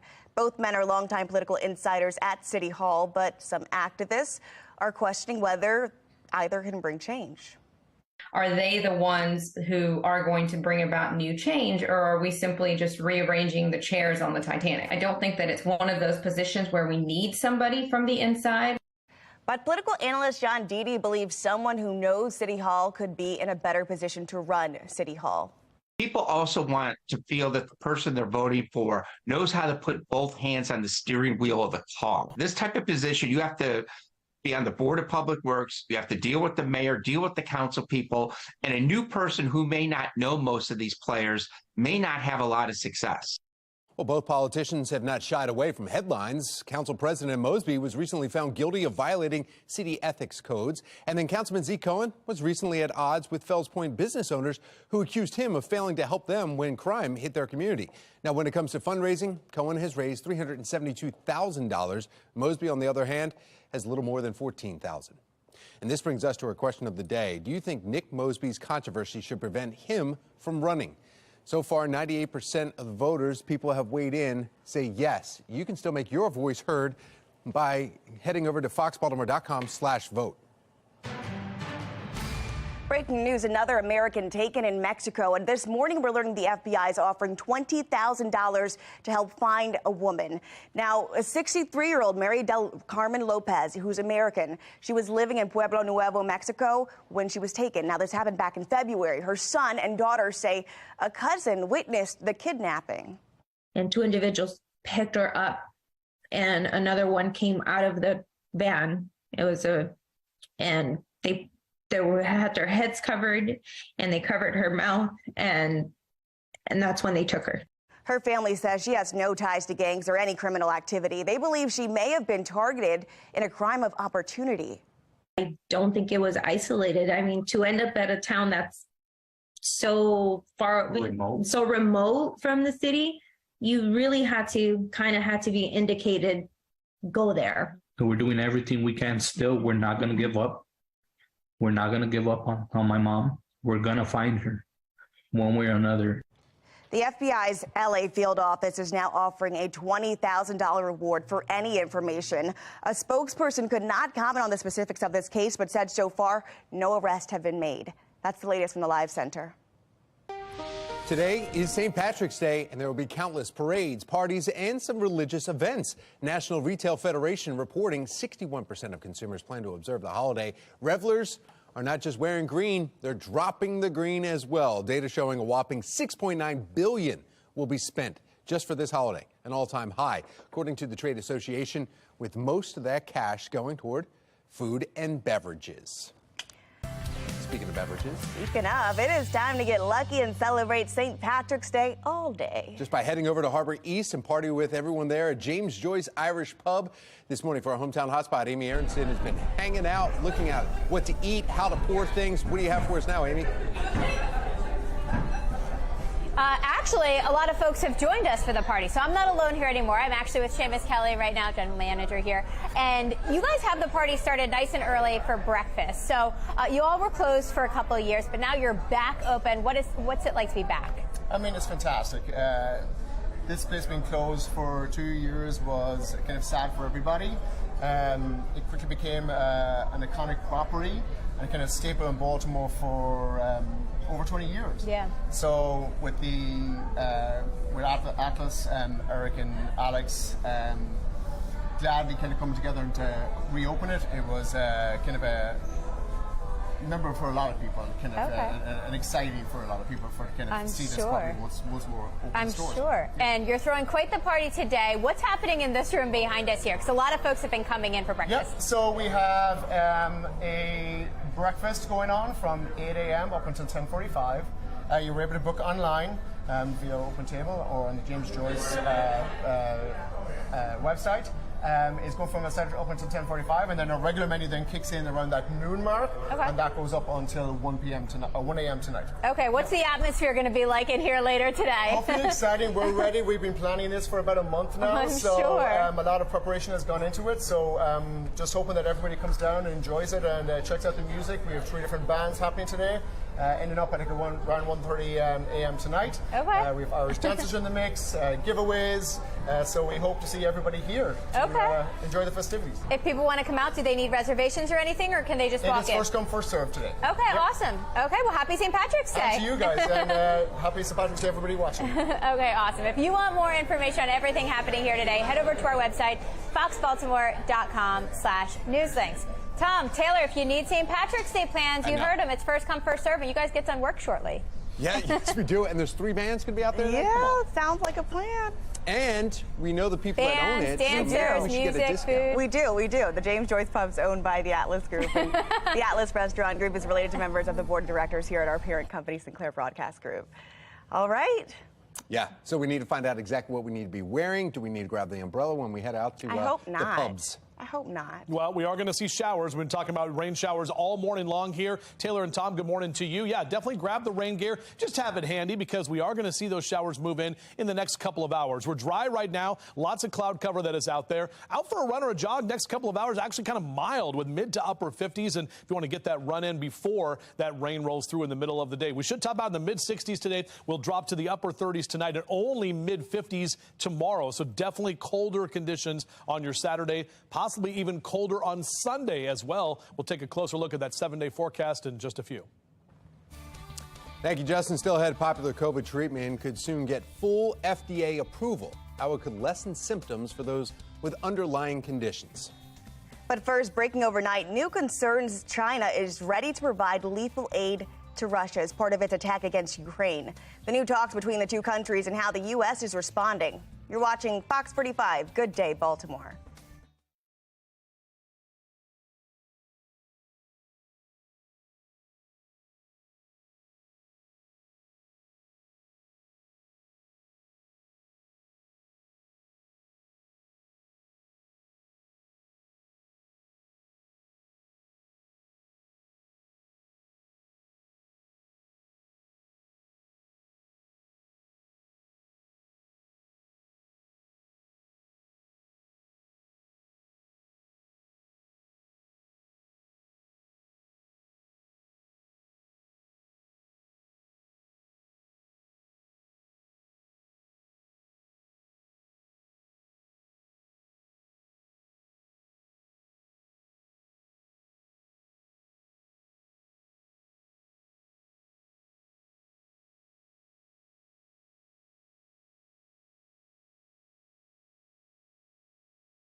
(9:14) and developing now, Chinese President Xi Jinping will travel to Russia next week, Monday, to meet with President Vladimir Putin. Sinclair national correspondent Antra Alanchard is tracking this from Capitol Hill. She's joined us live. Antra, tell us about the implications of this visit. Hey, good morning, Tom and Taylor. This will be President Xi's first trip to Russia since it invaded Ukraine. Now, you'll recall last month, China's top diplomat traveled to Russia as well, and that was seen as a precursor to this announcement today. Now, China's foreign ministry says the visit will be from Monday, like you said, to Wednesday of next week. And it was at the invitation of Russian President Putin. Now, this comes as the U.S. and its allies are concerned that China will provide lethal aid to Russia. And we learned this week the Chinese, Russian, and Iranian navies are conducting joint drills in the Gulf of Oman. Now, a Kremlin statement says that the leaders will discuss strategic cooperation between Russia and China, and a number of bilateral documents will be signed. Now, Xi and Putin have declared in the past that their relationship is one with no limits. And though China has called for a ceasefire in Ukraine, Beijing has not yet called Russia's war an invasion. Now, Asha, at the White House today, though, the president keeping up with that long-standing St. Patrick's Day tradition. Could you fill us in on the details and the visit? Yeah, so the president is hosting the Irish Taoiseach, Leo Varadkar, today after 2 years of COVID interruptions, but it is carrying on the tradition of the U.S. president hosting the Taoiseach, and that dates back all the way to the mid-1950s. President Biden is Irish, so there's an extra sense of celebration this year, but the leaders do have some serious geopolitical matters to discuss, like the war in Ukraine and the recent Windsor Framework, which was a post-Brexit agreement between the UK and EU over trade with Northern Ireland.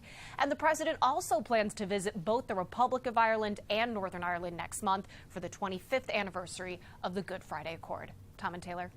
All right, thank you. Well, making your headlines, Governor Wes Moore calling on the federal government to help with an invasive fish species threatening the Chesapeake Bay. Moore says he is requesting a federal fishery disaster declaration for this blue catfish. The declaration would qualify Maryland for the federal fishery disaster assistance, means more money, and the Maryland Department of Natural Resources has grown concerns about the high densities of this invasive species, particularly the blue catfish. Counties under pressure. The Aberdeen Police Department is announcing multiple arrests related to a string of car thefts. 19-year-old Paul Wayne Lamoon is facing multiple charges along with 2 juvenile accomplices. All 3 are from Baltimore City. Now, 20-year-old Micah Christie of Edgewood is also facing charges related to witness intimidation. And police believe these thefts are related to the Kia Boys TikTok challenge. It's been blamed for a surge in Hyundai and Kia thefts. Download the Fox 45 News app for your up-to-the-minute traffic conditions, school closings, breaking news, weather, anytime. Just search WBFF in your app store. All right, let's get over to meteorologist Justin Chambers for a look at our St. Patty's Day forecast. Oh, yeah, and you said make sure we got the umbrella. Definitely. A green umbrella. Have it ready to go. Yeah, green umbrella, maybe rain slicker, you know, just... Weren't we looking over at the camera from Ireland earlier, right in front of the pub, and they were wearing like all sorts of different hats over there? Temple Bar, that's yes. Right. Yeah, that was a fun been there? shot. I was there. Yeah, we were there in October. My wife and I was awesome. Just stood right there. We found the camera because I always try to find the camera. Yeah, because I'm not on camera enough, and I've got to go 3,000 miles away and be like, "Hey, Aaron, I'm on camera. Take the Temple Bar camera out here live." It was kind of fun. Either way, good morning to all of you. Look at this. Now, the stadium's looking good right now. M&T Bank Stadium was lit up in red for the Terps, which will play tomorrow night. The ladies play tonight in College Park. Meanwhile, over there at Camden Yards at Oriole Park, Hank the Bird Field, the Orioles taking the field in 20 days from right now. That's going to be here in Charm City. They actually start the season in 13 days. So still wrapping up spring training in Florida, and then they get back to some action later this month. 51 is your temperature right now in Baltimore. Really not much in the way of wind. Wind is going to pick up a little bit from the south later today. Not tracking any rain, at least here at home, but you go a little bit farther to the west out toward Morgantown up into Pittsburgh. That's where we're seeing some actual rain showers. But the next weather maker is this cold front making its way through the country. So from the Midwest down through the Mid-South, that's where we're seeing that line of showers. The warm air out ahead of that cold front, which is why we're seeing the mild conditions at this time. And that's what we're going to see throughout the morning into the afternoon. Now, check the hourly future scan. Notice those red arrows. That's the southerly wind, and that's bringing in a southerly, what we call a fetch of moisture, basically bringing in some of those green blobs into our area. Between about noon and 2 o'clock this afternoon, we get a break later today. So even if we see some showers by midday, by about 5, 6 o'clock, if you're doing some of your partying, overall, we're looking pretty good. And then a couple of more showers rolling in after about 7 or 8 o'clock tonight. So not much to really rain on your parade because there's no parade happening. We already had that last weekend. Golfers who want to get out on the golf course next couple of hours, you're fine. Just have to dodge a few showers through the middle part of the day. But the best news is, guys, is our temperatures are going to be well above average. So even though we'll get some rain showers, more of a mild kind of a spring-like rain out there, and temps in the mid-60s. Now, notice the sunrise and sunset times exactly equal. Today is equilux, not the equinox. Equinox is Latin for equal night. Equilux, Latin for equal day. And typically the equilux happens a couple days before the spring equinox, and then the equilux in the fall happens after. So basically this is when we have 12 hours of day and night, and it varies depending on the latitude and longitude of where you live. So our equilux is today here in Baltimore. Upper 50s and low to mid 60s for Westminster and Eldersburg through the afternoon. You're going to see those numbers in the 60s for Perry Hall and White Marsh. Howard and Anne Arundel counties getting into your St. Patty's Day. You'll see those low and mid 60s as well. So overall, these numbers are looking pretty good. 63 in D.C., almost 70 in Richmond this afternoon, heading down the ocean, mid 50s there in Ocean City. Now, numbers are going to drop this weekend for the final weekend of winter. Breezy and cooler with a lot more sunshine tomorrow, but highs only in the 50s. We'll wake up in the 30s Sunday morning, and you're only going to get to the 40s on Sunday afternoon. So a blustery day. We do see some warmer numbers as we get into the first week of spring next week. All right, Tom, what are you looking at with the traffic? Actually, believe it or not, this shot that we're going to show you is good news right here, because there was 4 vehicles involved, and they were taking up that entire highway. They were both on the median and the right shoulder. It looks like everything now. Troopers and MDOT have moved everything to the right shoulder, and they've opened up those lanes. 95 northbound. This was backed up for miles all the way back down to Ellicott City and Elk Ridge, and then not Ellicott City, Elk Ridge, and then 175. So it's starting to move now. Some good news there, but major delays 95 north, just south of Baltimore City. Here's a live look right now from our Len Stoller mobile track. He's cruising around the area of Lutherville on the outer loop, and it's wide open around the inner and outer loops of Baltimore. All right, still ahead. Questions were asked, but no real answers given. Coming up, a closer look at the ongoing fight over city trash pickup. And we're celebrating St. Patrick's Day with some fun drinks that you can make at home. We'll take you inside the kitchen, plus we'll share how you get a free and safe ride home if you've had a little too much. And taking a live look right now from Dublin here, and you see that bar that Justin was visiting in October, a little bit more crowded than today. I wonder why. They may have had a little too much already. Fox 45 News, winner of 17 2022 Regional Emmy Awards, more than all other Baltimore news stations combined.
Oh, yeah, you know already it's St. Patrick's Day, and we're starting to feel a little lucky around here in studio. We want you to join in on the fun with a cool Irish-inspired cocktail. And Delson Richardson from Dutch Courage Gin Bar is showing us how to make the greener on the other side. That's what we're calling it? Yeah, greener on the other side. So that's just a reference to using natural ingredients for color as opposed to artificial dyes. Yeah. Yes, that's great. Yeah, All right. that's the whole thing here.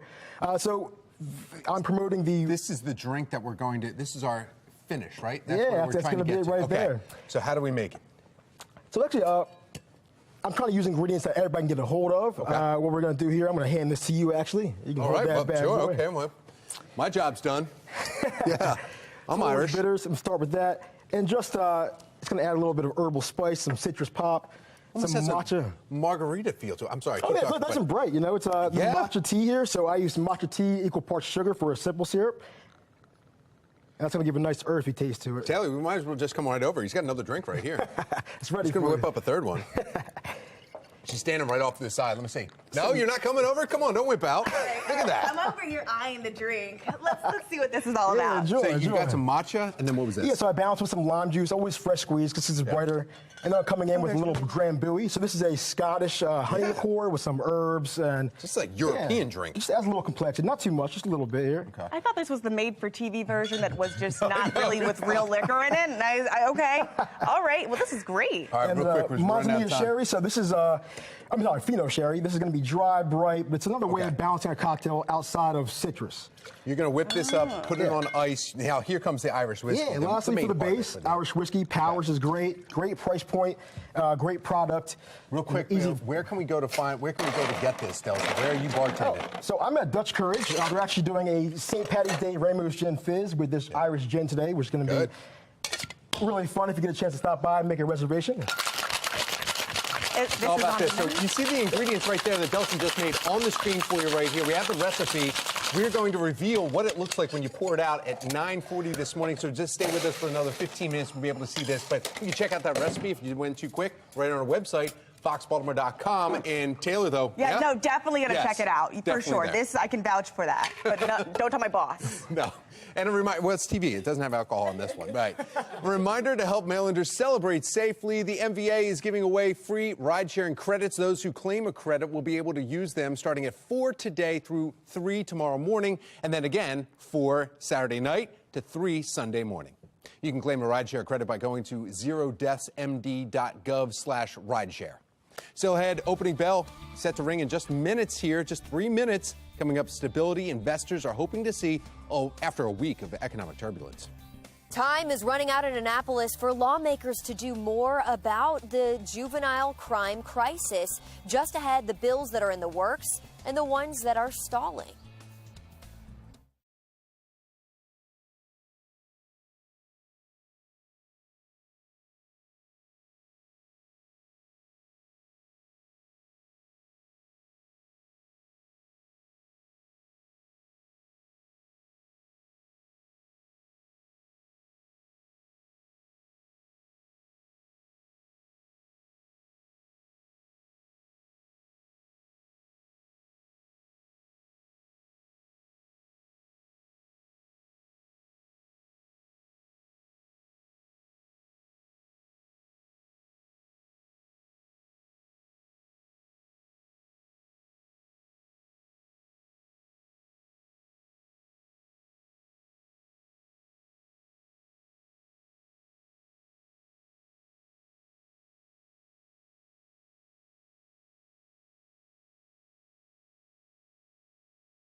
Live from WBFF in Baltimore, This is Fox 45 Good Day Baltimore. Baltimore County school parents need to listen up. We have some breaking news this morning. Timonium Elementary School will be closed today because of a power outage. Just getting this in right now. After all after-school and evening activities also canceled there. You see that tweet that was posted by BCPS. Well, good morning to all of you. Welcome back to Fox 45 Good Day Baltimore. It's Friday, March 17th. I'm Megan Gilland. I'm Tom Roger. Why are we wearing? You're wearing green dress. Looks very pretty. I think there might be a holiday. Maybe. And Megan Gilland, is that I don't know, German? Thomas Patrick. All right, we'll stop. Yeah, we'll go over to meteorologist Justin Chambers. I thought you'd be chiming in, yelling over there. I think I'm like 1/16th Irish or something counts. like that. It counts. That's huge. Yeah. But Justin Cooper Chambers, I don't know. Got a little leprechaun in you? Everybody on is my Irish socks, too. today. I got Stewart on my socks right now, so that's good to go. We're talking about some green that we may see on the radar a little bit later this afternoon in terms of a few showers. Right now, a lot of cloud cover out there from our Toyota Inner Harbor Skycam focused on the stadiums, and overall, not too bad. Our out-the-door cast. Grab a jacket and just have the umbrella with you just in case, especially as you head out over the middle part of the day. That's when we'll see our best chance for some more of those showers rolling through. But the good news is our temps stay well above average. Look at these numbers. 55 typically where we are. We're going to be there probably next hour and into the low and mid-60s through the later part of the day today. Now, 64 for our high. We drop about 10 degrees tomorrow, then another 9 degrees on Sunday. So it will be colder for the final weekend of winter. Back with your full forecast. We'll do that in just a few minutes. Thank you, Justin. Turning now to your Session 2023 coverage. Fox 45 News demanding answers from lawmakers about what they are doing to address the rising juvenile violence. And time is running out. Monday is crossover day in the 2023 General Assembly session. That's generally the last day for bills to pass out of their original legislative chamber to be considered this session by the other chamber. Well, Shannon Lilly is bringing us a closer look at the bills that leaders are working on. Shannon. Yeah, in Annapolis, lawmakers are grappling with this rise in juvenile crime. In fact, we are seeing yet another young life lost. The latest gun violence victim, we're learning, is a student right here at the Achievement Academy in Baltimore. But how to handle this crisis seems to be split along party lines. In fact, Democrats are pushing for more wraparound services. They are attempting to prevent anyone younger than 25 from being charged with felony murder. And they're staying in line with current law backed by Baltimore City Senator Jill Carter, which prevents anyone 13 years old or younger from being charged with a crime. Carter says there have been issues with the plan, but adds that there are programs and services available to help kids change their way of life. So they cannot enter into an entire life of criminality, and they can understand the consequences for their actions. Republicans, meanwhile, are pushing for a bigger crackdown, including a repeal of Carter's legislation. And they are also still backing the Violent Firearms Offender Act once again to implement tougher penalties for repeat gun offenders. That plan, though, is not likely to pass. Not only have we not addressed crime, but we've actually taken steps in the opposite way. Now, legislation backed by City State's Attorney Ivan Bates is also seeking to implement tougher penalties for certain gun crimes, but the future of that plan is also uncertain. Reporting in Northeast Baltimore, I'm Shannon Lilly, Fox 45 News. Good day, Baltimore. Thank you, Shannon. Continuing coverage now this morning, the Department of Public Works continuing to dodge questions about the return of weekly recycling. Baltimore City's temporary shift to bi-weekly recycling been going on for more than a year now, and there's still no end in sight. That has led to situations like these, just massive mounds of cardboard boxes littering the curbs, overflowing recycling bins. At a public hearing last night, Councilman Zeke Cohen asking exactly how many crews and trucks DPW needs to get back on track. What would it take to get to weekly? As soon as we have that information, we'll provide that back to the committee and the council. I just want to understand, how many crews do we need to get back to weekly recycling? As soon as we have that information, we'll provide it back to the council. Well, the exchange continued, and ultimately the meeting ending with no real answer for a timeline on a solution. Well, happening now in New York, the stock market opening just 4 minutes ago, and following a week of economic turbulence, investors are hoping stability will come today. And this morning, we just learned the holding company for Silicon Valley Bank has filed for bankruptcy. Taylor Stewart joining us live from our live center with the Fed's work happening this morning. Taylor. Well, that's right. And a live look now at the Dow Jones. It's opening down at 0.66% as banks are now still coming to the rescue of First Republic. They're giving 30 $30 billion to help cover withdrawals and keep First Republic afloat. They're the 14th largest bank in the U.S., and they were rocked last week by the collapse of the Silicon Valley Bank. This followed a takeover of Signature Bank in New York. Now, in D.C. here, the Treasury Secretary Janet Yellen testified before lawmakers, insisting America's banks are safe.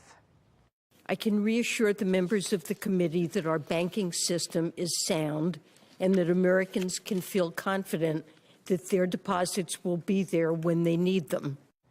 The Biden administration's decision to lift the $250,000 cap on deposit insurance limits and cover all deposits at SVB and Signature has been praised by some, but criticized by others. You can't guarantee all the deposits at Silicon Valley Bank and then the next day say to depositors, say at First Republic, sorry, yours aren't guaranteed. Of course they are. And so this is a breathtaking step, which effectively nationalizes or federalizes the deposit base of the U.S. financial system. The rescue of First Republic and Europe's $54 billion rescue of Credit Suisse, pushing Asian and European markets higher this morning. Well, now we're seeing them drop. They ended on a positive note on Thursday, but as you can see, that streak probably not going to continue. U.S. markets are tepid again, and we're already seeing the New York Stock Exchange give us some answers about what the health of banking here is in the U.S. We'll keep you updated here at the Live Center. Back to you. Thank you, Taylor. Coming up, if you're a parent of a young child, you already know it, but putting them to bed later will not mean they wake up later. A new study looking at changes in children's sleep schedules and how it impacts them when they wake up. And we've made it to the weekend, and would you believe it's the final weekend of winter? Coming up, meteorologist Justin Chambers breaking down when we'll actually see and feel the spring-like weather. 9:37 now on this St. Patrick's Day on Fox 45. Good day, Baltimore.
.40, and we are back with a health alert for you. A new report finds just slight changes to a child's routine can greatly impact their sleep. Researchers looking at children and their bedtimes, and they found when children were sent to bed an hour later than normal, they typically woke up just 18 minutes later, meaning 39 minutes is the most amount of sleep they can lose from however long they usually sleep without having to make up for it. Now, it should be said that any amount of lost sleep resulted in a decline in their well-being. Trending now, the Terps move on in the big dance. The men's basketball team defeating the West Virginia Mountaineers. Despite a sluggish first half for the Terps, they finished the game strong. Baltimore's own Julian Reese led the way with 17 points, 9 boards, 3 blocks as Maryland moves on to the second round. They'll be moving on here to face number 1 seed Alabama. Tip-off tomorrow night, 9:40. Tonight, I should say, not tomorrow night. Tomorrow night. That's tomorrow night. Yeah, that's right, because I'm getting my Terps mixed up here. Maryland women's basketball opens NCAA tournament play today in College Park. 2-seed Terps squaring off against 15-seed Holy Cross. That tip-off is at 2:30. Holy Cross 24-8 on the year, entering the contest on a 6-game win streak. But the Terps say they're ready to put up a fight. It is time now for our Pet of the Week. We want you to meet Honey Brown, a cute dog in need of a home. Oh my goodness, along with several other dogs and cats at the Maryland SPCA. Look at those ears and those eyes. Wow, Honey Brown or another furry friend that you might meet there. You can visit them at the Maryland SPCA. The link on their website to their website is on ours on foxbaltimore.com. I'm distracted by those eyes. Man, look at the eyes. Wow. Still ahead, as some states try and ban abortion, others are working to protect access. The new push to protect doctors and patients who have temporarily traveled out of their home state. And the clock is ticking for TikTok, the new timeline when the Biden administration is rolling out as it threatens to ban the app over its ties with China. And as we go to break, another live look from our kitchen right here. As we are celebrating St. Patrick's Day, we're serving up the festive drinks that we were just showing you how to make right there. There's bartender Dilson right here also showing us. Thank you. Plus, also, we'll play some traditional Irish music as well.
(9:45) making headlines. Later today, California lawmakers are set to unveil a bill aimed at protecting doctors who mail abortion medication to people in other states. And that measure would block California from extraditing doctors who are facing charges in other states for providing abortion medication.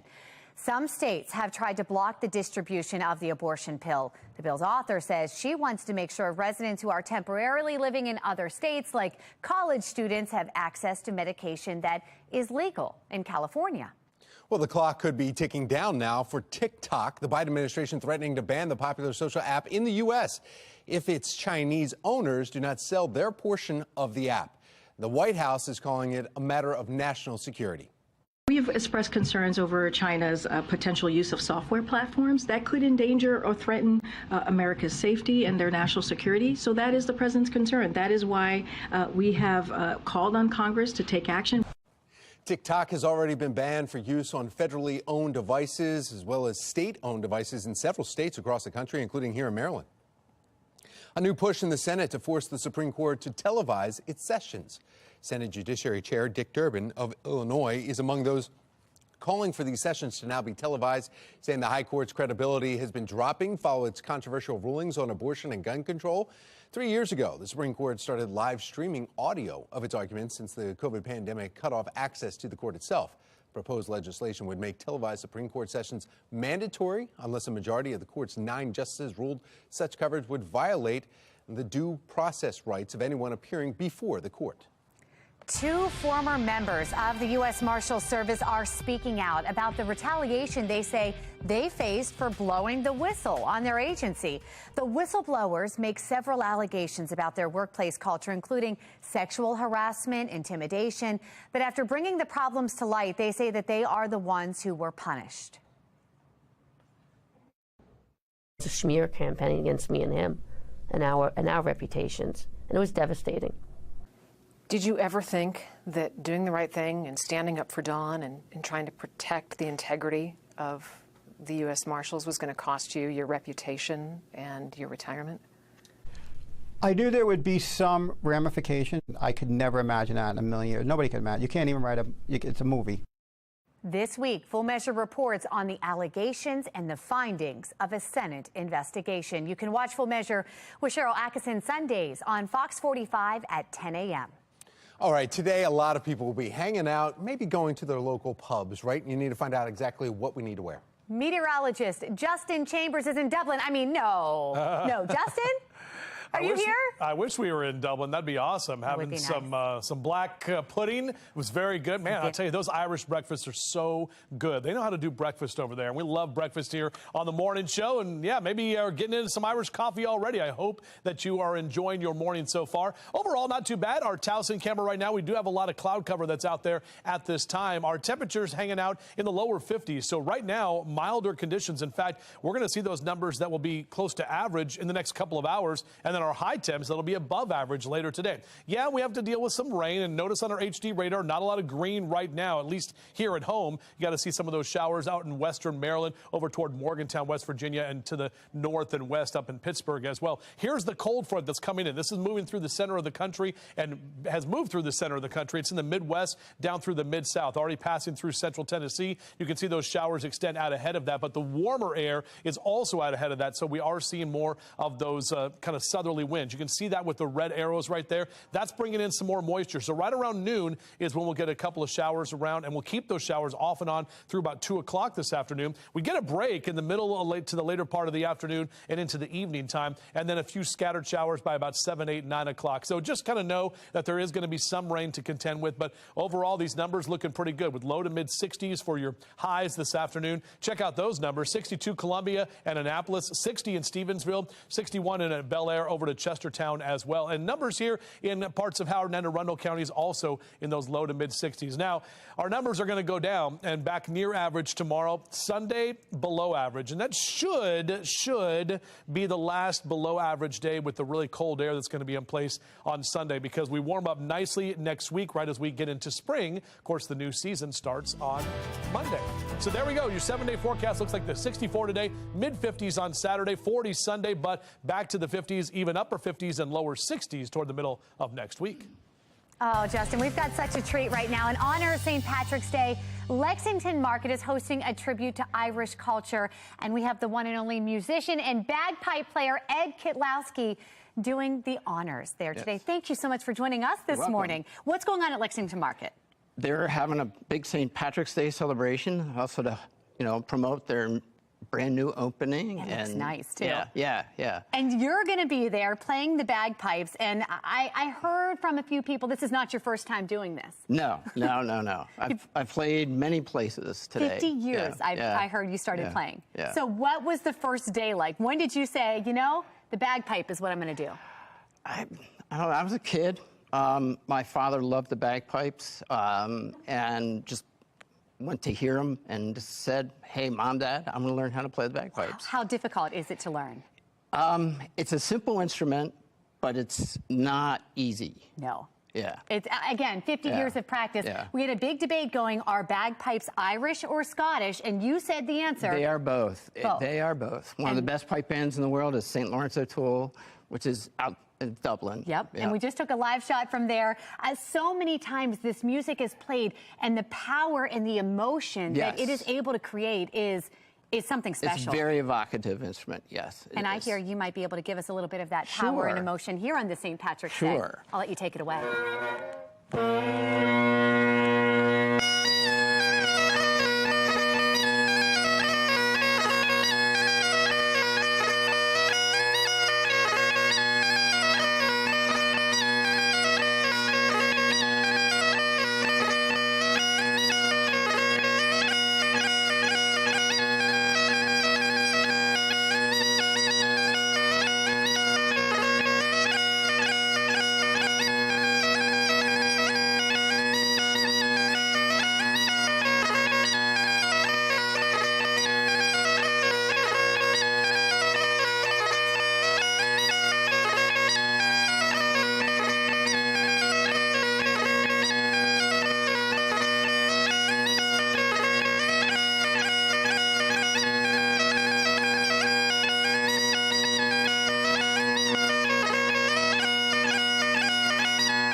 All right, well, I thought we Okay, so we'll do the 10-day or no? We're not doing. There it is.